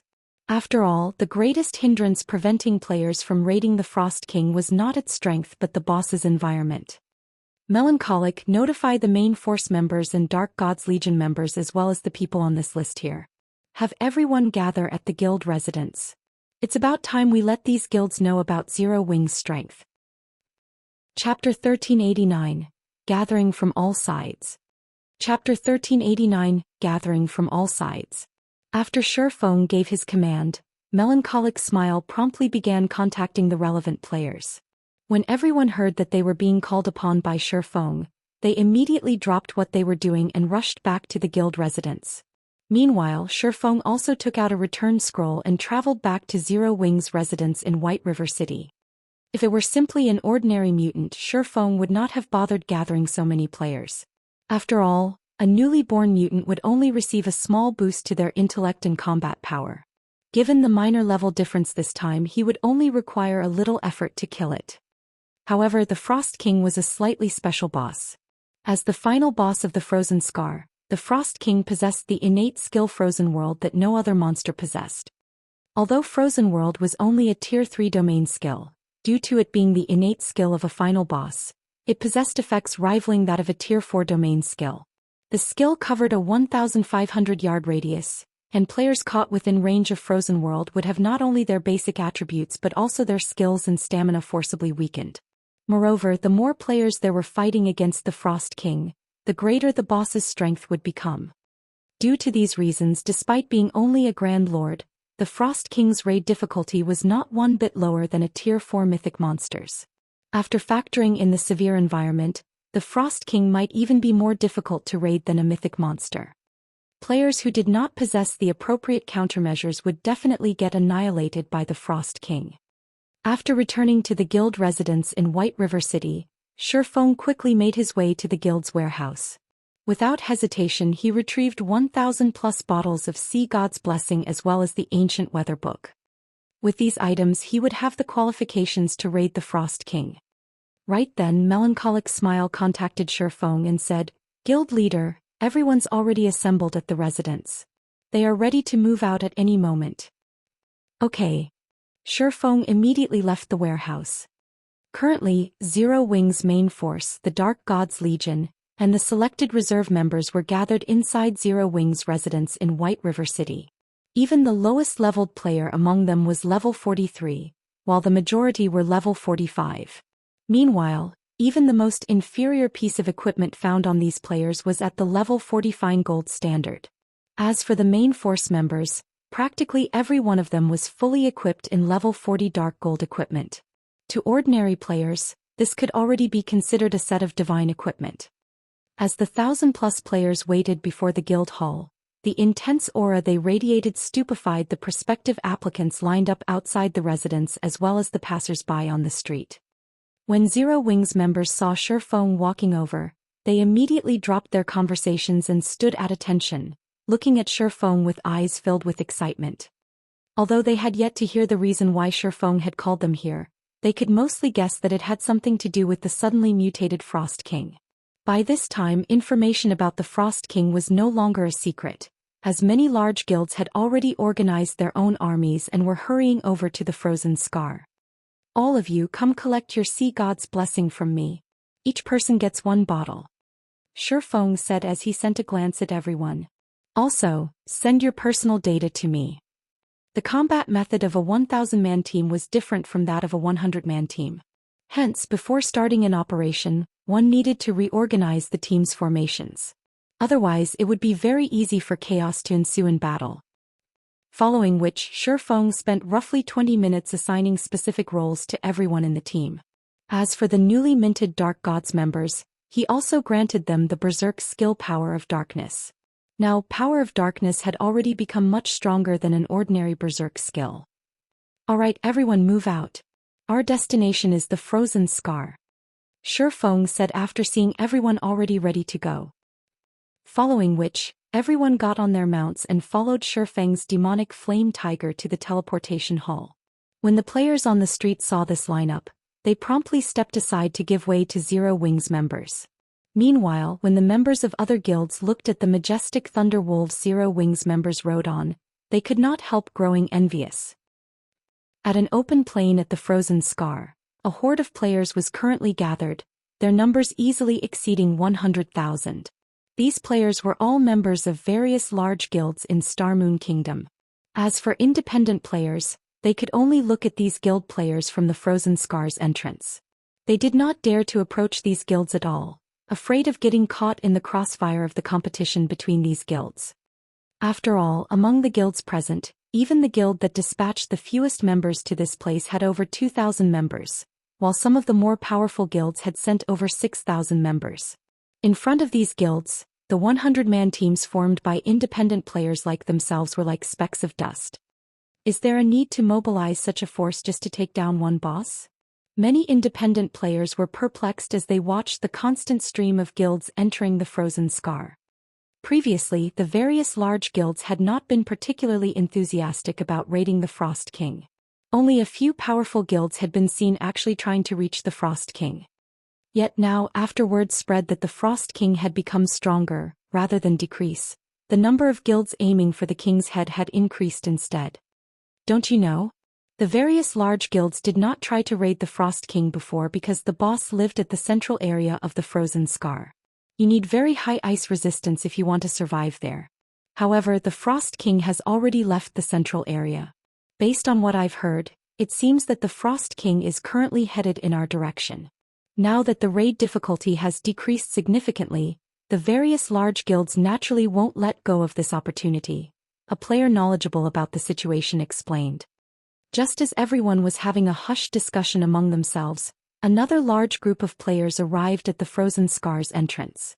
The players numbered so many that they very nearly clogged up the entire entrance. Quick look. The Star Alliance and Heaven's Burial have arrived. They've brought along so many members. They must have dispatched at least 10,000 members. 10,000? What a lowball. From what I heard from one of Heaven's Burial's internal members, it seems that Heaven's Burial has dispatched 20,000 members to take down the Frost King this time. As for the Star Alliance, they've dispatched 24,000 members. I really wonder which guild will get the Frost King in the end. Guild Leader Galaxy, what a rare opportunity to meet you here. I never thought that you would take charge of the legion sent to raid the Frost King this time, Singular Burial said, feeling slightly surprised as he looked at Galaxy Past, who rode on a large war bear. At this moment, Galaxy Past was geared in silver armor engraved with golden divine runes, and carried a purple lightning-clad greatsword on his back. He also did not bother hiding the epic glow effects of his breastplate and greatsword. As for Galaxy Past himself, he had already reached level 45, and his body radiated a chilling aura. Compared to the Galaxy Past Singular Burial knew before, the current Galaxy Past was like a completely different person. Previously, as Singular Burial had been entirely focused on surpassing Zero Wing, he had neglected to pay attention to the Star Alliance. In addition, the Star Alliance had kept a low profile for quite a long time, only developing itself peacefully and not participating in any guild battles. Singular Burial never expected that after not seeing Galaxy Past for some time, the latter would actually become so powerful that even Singular Burial himself felt threatened by him. Moreover, Galaxy Past wasn't the only person that had changed. The Elementalist Red Feather, the Ranger Flourishing Willow, and the Elementalist Purple Eye had all become a lot stronger. Like Galaxy Past, they were also level 45, and every one of them gave off a very dangerous feeling. Haven't you personally come here as well in order to gain Evernight City's reputation and status, Guild Leader Burial? Galaxy Past countered, chuckling as he glanced askance at Singular Burial. Why don't our two guilds join hands and clear out the other guilds present? Afterwards, we'll rely on our own capabilities to compete for the Frost King. How about it? Singular Burial suggested as he looked at the other guilds in the distance that were currently getting ready to tackle the Frost King. Guild Leader Burial, while your suggestion indeed sounds good, allow me to refuse on behalf of the Star Alliance. In my opinion, the more the merrier. Galaxy Past immediately turned down Singular Burial's offer. If Guild Leader Burial doesn't have anything else to say, we'll go ahead to start making our own preparations. Saying so, Galaxy Past led the Star Alliance's members towards the plains. Guild Leader, what's up with Galaxy Past? Why do I feel as if he has transformed into a completely different person? Daybreak Fog asked, surprise coloring her face as she watched Galaxy Past and the other members of the Star Alliance walk away. I don't know. However, we'd best pay more attention to the Star Alliance in the future, Singular Burial said, shaking his head. Although the Star Alliance had transformed remarkably, Singular Burial was still confident of claiming the kill on the Frost King. His previous offer to clear out the other guilds was simply an attempt to probe the Star Alliance's strength. In reality, it did not matter to him whether the other guilds took part in the competition or not. Alright, let's go get ready ourselves. Daybreak Fog nodded in response and commanded the army forward. Just as the various large guilds were quietly waiting for the Frost King's arrival, another batch of white lights appeared at the entrance of the regional dungeon, signifying the arrival of yet another group of players. The moment these players appeared, the many independent players crowding the entrance could not help but turn around to take a look at these newcomers. The reason for such a reaction was the powerful aura they felt coming from these players. Every one of these players exuded an aura that made the onlookers shudder. Meanwhile, the exquisiteness of these players' equipment was also off the charts. Moreover, every one of these players sat on mounts and they moved like a well-trained army. Compared to them, the previous guild armies seemed more like a bunch of rabble. It's Zero Wing. Zero Wing has come as well. Chapter 1390. Settling a Debt. Chapter 1390. Settling a Debt. Upon Zero Wing's arrival, the guild attracted a lot of attention from the independent players crowding the entrance. One team after another appeared, surprising the spectating players more with each arrival. Level 45. How are Zero Wing's members so high-leveled? The top 10 players on the ranking list are only level 45. By the looks of it, Zero Wing should have at least 400 level 45 members. Crap. Zero Wing has so many members in level 40 dark gold equipment. Zero Wing's appearance was truly eye-catching. The Thunder Wolf Guild mount and six-winged emblem had become famous as Zero Wing symbols. As the crowd watched the massive Thunder Wolves, they could not help but drool. At the moment of purchase, the Thunder Wolves' attributes rivaled that of bronze mounts despite their common rank. Although nurturing guild mounts was very difficult, it was obvious that the Thunder Wolf's growth potential was very high, which would make it easier to nurture. Meanwhile, players could obtain items from the Eclipse Gate that could accelerate their guild mount's growth. Zero Wings members were practically guaranteed to nurture their Thunder Wolves to bronze rank. Even for elite players, a bronze mount was a luxury. They'd have to be lucky to find one. What's that mount? Its aura is so powerful. How can such a powerful mount exist? As Zero Wings members continued to arrive, everyone quickly noticed a ferocious 3-meter-tall beast. A pitch-black horn protruded from its head as arcs of white electricity danced around its body, and black flames surrounded its 4 paws. It was distinctively different from the Thunderwolf mounts. Players could even feel this beast's aura from over 100 yards away. A single glance from this creature made them shudder. This ferocious beast was like a king among mounts. The moment it appeared, every other mount submitted as it stepped aside. Wait, look at the rider. The player on that mount seems to be Black Flame. It really is Black Flame. I never thought he would lead an army here personally. The competition for the Frost King is about to become more interesting. Crap. As expected of the Sword King. He even managed to get his hands on such a mount. I wonder what rank it is. Since it's so powerful, could it be an epic mount? Black Flame's capabilities are ridiculous. With such a powerful mount, he won't even need to take action to kill an expert player. He can simply let his mount take care of it. Everyone stared at Shifeng in shock. A dark gold mount could, at most, rival a chieftain of the same level. Although chieftains were powerful, they were not insurmountable to the players here.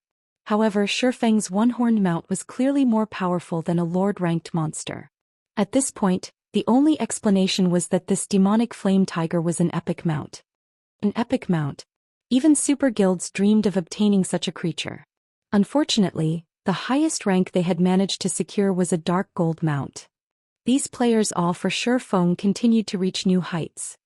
Of course, these players didn't know that Shifeng's demonic flame tiger had only become this terrifying after he had fed it a ferocious beast's bloodline essence. Although Shifeng had only brought around 1,000 members to the Frozen Scar, the army's aura was even more imposing than the Star Alliance and Heaven's Burial's forces. Zero Wing's appearance had also caused a commotion among the various large guilds waiting in the plains. Guild leader, what should we do? Zero Wing has dispatched so many experts. On the off chance that they decide to move against us. The various large guilds' upper echelons and players began to panic as Shifeng and Zero Wing's army approached. The guild leaders were also on edges. None of them had expected Zero Wing to join this competition. After all, the guild hadn't shown any interest in the Frost King before. Hence, they had come to try their luck and compete for the Frost King's kill. None of them were concerned with encountering Heaven's Burial and the Star Alliance. But it was a different story if Black Flame showed up. He had fought in one major war after another, always emerging alive. He was even strong enough to instill fear in experts and an evil demon army as both had fled for their lives. For this man, taking a particular player's life while surrounded by an army of tens of thousands of players was a piece of cake. Furthermore, 1,000 experts accompanied Black Flame. Against such a force, an army of 10,000 elite players was little more than cannon fodder. Don't panic. We have dozens of large guilds here right now. Zero Wing wouldn't dare attack any of us if we join hands. That's right. After all is said and done, a boss is a public resource. Moreover, we were here first. We should do this on a first-come, first-served basis. Although Zero Wing is Starmoon Kingdom's #1 guild, I don't think it will interfere. As Zero Wing approached, the various guilds began to form temporary alliances. In reality, though, they understood that such an alliance wouldn't pose any threat to Zero Wing. This was especially true after witnessing Black Flame single-handedly defeat the evil demon army. They all knew that attempting to deter Black Flame with numbers was a futile effort. Greetings, Guild Leader Black Flame. I am the Assassins Alliance's Guild Leader, Cruel Sword. I am a friend of Zero Wing's elder Yifeng. Cruel Sword said as he took the initiative to greet Shifeng, anxiety and respect filling his voice. Honestly, Cruel Sword did not want to greet the man. Although he was the guild leader of the Assassins Alliance, a second-rate guild, it was nothing compared to Zero Wing. Moreover, the Assassins Alliance mainly operated around White River City. If Zero Wing wished to do so, It could annihilate the Assassin's Alliance at a moment's notice. However, as Cruel Sword had formed a connection with Zero Wing's Yifeng some time ago, the various large guilds had pushed him forward as their representative in any negotiations with the Monstrous Guild. Cruel Sword didn't know whether he wanted to laugh or cry. Relax. I won't do anything to you guys. If you want to compete for the Frost King, do it. Everyone will rely on their own abilities to secure the kill. Seeing Cruel Sword's tension, Shifeng understood why the man had approached him. In this situation, he didn't mind what the various large guilds decided to do. After all, getting the Frost King's first kill was much easier said than done. However, Shifeng couldn't help a rueful sigh when he saw Cruel Sword at level 43 with a set of silvery armor. The Assassin's Alliance had been a towering existence to him in the past, but the tables had turned. Shifeng found the situation reasonable after giving it some thought. After all, Zero Wing was Starmoon Kingdom's #1 guild. Its elite member count alone was over 100,000. The guild also had more than 1,000 expert players. Their members wore the best weapons and equipment throughout Starmoon Kingdom. A second-rate guild simply couldn't compare. Many thanks to guild leader Black Flame. Cruel Sword thanked the man. If Zero Wing intended to chase these guilds away, they'd have no choice but to leave obediently. Hearing Shifeng's reply, the many upper echelons released a sigh of relief. However, I'd like to ask you all to step aside as Zero Wing has a debt to settle with Heaven's Burial, Shifeng added indifferently as he glanced at the guild's distant army. Chapter 1391. Monstrous Army. Chapter 1391. Monstrous Army. As soon as Shifeng finished speaking, silence descended upon the snowy plains. Madness. This is madness. Are they really going to start a fight right now? This can't be right. Does Zero Wing intend to take out all of Heaven's Burial's members? Zero Wing isn't aiming for mutual destruction, right? For a moment, these players wondered if they had heard wrong. None of them dared to believe that Zero Wing would actually try to deal with Heaven's Burial right now. The guild only had 1,000 or so members here. Although Zero Wing's members possessed extraordinary combat power, Heaven's Burial had plenty of experts as well. A large number of the guild's elite members had also tagged along. Fighting in such an open field was very disadvantageous for the smaller army. If it really came down to a fight, even Zero Wing would suffer grievous losses. Guild leader, what is Black Flame thinking?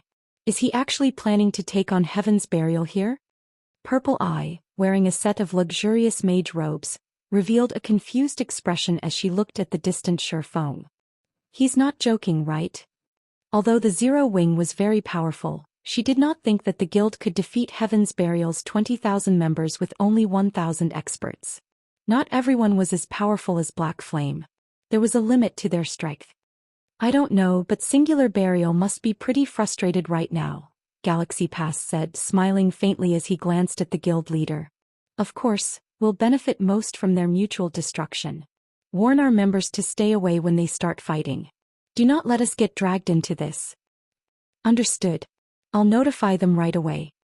A smile similarly appeared on Purple Eye's face. If Zero Wing and Heaven's Burial started to fight, regardless of who won or lost, neither would be able to compete for the Frost King. As everyone quietly discussed the situation, Shifeng turned towards Heaven's Burial and loudly announced, "Everyone charge. Leave none of those Heaven's Burial bastards alive." As Shifeng gave the command, he activated a guild war order, locking down the frozen scar and preventing anyone from using a return scroll. If one wanted to leave the regional dungeon, they'd have to walk out with their own power. Wonderful. We finally get the chance to teach those Heaven's Burial punks a lesson. Hearing Shifeng's words, Zero Wing's members shifted their gazes towards Heaven's Burial, excitement flashing in their eyes. Like ferocious beasts released from their cages, they ushered their mounts forward in unison. Has Black Flame lost his mind? Singular Burial's expression turned ugly as he watched Zero Wing's members charge towards his own. He had never expected Zero Wing to start a fight like this. All 1,000 plus of these Zero Wing members were experts. Their overall combat power was most likely superior to a 10,000-man elite army. He had expected some friction between their guilds before he had arrived in the Frozen Scar. As a preventive measure, he had led an army of 20,000 elites. However, he hadn't expected Zero Wing to be so reckless to pick a fight at the risk of mutual destruction. Daybreak Fog frowned as well as she turned to Singular Burial and asked, "Guild leader, what should we do?" "Prepare for battle. I refuse to believe that Zero Wing can take us out with only 1,000 members." Singular Burial was enraged. Now that Zero Wing had made the first move, the guild would become a laughingstock in the kingdom if Heaven's Burial fled despite its overwhelming numbers. Upon Singular Burial's command, Heaven's Burial's members prepared for battle. Shield warriors and guardian knights quickly moved to the front and formed a human wall. As for the ranged classes in the back, they had also readied themselves to attack at a moment's notice. The assassins instantly entered stealth, circling to the enemy army's sides. The distance between the armies rapidly vanished. 300 yards, 200 yards, 100 yards. "Begin!" Shifeng shouted in the team chat. Suddenly, Zero Wing's members retrieved bottles of Sea God's Blessing from their bags, downing the potions and increasing their basic attributes and resistances. They then activated Power of Darkness, increasing their basic attributes by another 100%. Zero Wing's main force members and Dark God's Legion members' attributes were already impressively high. Now that every one of them had activated a Berserk skill, their auras resembled those of Lord-ranked monsters. How is this possible? What? All of these people have Berserk skills. The distant spectating players gasped. Berserk skills were extremely rare in God's domain. A large guild would be fortunate if they secured a few dozen skill books.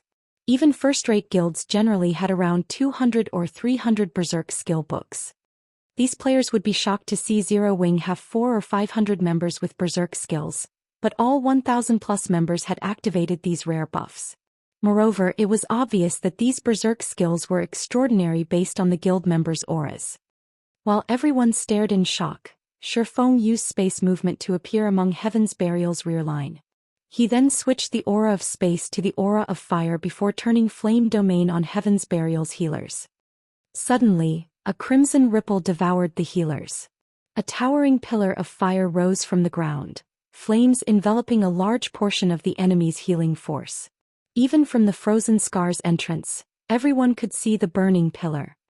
The instant the fiery pillar appeared, Heaven's Burial's healers turned to ash. They hadn't even had a chance to flee. In the blink of an eye, over half of Heaven's Burial's healers had died. Black flame. Wrathful flames burned in Singular Burial's eyes as he glared at Shifeng. With uncontrolled rage he shouted, "Everyone kill him!" In just one move the army had lost 1,000 healers. Singular Burial's heart bled at the sight. As soon as Flame Domain ended, Shifeng executed Lightning Edge with his killing ray, aiming for the dazed magical class core. Immediately, countless arcs of lightning left the sacred sword, devouring hundreds of magical class players. Only a few expert players reacted quickly enough to activate their life-saving skills, keeping themselves alive. In just 2 moves, Shifeng had killed over 1,500 players. This is insane. So this is Black Flame. The jaws of the distant spectating independent players hung as they watched, none of them able to believe their eyes. The battle had just begun, yet Shifeng had devastated Heaven's Burial's army. As for the various guild players, cold sweat drenched their foreheads as they watched the slaughter. They inwardly celebrated the fact that they hadn't made an enemy of Zero Wing. Black Flame alone would be more than enough to annihilate their guilds. "Kill him quickly," Singular Burial bellowed as he retrieved the longbow and arrows from his back. Reacting to Singular Burial's words, the other members recovered their senses and peppered Shifeng with a rain of arrows and spells. In response, Shifeng executed Void Steps, vanishing instantly. In the end, none of the attacks had even scratched the man's cloak. Shifeng then reappeared beside the healers that had survived the previous AoE attacks. Even without a Berserk skill, Shifeng's strength was as high as a great lord of the same level. As a result, every swing of his blade claimed the life of another healer. Due to Shifeng's interference, Zero Wing's 1,000-man army reached Heaven's Burials unhindered. These experts proceeded to massacre the other guild's members. Despite Heaven's Burial's MTs activating their life-saving skills, they only survived 2 or 3 hits before transforming into light particles and disappearing. Like a meat grinder, Zero Wing's army devoured Heaven's Burial's people. Not even the enemy healers could keep up with their damage. The other guilds were stupefied. How was this even a battle? This was no more than a one-sided massacre. Chapter 1392, Hand Over Your Life. Chapter 1392, Hand Over Your Life. So this is the strength of Star Moon Kingdom's #1 guild. Just how high are their attributes? They killed MTs with over 40,000 HP in just 2 or 3 moves. The spectating independent players and those from the various guilds had goosebumps as they watched equipment litter the battlefield. In their eyes, the Star Alliance and Heaven's Burial were only second to Zero Wing in Star Moon Kingdom, and both were only slightly weaker than Zero Wing. However, it seemed that those assumptions had been a joke. Although Heaven's Burial's 20,000 members were quite strong and were experts in the eyes of ordinary players, Zero Wing's 1,000 members shredded these players as easily as paper dolls. Guild leader, at this rate, Zero Wing will annihilate our men very quickly, Daybreak Fog, who had taken command of the battle, reported.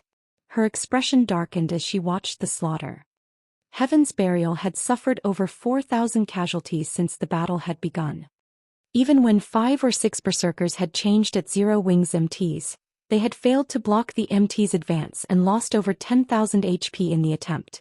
Meanwhile, Zero Wing's MTs only lost around 3 or 4,000 HP as the enemy bombarded them with spells and arrows. The majority of these MTs had blocked the attacks, further reducing the damage they received. The guild's healers easily kept up with the small amounts of damage. Zero Wing. You asked for this. Fury burned in Singular Burial's eyes as he watched Shurfeng take out his healers. Gnashing his teeth, he growled, "Send in Lightning Blade and Broken Flow. At worst, we'll give up on the Frost King for now." You want to use that now? Daybreak Fog was momentarily stunned. She had never imagined that they would use their trump card to deal with Zero Wing. That's right. I want to see if Black Flame can keep his composure as we murder his experts. Singular Burial sneered. He had to admit that Zero Wing's army was indeed frightening. Even Heaven's Burial had only collected 200+ berserk skill books thus far. There was no competing with Zero Wing's 1,000+ members. Anyone without a berserk skill in this battle was nothing but cannon fodder. At most, they could slow the enemy's advance. They'd be lucky to kill 100 Zero Wing members before they were eliminated. However, Heaven's Burial had not been sitting on its hands. I'll notify them immediately. Daybreak Fog understood Singular Burial's reasoning. If they could deal a heavy blow to Zero Wing's expert army, they could deal a blow to Zero Wing itself. After all, it was not easy to nurture experts. If those experts lost their weapons and equipment, it would take a long time to find suitable replacements. Blade, orders from the guild leader. We're to take action, Broken Flow said. He wetted his lips in anticipation as he watched Zero Wing's members approach. We're actually using it against Zero Wing? The Guardian Knight Lightning Blade frowned. Suddenly, every member of Broken Flow and Lightning Blade's 100-man expert team pulled a purplish gold potion from their bag and drank it. As the potion took effect, these players' eyes became bloodshot and their muscles bulged. Their auras also intensified. A vicious bloodlust overtook every player. These players promptly activated their berserk skills, increasing their attributes further. Kill him. Teach Black Flame the meaning of despair. Singular Burial grinned wickedly as he watched the expert team rush to meet Zero Wing's army. After their previous fight with the Frost King, they had realized how powerful the mutant Grand Lord really was. There was a reason that they had dared to return and challenge the Frost King once more. The secret potential potion Broken Flow and his team had just consumed was precisely that reason. This potion had been crafted from an ancient recipe they had found in an ancient ruin. Unfortunately, as the recipe required extremely rare and valuable materials, with each attempt to brew the potion costing over 20 gold, they had only produced a little over 100 bottles. When consumed, the secret potential potion increased the user's strength by 120% and other basic attributes by 60% for 5 minutes. Although the duration was short, the potion had no side effects. Moreover, its effects would stack with berserk skills. When combining the secret potential potion with a berserk skill, the results rivaled peak class's twofold berserk state. Although Broken Flow's team had only 100 members, every one of their attributes was nearly on par with a great lord of the same level. This was why Singular Burial had dared to challenge the Frost King again. Unfortunately, he had been forced to use this trump card to teach Zero Wing a lesson. Die. The level 44 Berserker Broken Flow used charge and arrived in the midst of Zero Wing's army. Tightening his grip on his greatsword, he executed Whirlwind Slash. Immediately, a storm brewed within a 12-yard radius, sending 8 Zero Wing members flying. One shield warrior that failed to defend himself in time instantly lost over 30,000 HP. The other experts from Heaven's Burial joined the charge, penetrating Zero Wing's army like a sharp blade. As the two forces met, these players forced the enemy assault to a halt, pushing back and kill Zero Wing's shield warriors and guardian knights leading the army. Crap, are these players from Heaven's Burial monsters? They've dealt over -30,000 damage in a single attack. Even a level 40 MT couldn't survive such a hit. It's no wonder why Heaven's Burial dared to provoke Zero Wing. If Zero Wing's members don't have anything else in store, Heaven's Burial's 100-man expert team may take them down. The spectating players stared in shock as Heaven's Burial's expert team stopped Zero Wing's progress. Zero Wing's members had displayed astonishing attributes, yet Heaven's Burial's experts were stronger. In a single exchange, Zero Wing had suffered dozens of casualties. The difference between the forces was clear. Guild leader, I'm fairly sure that the potion Broken Flow and his men just used is the secret potential potion the Secret Pavilion's report mentioned. Based on the report, Heaven's Burial had only gotten its hands on a little over 100 bottles after a lot of effort. Now that they've used this potion against Zero Wing, they must intend to give up on raiding the Frost King. Purple Eye commented when she saw Heaven's Burial turn the tides of battle. Smiling faintly, she said, Zero Wing is in trouble. If this battle were in a jungle, they could buy some time until the potion's duration ends, but they don't have that option here. Zero Wing and Heaven's Burial's mutual destruction would be the best possible outcome for the Star Alliance. Although that wasn't likely, Heaven's Burial had dropped from the contest for the Frost King's first kill. Black Flame has underestimated Heaven's Burial. After all is said and done, Heaven's Burial rose to its position in such a short amount of time. Why wouldn't it have a few trump cards? However, we'll have to thank Zero Wing for this. If not for Zero Wing, we wouldn't have seen this trump card, Galaxy Pass chuckled. Purple, tell Red Feather and the others to prepare. Once Heaven's Burial's berserk skills run out, send them into the fight. Guild leader, rest assured. We'll collect the weapons and equipment they drop, Purple Eye said, giggling. Back in the battlefield, the tables had turned on Zero Wing, and they began to retreat to buy as much time as possible. After all, Power of Darkness had a very long duration. Ordinary berserk skills were no match for it. If they could endure until Heaven's Burial's berserk skills ended, they could reclaim the fight. Suddenly, Shifeng turned his attention towards the enemy's 100-man expert team. Heaven's Burial's trump card had surprised him. If not dealt with properly, Zero Wing could lose this fight. Black Flame, you dare face me? I'll take your head. After killing a level 45 Berserker, Broken Flow shifted his gaze towards Shifeng as the man charged for him. Grinning, he led a dozen or so players to surround Shifeng. The Strongest Sword God's Revival. Chapter 1393. Might of the Number 1 Expert. Chapter 1393. Might of the Number 1 Expert. As Broken Flow took action, several elementalists close to him began to chant their incantations, using ice spears and ice walls to hinder Shifeng and allow Broken Flow and the other melee experts could surround the swordsman. At the end of the day, Shifeng was still Starmoon Kingdom's number 1 expert. Even if their attributes rivaled that of a great lord of the same level, they weren't certain that they could kill Shifeng with brute force alone. Good. Surround him. Do not let him escape.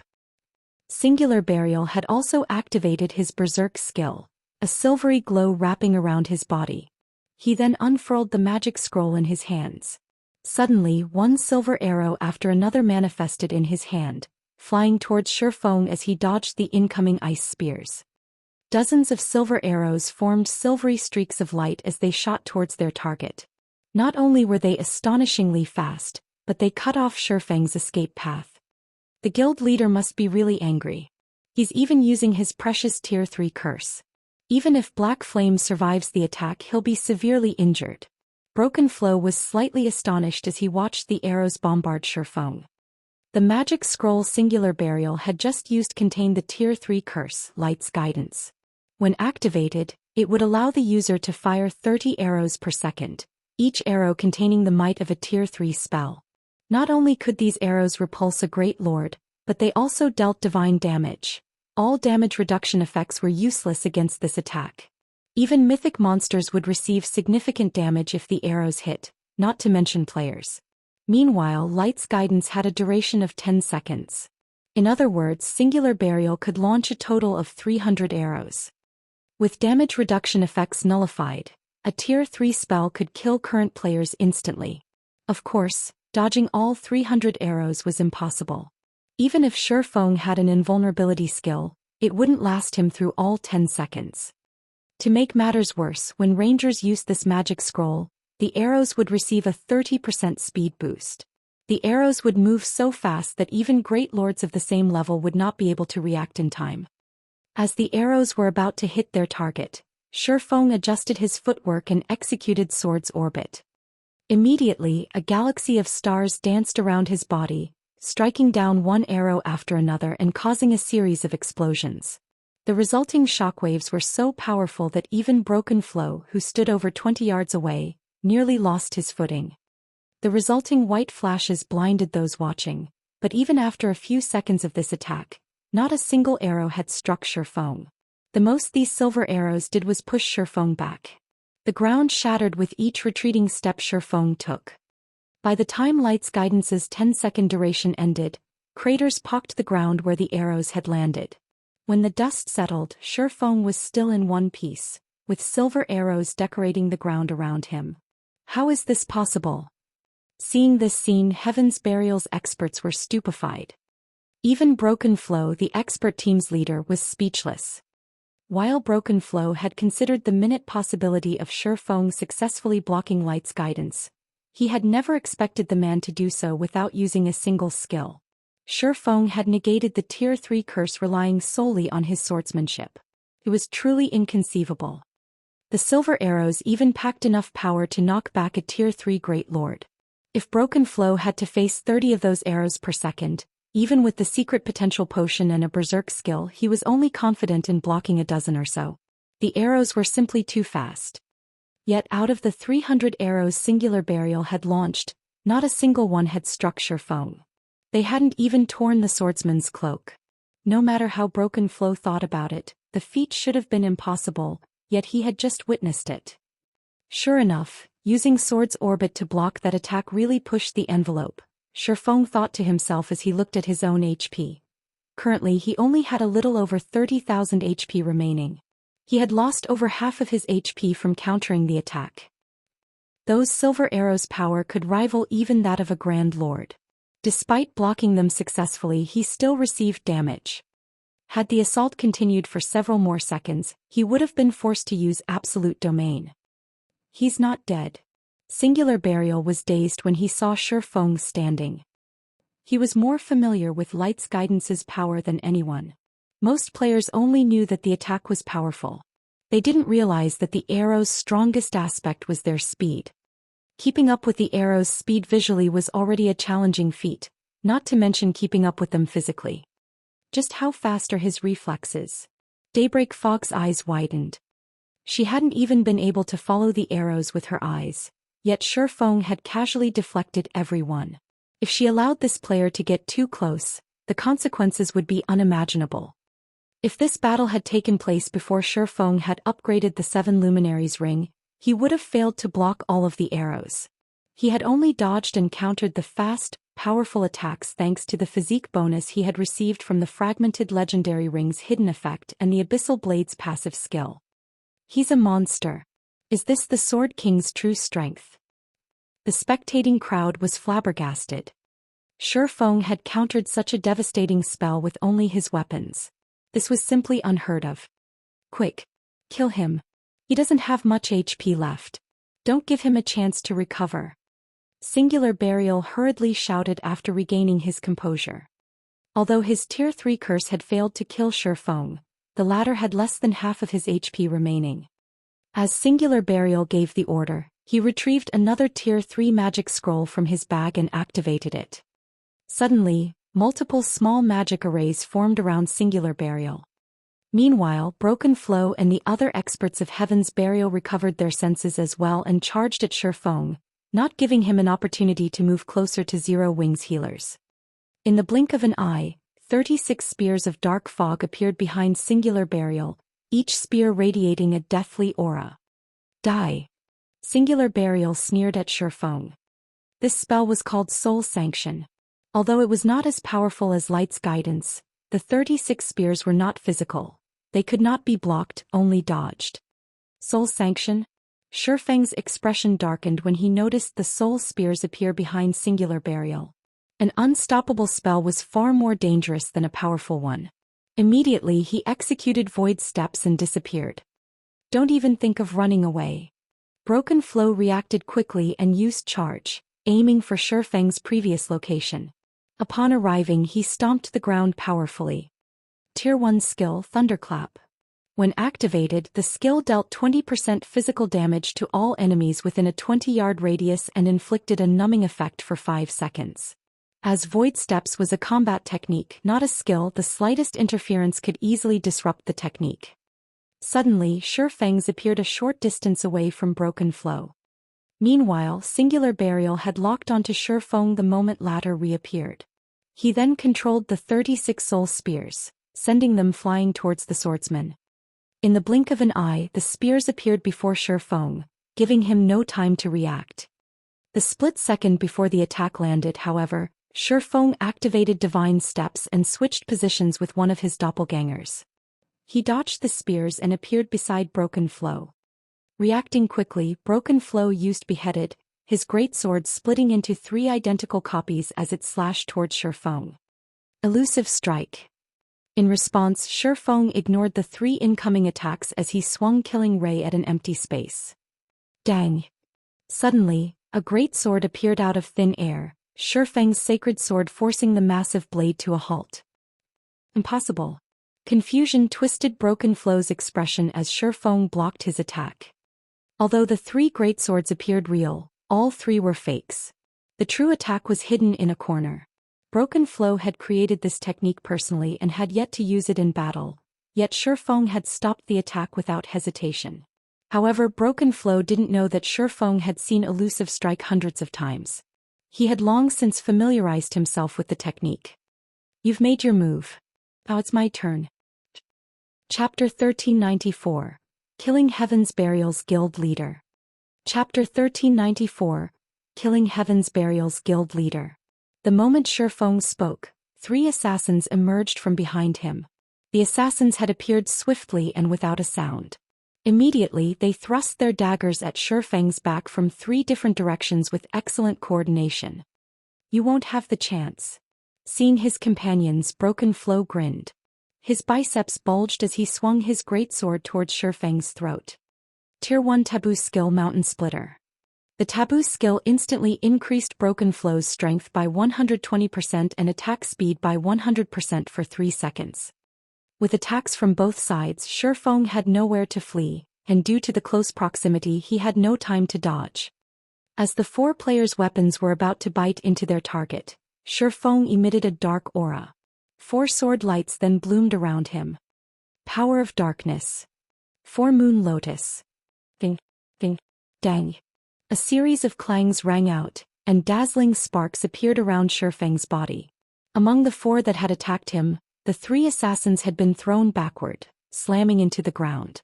Broken Flow had fared somewhat better, only forced to take 3 steps back. The difference between their strengths was clear. You, Broken Flow glared at Shifeng, who remained standing in astonishment. He couldn't figure out how Shifeng had blocked those attacks. Mountain Splitter had increased his strength by 120%. With his current attributes he could even contend with a great lord of the same level for a short time, yet this player before him had blocked all 4 attacks and pushed him back. Even now, Broken Flow's arms were numb from encountering Shifeng's defense. As Broken Flow stared at Shifeng, his mind still trying to come up with a way to defeat the swordsman vanished. Prep. Broken Flow was taken aback when Shifeng disappeared. Hurriedly he executed Whirlwind Slash. However, Shifeng had appeared behind him before he knew it and fresh blood poured from his body.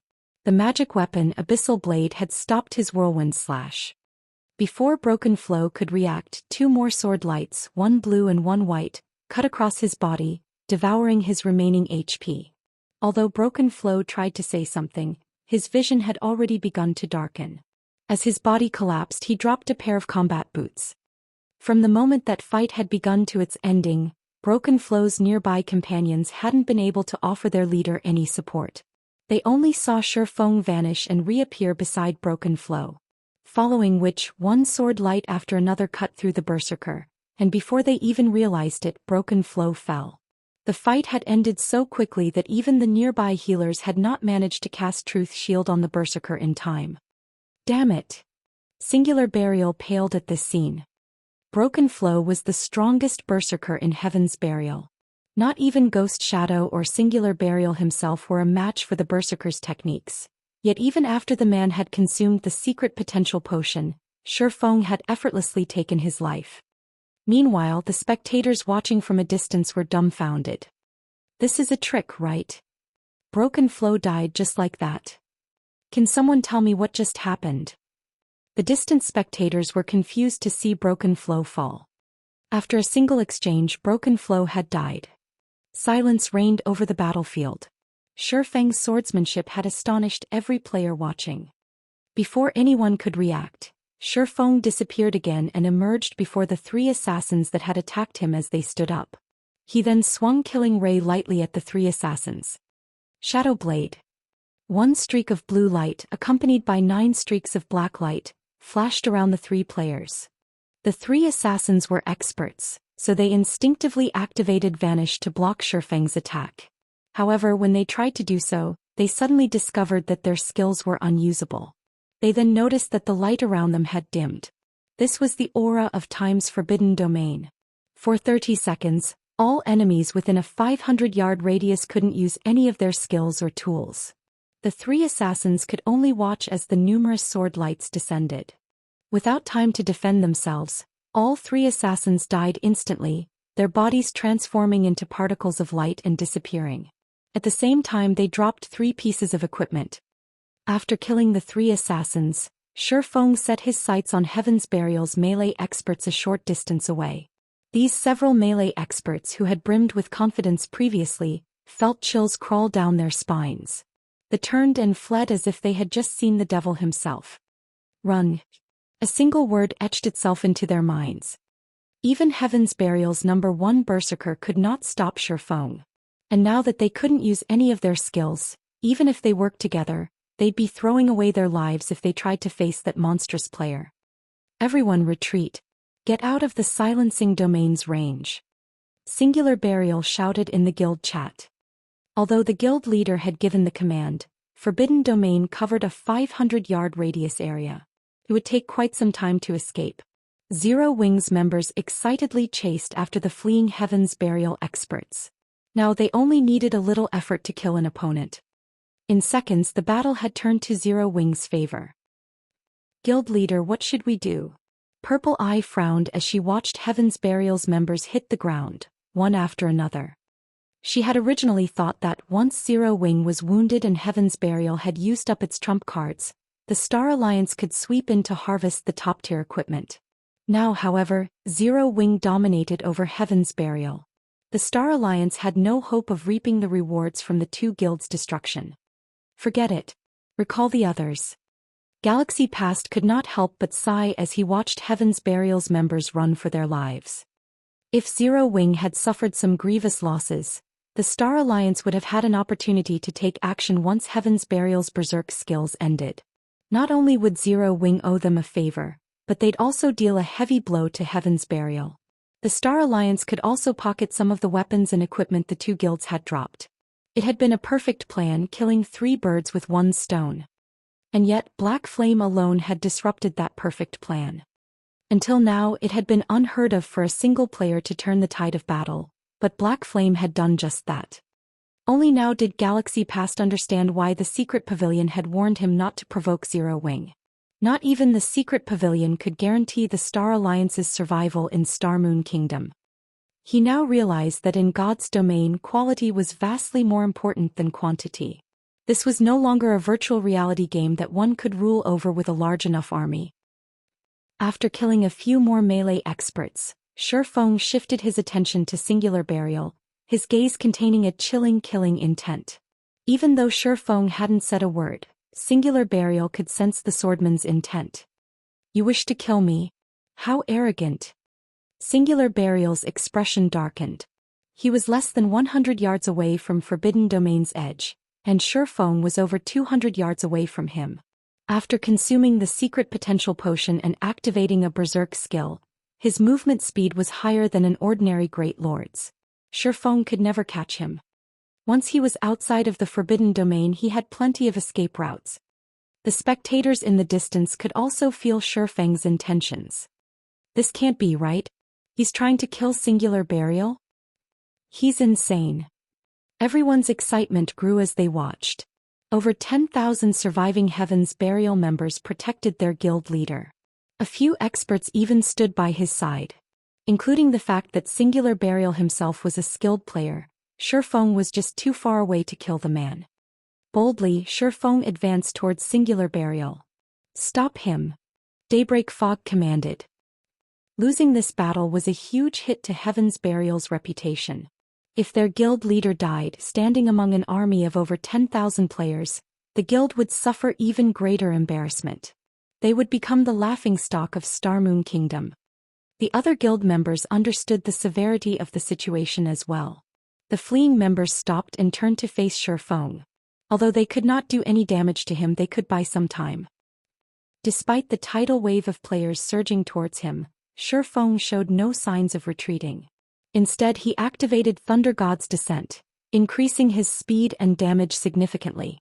He then activated Dragon Breath. Shifeng then fired a beam of white light from his mouth. The beam devoured the approaching players, creating a wide open path for Shifeng before he charged into the crowd. Heaven's Burial's members disregarded their own safety as they attacked the swordsman desperately. Only before they got close to Shifeng, their bodies transformed into particles of light and disappeared. As Shifeng passed by players, sparks of light danced in the air. The distant players were stupefied. However, the swarm of players had slowed Shifeng's approach. When Shifeng was 50 yards away from Singular Burial, the latter finally left the Forbidden Domain and could use skills and tools again. "Black Flame, you are 10 years too early if you think you can kill me." Singular Burial sneered at Shifeng, who was surrounded by a sea of players. He then took out a Tier 1 instantaneous movement scroll from his bag, intending to leave the battlefield. Once he left, Shifeng wouldn't be able to reach him. "Is that so?" However, as soon as Singular Burial finished speaking, a deep voice reached his ears. Before Singular Burial could turn around to see the voice's owner, a streak of blue light cut across his body. Everyone was stunned.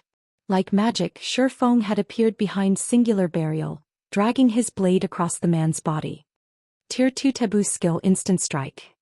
Despite the secret potential potion and an active berserk skill, Singular Burial couldn't keep up with the enemy guild leader, whose attack speed had increased by 500%.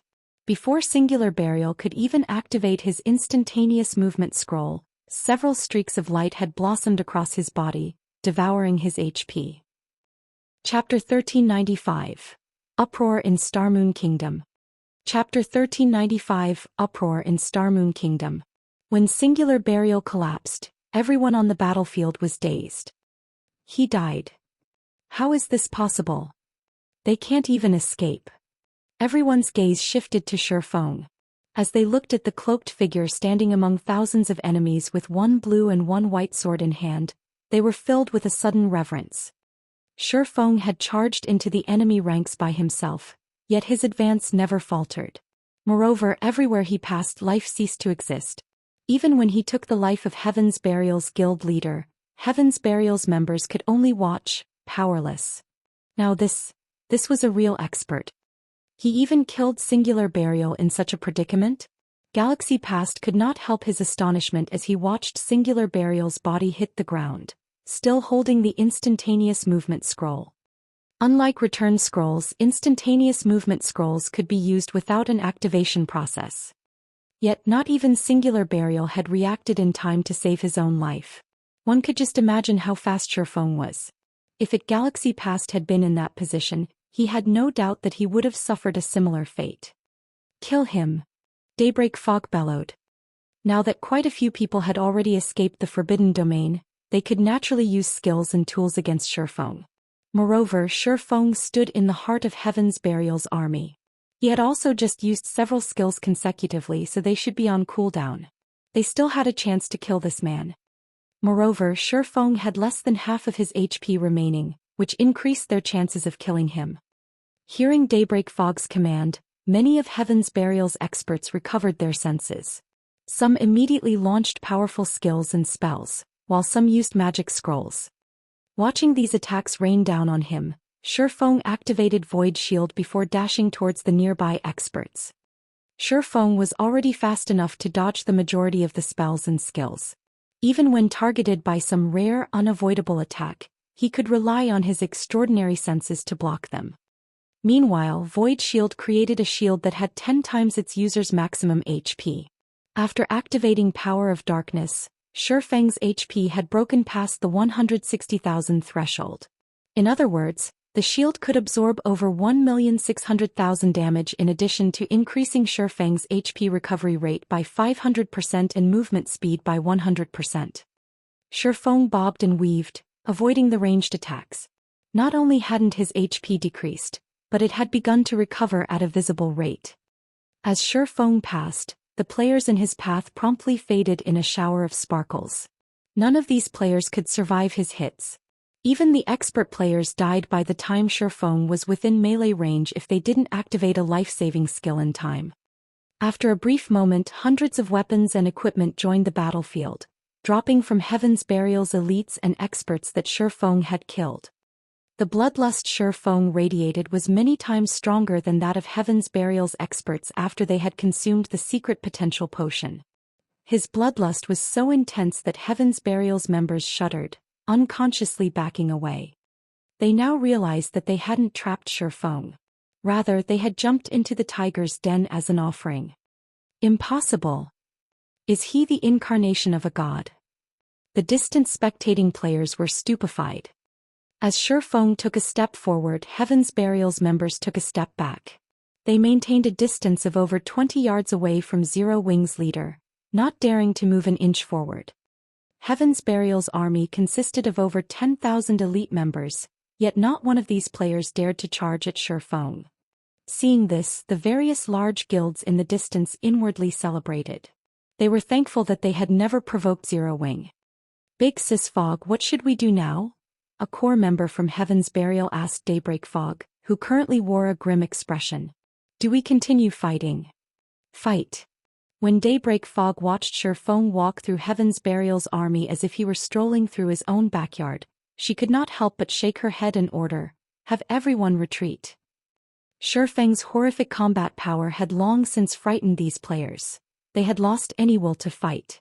If Heaven's Burial continued this battle, it would only result in more casualties. When Daybreak Fog gave the command to retreat, Heaven's Burial's members breathed a sigh of relief as they fled from the battlefield.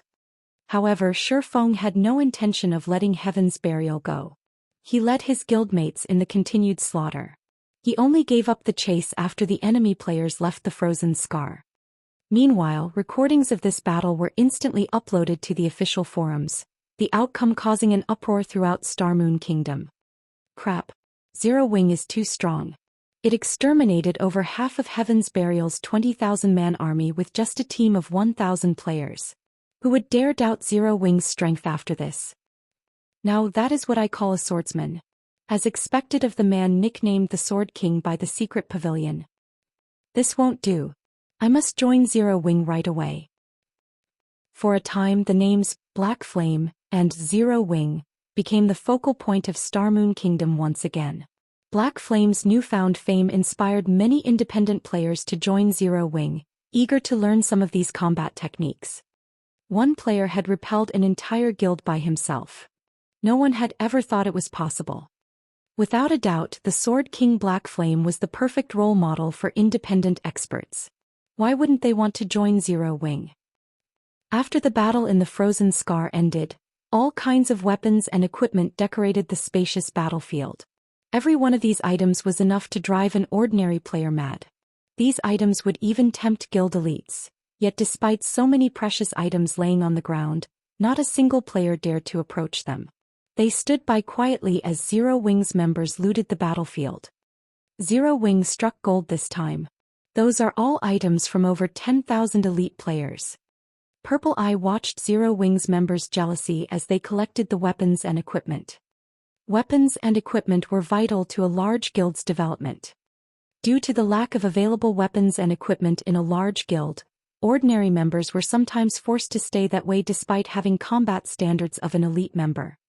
Now that Zero Wing had received so many weapons and equipment from Heaven's Burial, it could nurture another large batch of elites, growing even stronger as a guild.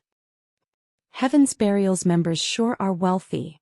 Shifeng couldn't help his astonishment as he read the item list his subordinates had compiled. Chapter 1396, Frost King. Chapter 1396, Frost King. Guild Leader, we've struck gold. Why are Heaven's Burial's weapons and equipment such high quality? The several core members tasked with compiling the list of the harvested weapons and equipment could not help but gasp when they saw the final numbers, excitement flashing in their eyes. In this battle, Heaven's Burial had suffered over 10,000 casualties, and Zero Wing had lost over 300 experts. Fortunately, they had won the battle so they could retrieve the majority of the weapons and equipment their companions had dropped. The lost levels were the only real loss. Of course, after considering the 10,000 plus weapons and equipment Heaven's Burial had dropped, Zero Wing had come out making a profit. But they hadn't expected so much profit. Even Shifeng was surprised by how wealthy Heaven's Burial's members were as he read the item list. Overall, the quality of Heaven's Burial's equipment nearly rivaled Zero Wing's. Some of Heaven's Burial's core experts had even better equipment than Zero Wing's main force members. The 4 epic weapons and equipment pieces Heaven's Burial's experts had dropped was the proof of this. They had also dropped over 400 level 40 dark gold weapons and equipment. Normally, players only dropped one item upon death. Hence, the likelihood of a player dropping their best weapon or piece of equipment was very low, likely less than 10%. I really underestimated Heaven's Burial's foundations. Shifeng was inwardly astonished as he gazed at the 4 epic weapons and equipment. The various large guilds had been enthusiastically collecting epic weapons and equipment, but they weren't easy to obtain. Even Grand Lord ranked field bosses had very low chances of dropping them. Normally, players could only obtain an epic item from high-rank quests or opening dark gold treasure chests. Hence, most large guilds had very few epic items at this stage of the game. Even first-rate guilds were lucky if they had 5 or 6, yet Heaven's Burial had dropped 4 such items. One could just imagine how many epic items the guild actually had. What Shifeng didn't know was that the majority of Heaven's Burial's epic items had come from Beast Emperor, who had gone to great lengths to obtain these items for the guild. He wanted to help Heaven's Burial's main force grow stronger. Unfortunately, he had only benefited Shifeng. Among the 4 epic items were a single weapon and 3 pieces of equipment. The weapon was a greatsword meant for berserkers called Thunderblade. The greatsword's attributes were superior to Fire Dance's epic-ranked Petrified Thorn. The other epic items included 2 cloth armor pieces and a piece of plate armor. One of the cloth pieces was a headpiece called the Eye of Arnos, while the other was a set of robes named the Fluctuation Robe. Both pieces of equipment focused on increasing the user's basic attributes. As for the plate piece, it was a breastplate for shield warriors and berserkers called the Indestructible Breastplate.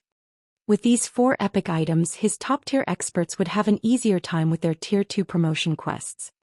Quick look. The Frost King is coming. While Zero Wing had rested after the battle, a commotion shook the forest some distance away from the snowy plain. Agonizing cries filled the chilly air, startling the guild and independent players as they shuddered. A moment later, a 5-meter-tall figure burst through the trees. The figure was a frost giant in crystalline armor and wielding 2 frost sabers. This monster was none other than the king of the frozen scar, the Frost King.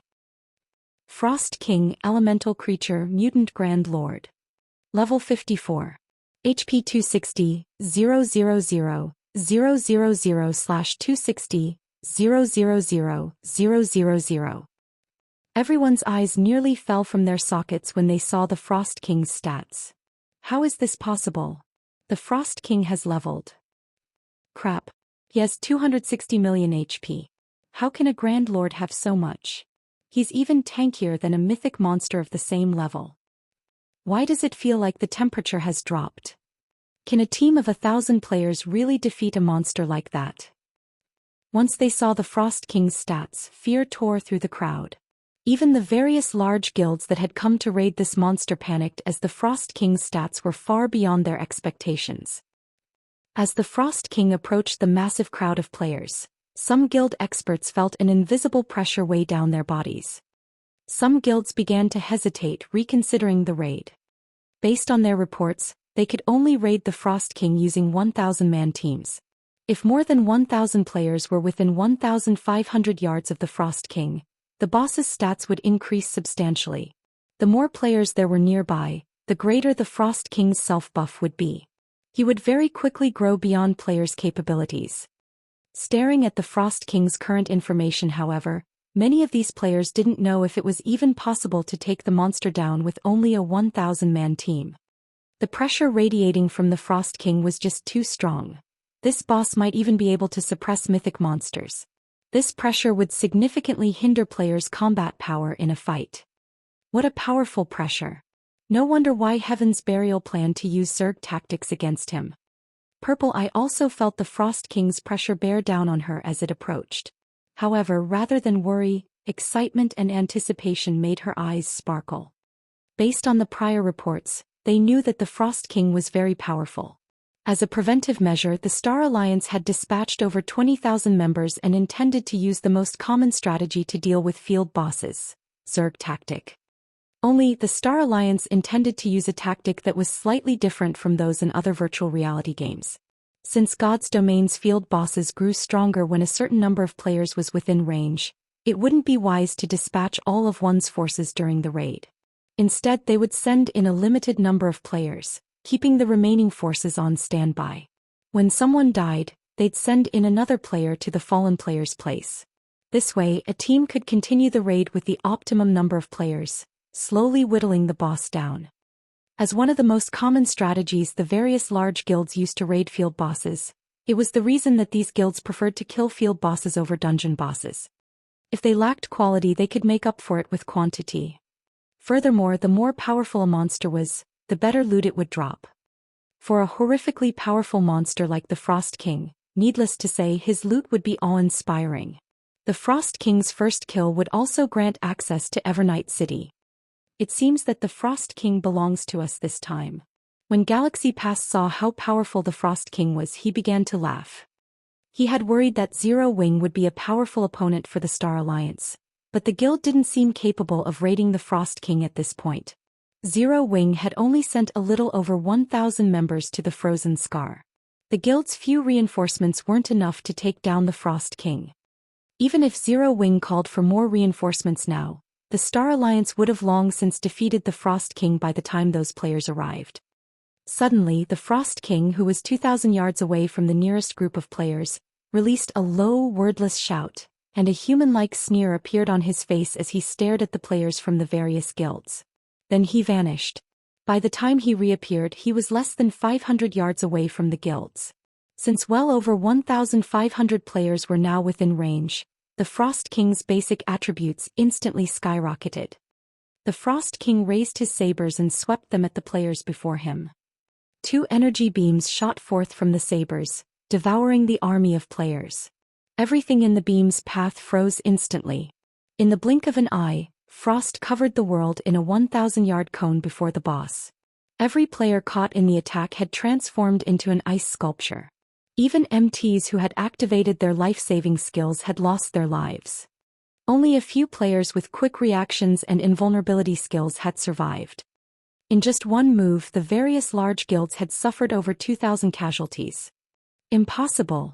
How is the Frost King's perception range so wide? How are we supposed to withstand such destructive power?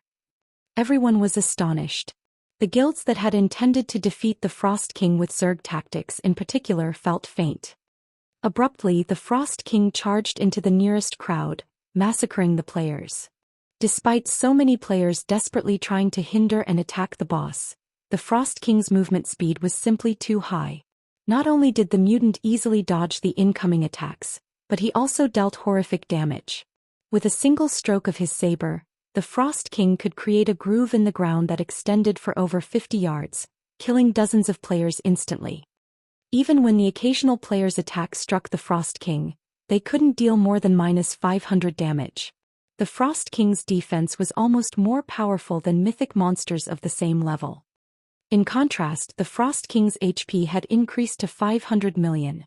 Now its battle recovery alone could heal 5 million HP every 5 seconds. After a short moment, the various large guilds had been wiped out, suffering extreme losses. Only a small number of lucky players had escaped the Frost King's wrath.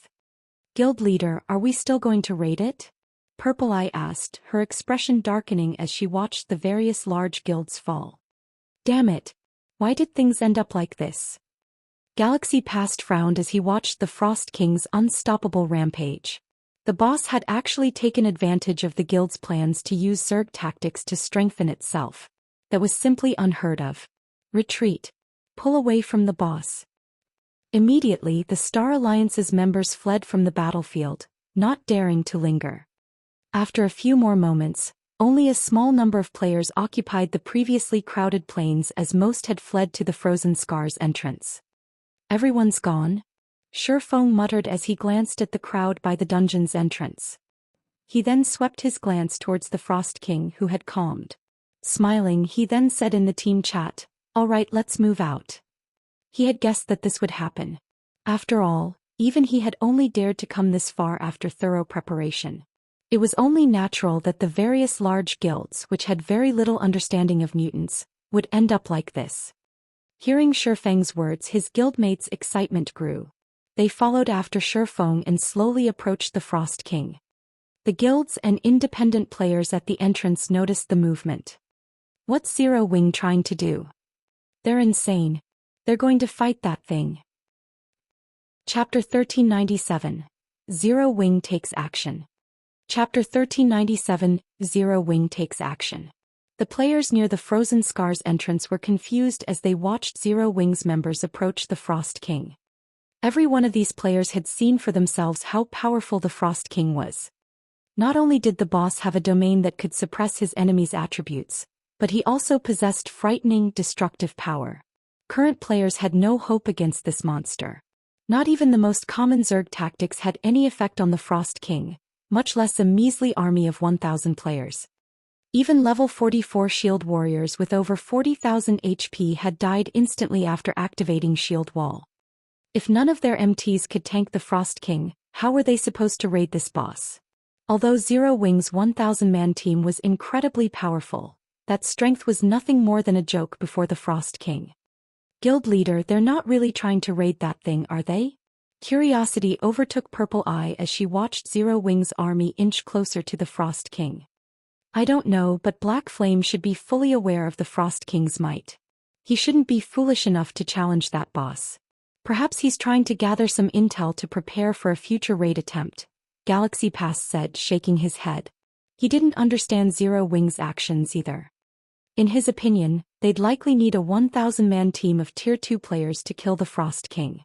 Trying to raid the boss with anything less would be futile. Players simply couldn't fill the gap in strength with numbers. As everyone's attention shifted towards Zero Wing, Shurfeng waved his hand. Suddenly, miniature ballistas began to appear within the guild's army. In the blink of an eye, 50 miniature ballistas were organized into 5 rows. Following which, Zero Wing's members began to assemble the war weapons. Crap. Zero Wing's using siege weapons to deal with the Frost King. That's way too extravagant. Madness. This is madness. Are they not afraid that the Frost King will destroy the miniature ballistas? The spectating players could not help but gasp as they saw the rows of miniature ballistas, unable to believe their eyes. The various large guilds' upper echelons were particularly dumbfounded. Zero Wing was using siege weapons to raid a field boss. Not even super guilds would dare to be so wasteful. It was just too much of a risk. Even if they killed the boss with the siege weapons, the losses would far exceed their gains. Every siege weapon was extremely valuable. Moreover, since these weapons posed a greater threat, monsters almost always targeted them first. Yet not only had Zero Wing brung siege weapons to a field boss raid, but they had brought 50 miniature ballistas in total. Just what does Zero Wing intend to do? They're mobilizing their guild's foundations to raid a boss. Aren't they worried that other powers will take advantage of the fight and try to rob them? Purple Eye gaped when she saw the miniature ballistas. While the potential profit of killing the Frost King was quite valuable, it was likely less valuable than 50 miniature ballistas. If Zero Wing lost those weapons in battle, it would severely impact the guild's overall combat power. Do you think that any power remaining in Starmoon Kingdom would dare steal or destroy those weapons? Galaxy Past asked, smiling bitterly. In reality, Zero Wing's revelation of their siege weapons in this raid was a declaration that it wasn't afraid of a theft attempt. It was proof of the guild's strength. They had already witnessed Zero Wing's power, particularly Black Flame's strength. Black Flame had killed Heaven's Burial's guild leader amidst an army of thousands of elites.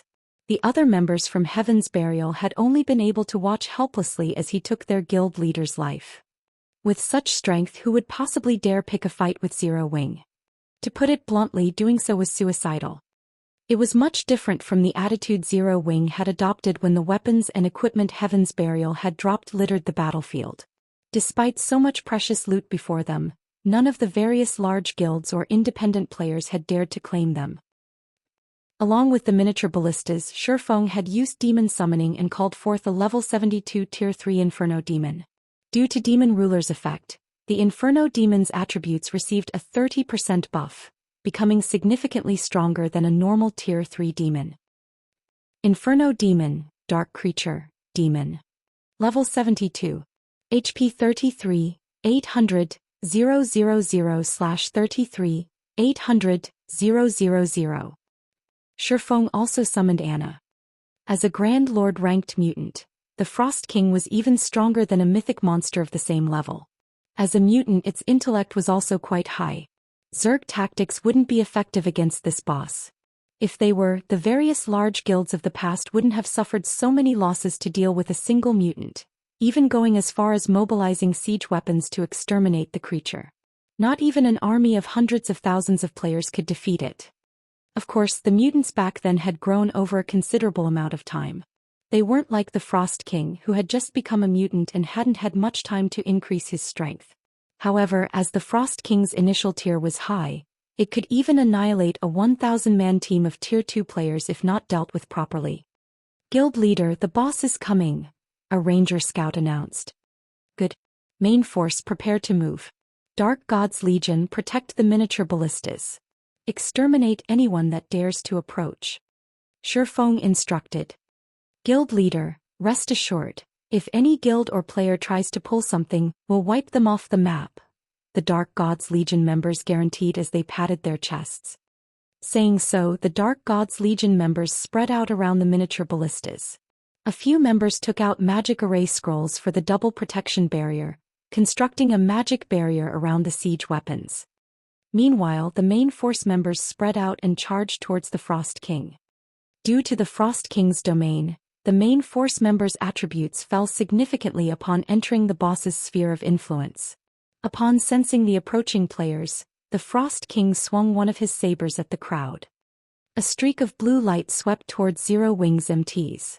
Just before the blue light struck, a shadow descended from the sky and stood before the MTs. Holding its flaming spear before it, the Inferno Demon blocked the streak of light. Boom. The impact immediately threw the level 72 Inferno Demon over 30 yards, its HP decreasing by over 100,000. The distant spectators gasped when they saw the Frost King's display of strength. What strength? Shifeng was similarly astonished. Despite blocking the attack, the Inferno demon had still received so much damage from one casual attack. If not for the Bible of Darkness's buff, it wouldn't have lasted long against the Frost King.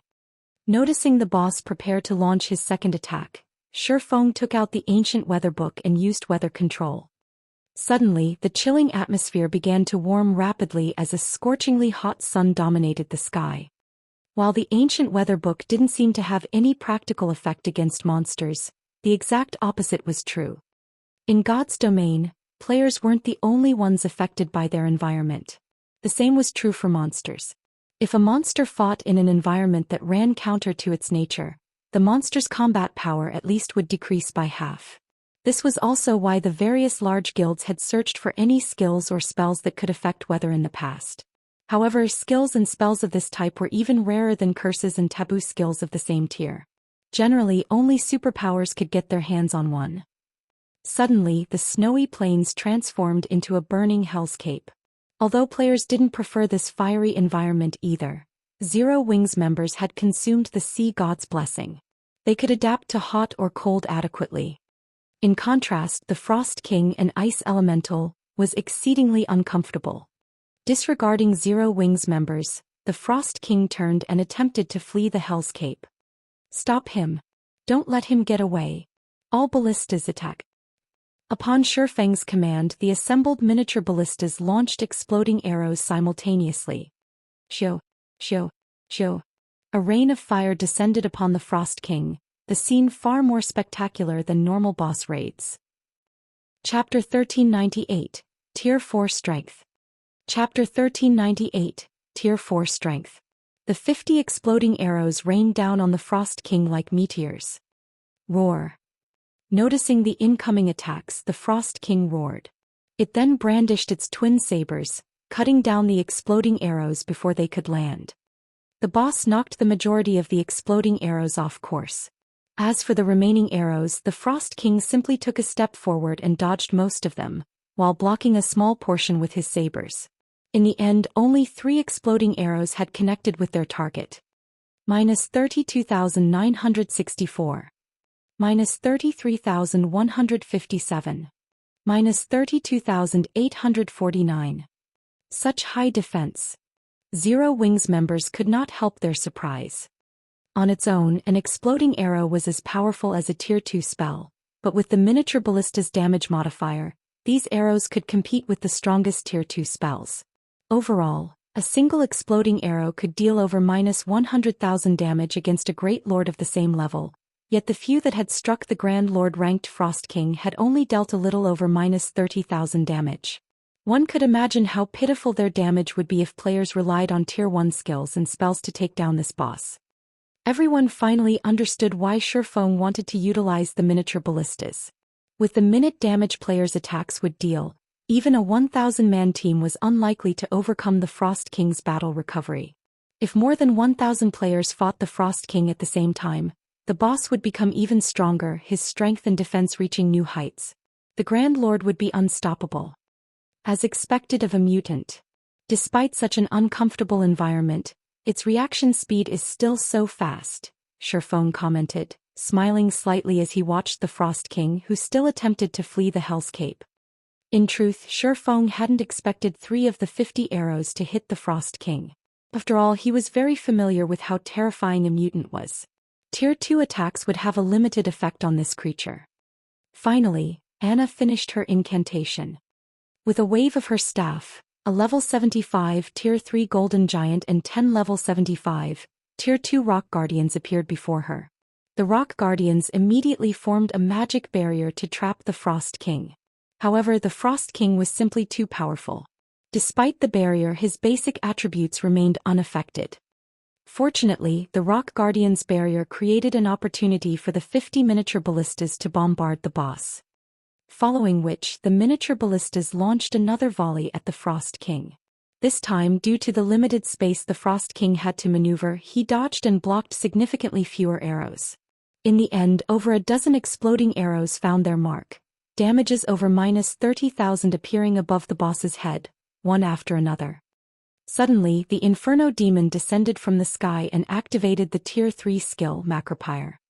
Ice elementals like the Frost King feared fire-type attacks over all else. With a single attack, the Frost King lost over 1 million HP instantly.